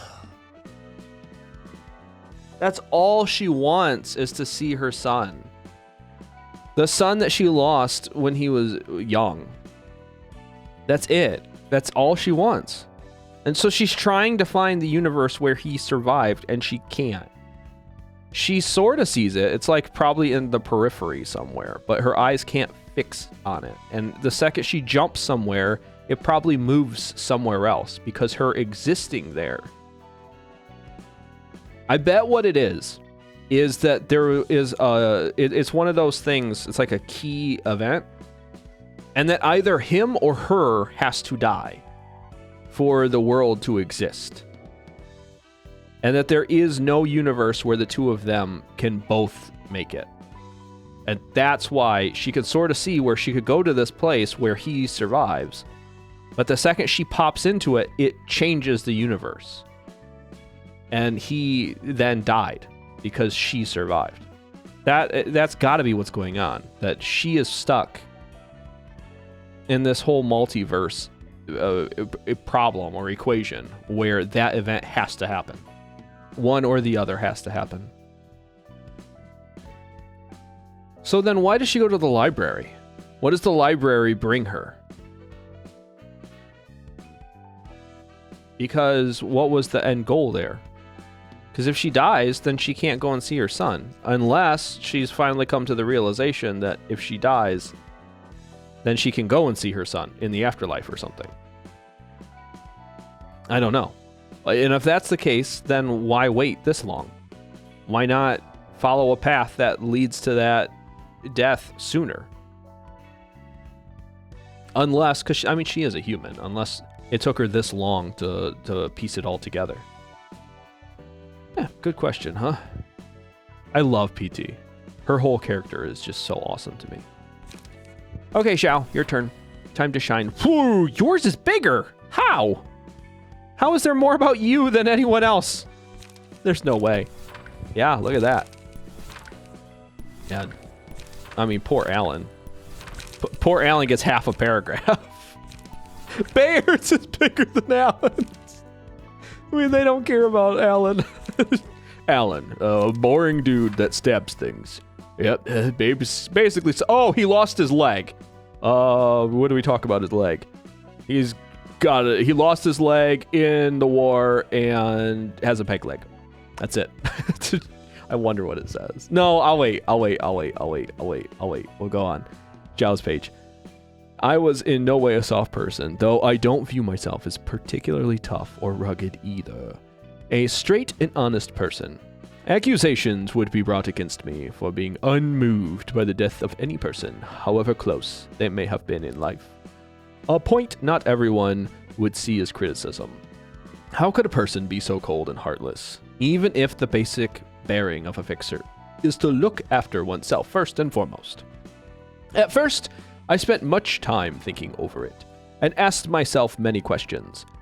Zhao, as a person, valued the lives of her colleagues, although her position forced her to keep her farewell to deceased teammates short. Since carrying out her duty and emerging victorious came first, shedding fewer drops of tears than the number of fallen was all the tribute I could pay. Bawling my eyes out would have stirred uneasiness in my colleagues. In the early days, the responsibility sometimes felt too heavy and burdensome. I had never once thought that my method was incorrect. I believed it to be the best method for myself, and I deemed that problems couldn't be solved any other way. Most fixers will probably think in the same way. Therefore, I could not understand the manners of Lowell, the newly appointed Section 2 director at the time. I found him repulsive and ugly. No, I put that part in there. Anyone that's just listening, I'm sorry. I'm ad-libbing a little bit. Back to the real thing. A person who tries to look after everyone and doesn't hide his grief-stricken face when a coworker passes away. It seemed clear as crystal that his tenderness would one day lead his team to death. Yet, he was faring better than I thought. A polar opposite to me. The ways I wanted to pursue but gave up because I was faced with my limitations. It might have upset me for a moment, a principle I could not follow. For I was not allowed to openly express sadness over the death of the few in order to protect the many. And my obligation to seize any chance of victory compelled me to march forward, if there was something to count on. My capability wasn't vast enough to embrace every member of the team. Was my choice wrong? What did he have that I did not? Looking back, I don't think what I felt was envy or jealousy. The indignation certainly was not a toxic emotion. I'm sure each of us had different specialties. It is said that people intersect with one another in some manner. I don't think the process to be natural at all. I was not a believer of fate meetings. After all, two parallel roads could never cross. A relationship begins with a desire to know. Simple curiosity, to know more about a person or to go further and see what they are seeing together.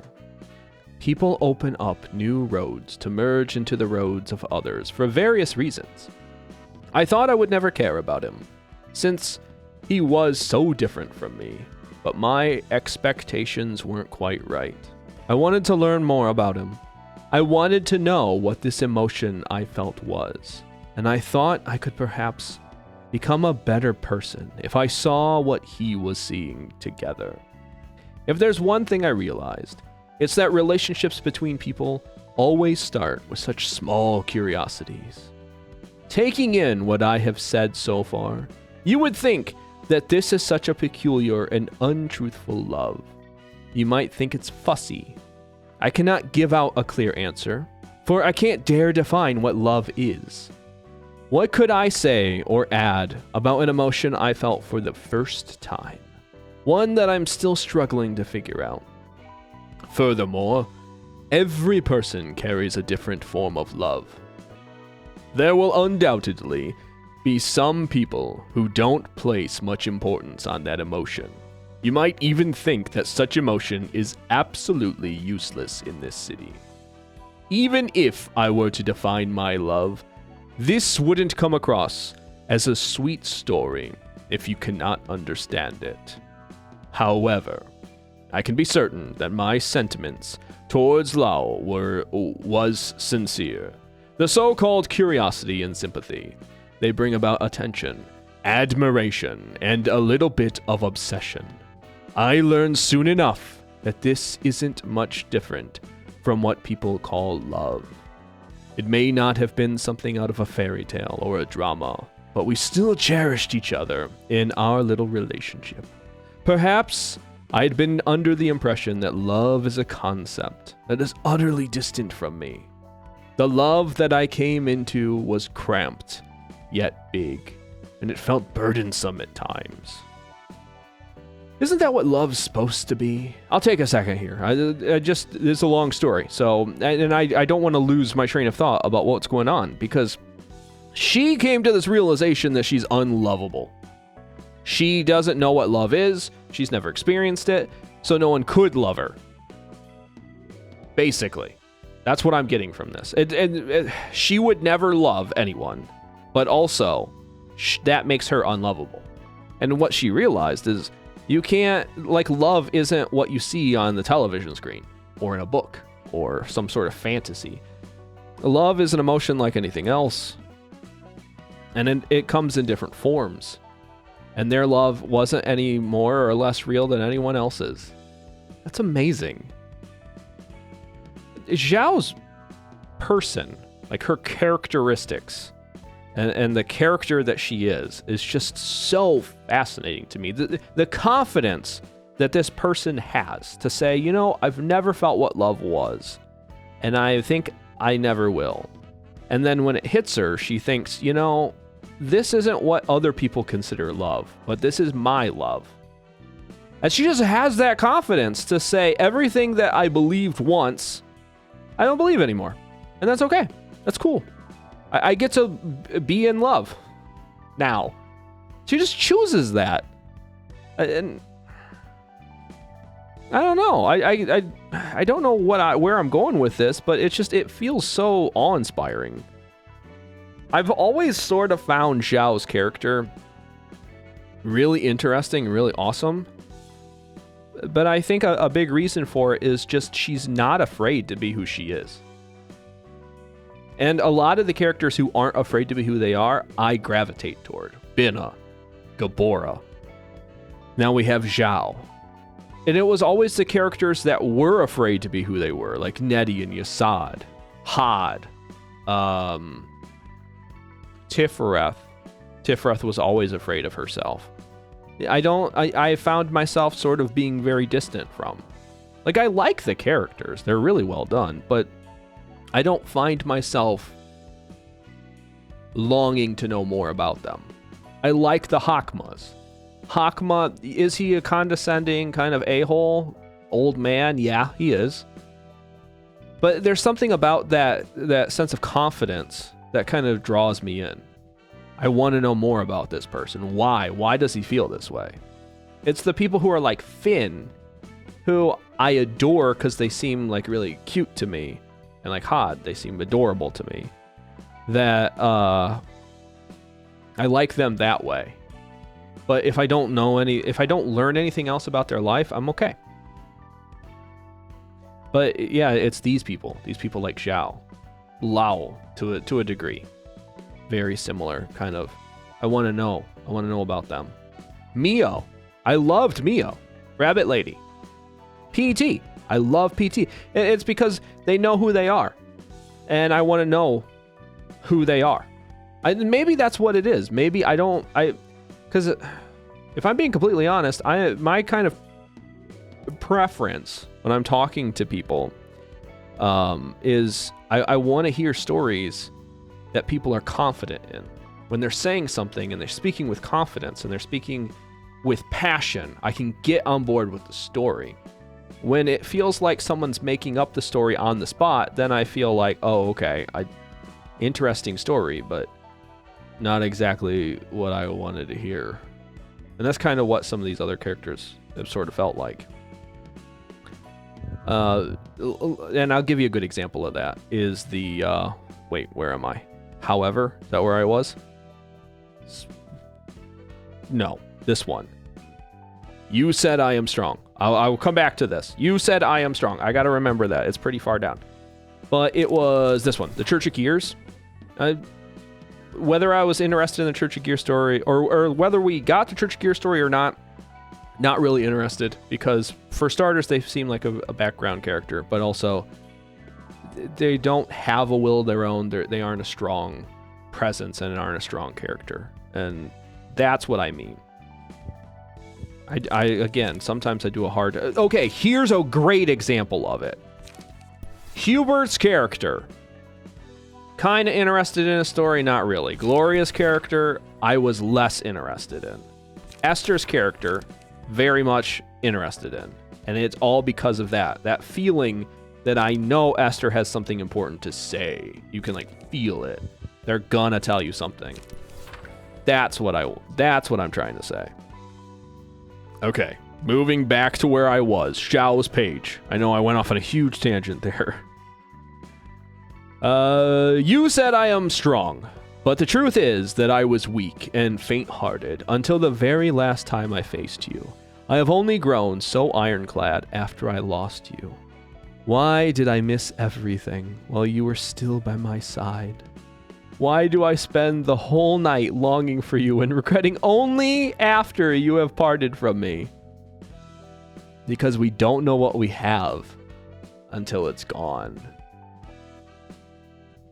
It's the sad truth of the human condition. We don't appreciate the people or the things that we have until they are no longer there. Oh, I'm so sorry, Zhao. I can relate to that kind of heartbreak.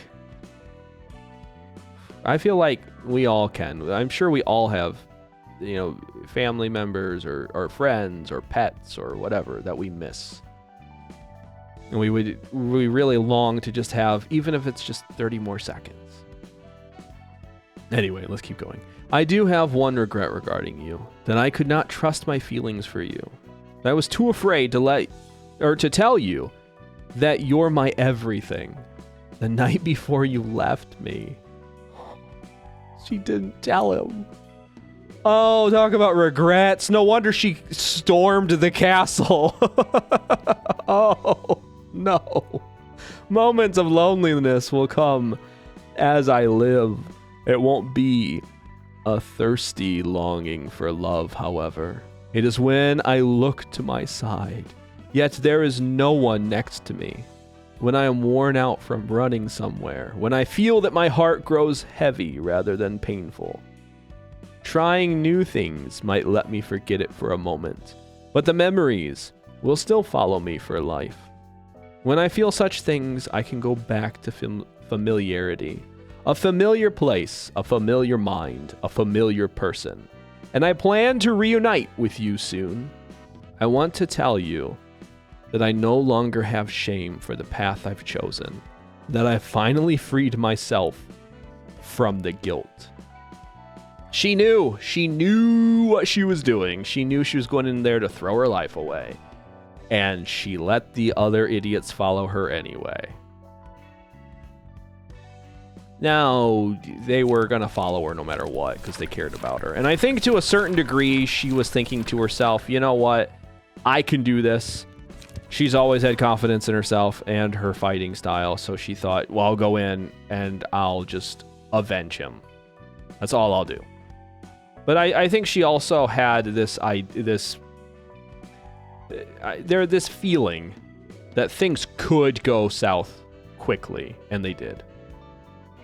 So she kind of knew that it wasn't going to work out for her. I feel bad. Not really, because it made for a really interesting story. But I do feel bad that she never got the chance to at least say goodbye. Or tell him he meant everything to her. So I guess the moral of the story is don't wait. If there's someone that important to you, let them know while you still can. Let's talk about Gibberish's page, because I was told this doesn't mean anything. I hope that is true, because I don't know. I don't speak. I think people said that this is Korean. I don't speak Korean. Have you ever seen a glimmer of light when you close your eyes? It's blindingly bright at times, and it shakes in an irregular shape at times. This sensation is often called a phosphene. Is that what that's called? There's times when I'm laying in bed at night and I have my eyes closed and all of a sudden things are really bright in my eyes. And it doesn't happen all the time. It's just every once in a while. I didn't know what it was called. I learned something new today. Whenever I close my eyes, the blurry image of a blood-stained carpet appears. That's different. Okay, no, hold on. Start over. The blurry image of a blood-stained carpet appears to me like an optical phenomenon. The beginning of an unpleasant nightmare. Four mannequins that lost a face and an arm each are lying on the carpet, spilling red beads. That's a bad trip, my guy. I'm pretty sure that you got into something. Another mannequin has its hand on my shoulder. I turn around and look at the loudspeaker in the mannequin's face. I can feel the vibration coming from it, even though I can't hear what it says. This is a fever dream. I think maybe one of the devs had a fever dream and just wrote it down. That's what they gave to Jan. But I already know what sound this mannequin is making. The vibration precisely matches the words I remember, and my heart starts beating accordingly. This power of recall lost all my good childhood memories to oblivion, yet it brings back such remembrances every time I close my eyes. My response to it is always the same. Take the flower that slipped into my hand and nail it into the mannequin's heart. I swear to God that this is a fever dream. I swear to God that whoever wrote this had food poisoning and were expelling all of their insides to their outsides out of both ends. And this is what they imagined, and they wrote it down. There is I don't understand. Is this a metaphor for something? Maybe I'm just not smart enough to piece this metaphor together. I'll keep reading in case it somehow makes sense eventually. A beautiful tree in bloom grows from the cracks the flower made. It's as soft as the hands that caressed me, and it's as pretty as the sound that consoled me. And it's as sharp as the noise of that last moment when I was scolded for the first time. Every branch that grows from the tree causes a piercing buzz in my ears, and the petals hurt as they brush past my cheeks, as if to make me feel the pain they hold. I stand still like my feet were tied until my body is covered in scars. 1, 2. Black marbles fall from the wounds. How long have I been in this cycle of pain? The nightmares have been with me for a good majority of my life. If I close my eyes, the memory of that time haunts me. And if I open my eyes, a reality I can hardly bear unfolds. I chose to keep my eyes shut because I thought I'd rather deal with the ever-echoing past. At least I won't be visited by new kinds of pain. Prescripts keep coming without a break. The city folk meet different ends depending on the prescripts they receive, though their fates all share a commonality of cruelty. Their resentment screams, tears, rage, and death. It's too much for my eyes.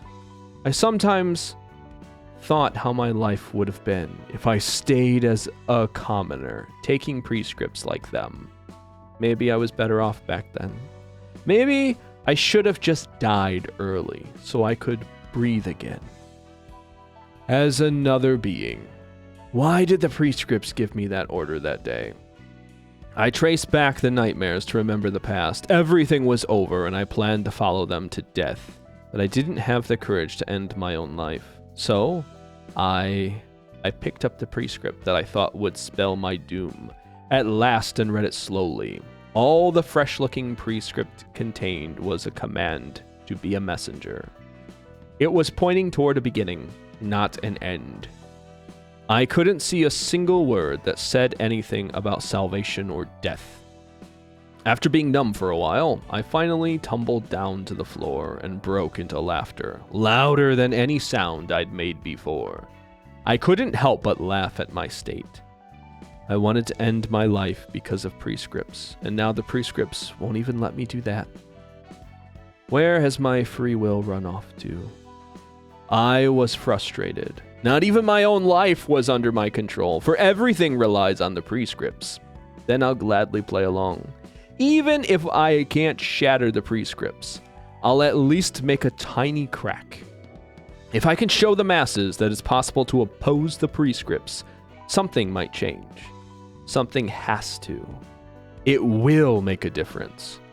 Once I had hope, I could see the way. And once I could see where to go, I had the strength to get up.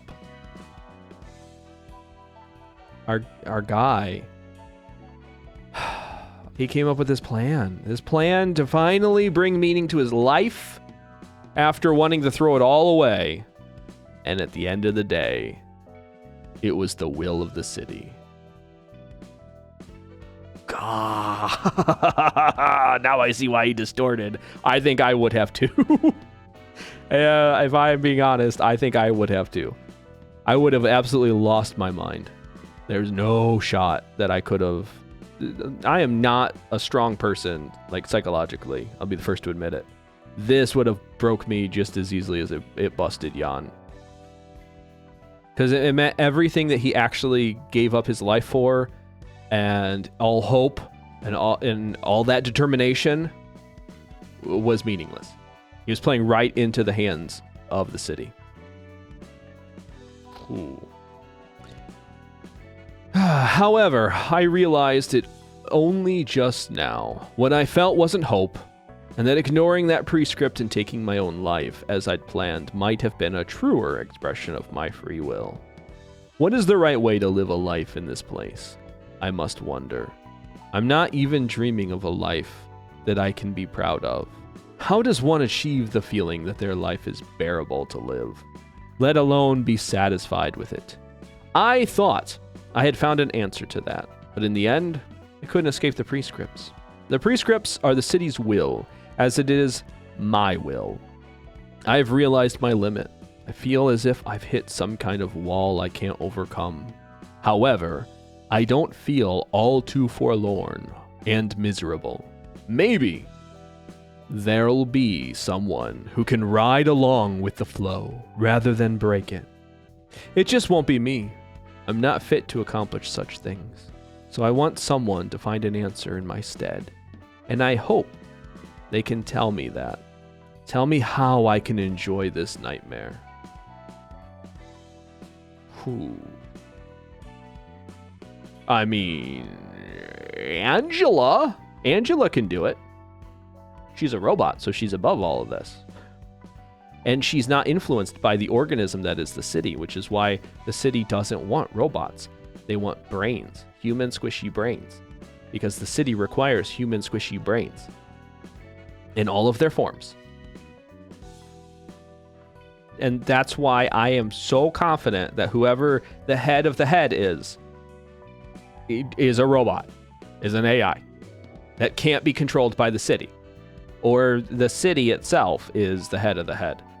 And it's the thing feasting on all the human squishy brains. Almost positive. At least that's my theory. I'm sticking to it for now. Okay, now we have what? Donghuan, Allen's, Irna's, Ye's. Yeah, I guess a couple really decent pages, but we're almost done. Almost done with the start of the city. I'm shocked we're getting through this as quickly as we are. There is so much information packed in this. I'm so glad we read through this. And I think part of why we're getting through it so fast is because I'm just so excited to see what the next thing's going to say. Donghuan, the grade 1 fixer. If he doesn't talk about the restaurant, man, I'm going to be understanding. Because I'm pretty sure that whole restaurant thing is just like, it might not even be canonical. It might be one of the things that happened, but I think it's just like a little aside thing that sort of shows us a little bit of what their life was like together. And it's adorable. It was cute. Their relationship is just absolutely amazing. Roland's and Angelica's. Okay, Donghuan. Hana Association seems to have taken an interest in the library and the Blue Reverberation, the two entities at the center of all of the problems that have been happening in L-Corp's nest lately. Now that they've marked their presence in the city's sky as stars, I asked a caller who happened to be a friend of mine about it, and he said the association's going to recruit him to hunt down the Blue Reverberation and his cohorts soon. Aww. Tell me about the Vermilion Cross. Tell me everything you know about them.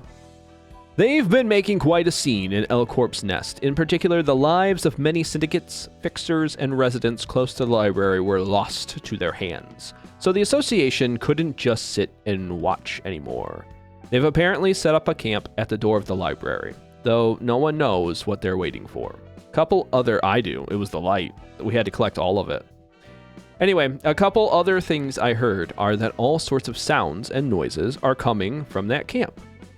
Oh yeah, that was Bremen. He does that. He makes those noises. And that a large number of firearms belonging to the Thumb were abandoned on the ground. Maybe they launched an assault on the syndicate while it was still struggling to recover from the loss of the underboss and his capos. The ensembles, not like most syndicates, just trying to make money off the turf of the wingless nest, that's for sure. But we still don't know what their goals really are, and I can't shake this bad feeling. Anyway, since I was asked to pay a visit to the library, it'll be worth investigating the case some more after I get this job done. Yeah, okay. What did you find out? What did you tell me? What did your investigations after you visited the library tell you? Poor guy. Alan's page. The message we got wasn't unexpected. The boss of our organization had always been a rash one, and he'd no patience with injustice or for his own curiosity. It was a miracle that he managed to stay under the Thumb for so long. I told him to be more careful, since his words and actions as the boss will affect his underlings as well. Yet, here we are. I thought I'd flip my lid at hearing the news, but I didn't feel as much anger as I expected to. The only thought that came to my mind was that he'd finally done it. With my head cool, I calmly considered my next move. At least some of us will make it out of here thanks to the early warning. And they did. They made it out into the library and then died. The poor Night Owls.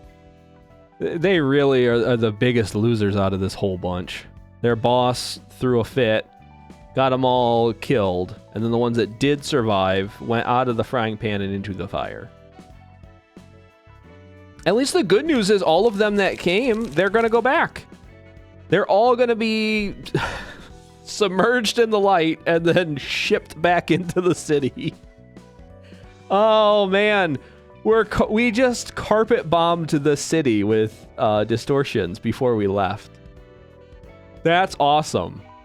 I love that for us. All they did was take our library and moved it away from where all the destruction's about to happen. Screw you, city. Oh, no. Okay, let's read the next page. The Night Owl's page. It's usually a good idea to zip your mouth shut at a gathering of Thumb subsidiaries. If you don't have any good suggestions to make, shutting up is the next best contribution you can make. can never be sure if what you're about to say is a good opinion either. So just sock it in general. In other places, mistakes would just cost you your own life. But losing your credit in meetings like that means the members of your syndicate are also biting the dust. What did we do wrong to deserve the punishment for our boss being a moron? Good question. Probably you followed that boss. That's your biggest, your number one mistake was following that person. And the Ujat. We are Ujat. Well, it's a grade 1 office on the surface. We only receive requests from one person. It exists for Lady Dias and Lady Dias alone. We are ready to perform any feat that she demands. Her pure ambition will bring her to a position of great power one day. We simply serve as stepping stones for her ascent to the top. Okay, that's cool. I respect it, I guess. Do we ever get to see Lady Dias? Because I'm pretty sure that when I did this, it was just the Ujat that showed up. Yeah, I don't remember a Lady Dias. I feel like I would have had her page had she been there. Maybe that'll be maybe because they do a really good job of foreshadowing things that they have already decided they're going to include in the future. So maybe this is a Limbus thing. Or maybe one of the novels or something. I don't know. We'll see when we get there. Right now it's Irina's page. Did you know many people whom insurance companies employ are those who have experience with detective work involving investigations and deductions into distortions? I'm assuming that they would have to do investigations and deductions. They would have to hire detectives because I'm sure there's probably a lot of insurance fraud in the city, so they would have to go and do their own investigation. Since we deal with huge sums of money, there are more than a few cases where our clients deliberately harm themselves or lie to us in an attempt to commit insurance fraud, as I thought. A considerable number of calls we get actually aren't mere incidents. How do we tell apart a real accident from the fake ones then? That's a business secret. No, the real secret is they don't. They just deny all of it. Probably. Well, maybe a little hint. Oftentimes, something will be off about the way they act or talk. I told you that folks who used to do detective work frequently jump over to our industry, right? Those armchair fellows certainly have their wits. Their keen eyes will catch the signs hidden in even the most elaborate of disguises. They say the terms can be a little too particular, but I disagree. When handling that much money, it doesn't hurt to be thorough with inspecting and determining the validity of cases, right? If people started reaping insurance payouts for the smallest things, our business wouldn't survive. You'd be surprised to learn how many people in the city still cling to the idea of get-rich-quick schemes. I bet they do. I almost guarantee that they do, because what is the other options? Taking on some work that could kill you? You might as well try insurance fraud.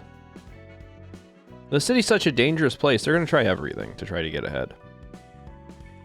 And I actually think, I'm looking at the time right now. I think maybe the recording is probably going a little bit long still.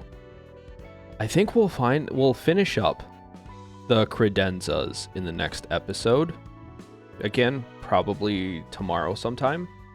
And then, then I'll do like an official announcement. Look for that for when Limbus is going to be coming out, when the Undertale playthrough should be coming out soon.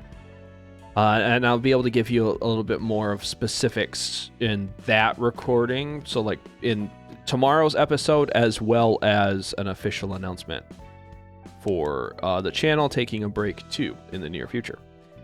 Otherwise, I think this is a good stopping point. I think because we have 1, 2, 3, 4, 5 more here, and then all of the Impuritas Civitatis. And I honestly think that these are probably going to be, there's going to be a lot of information, and I don't want to rush through it. I want to take my time and really, there's a lot here. This is going to be good. So we're going to stop here, and then we'll pick this up in the next episode. So thank you so much for watching. Take care and goodbye.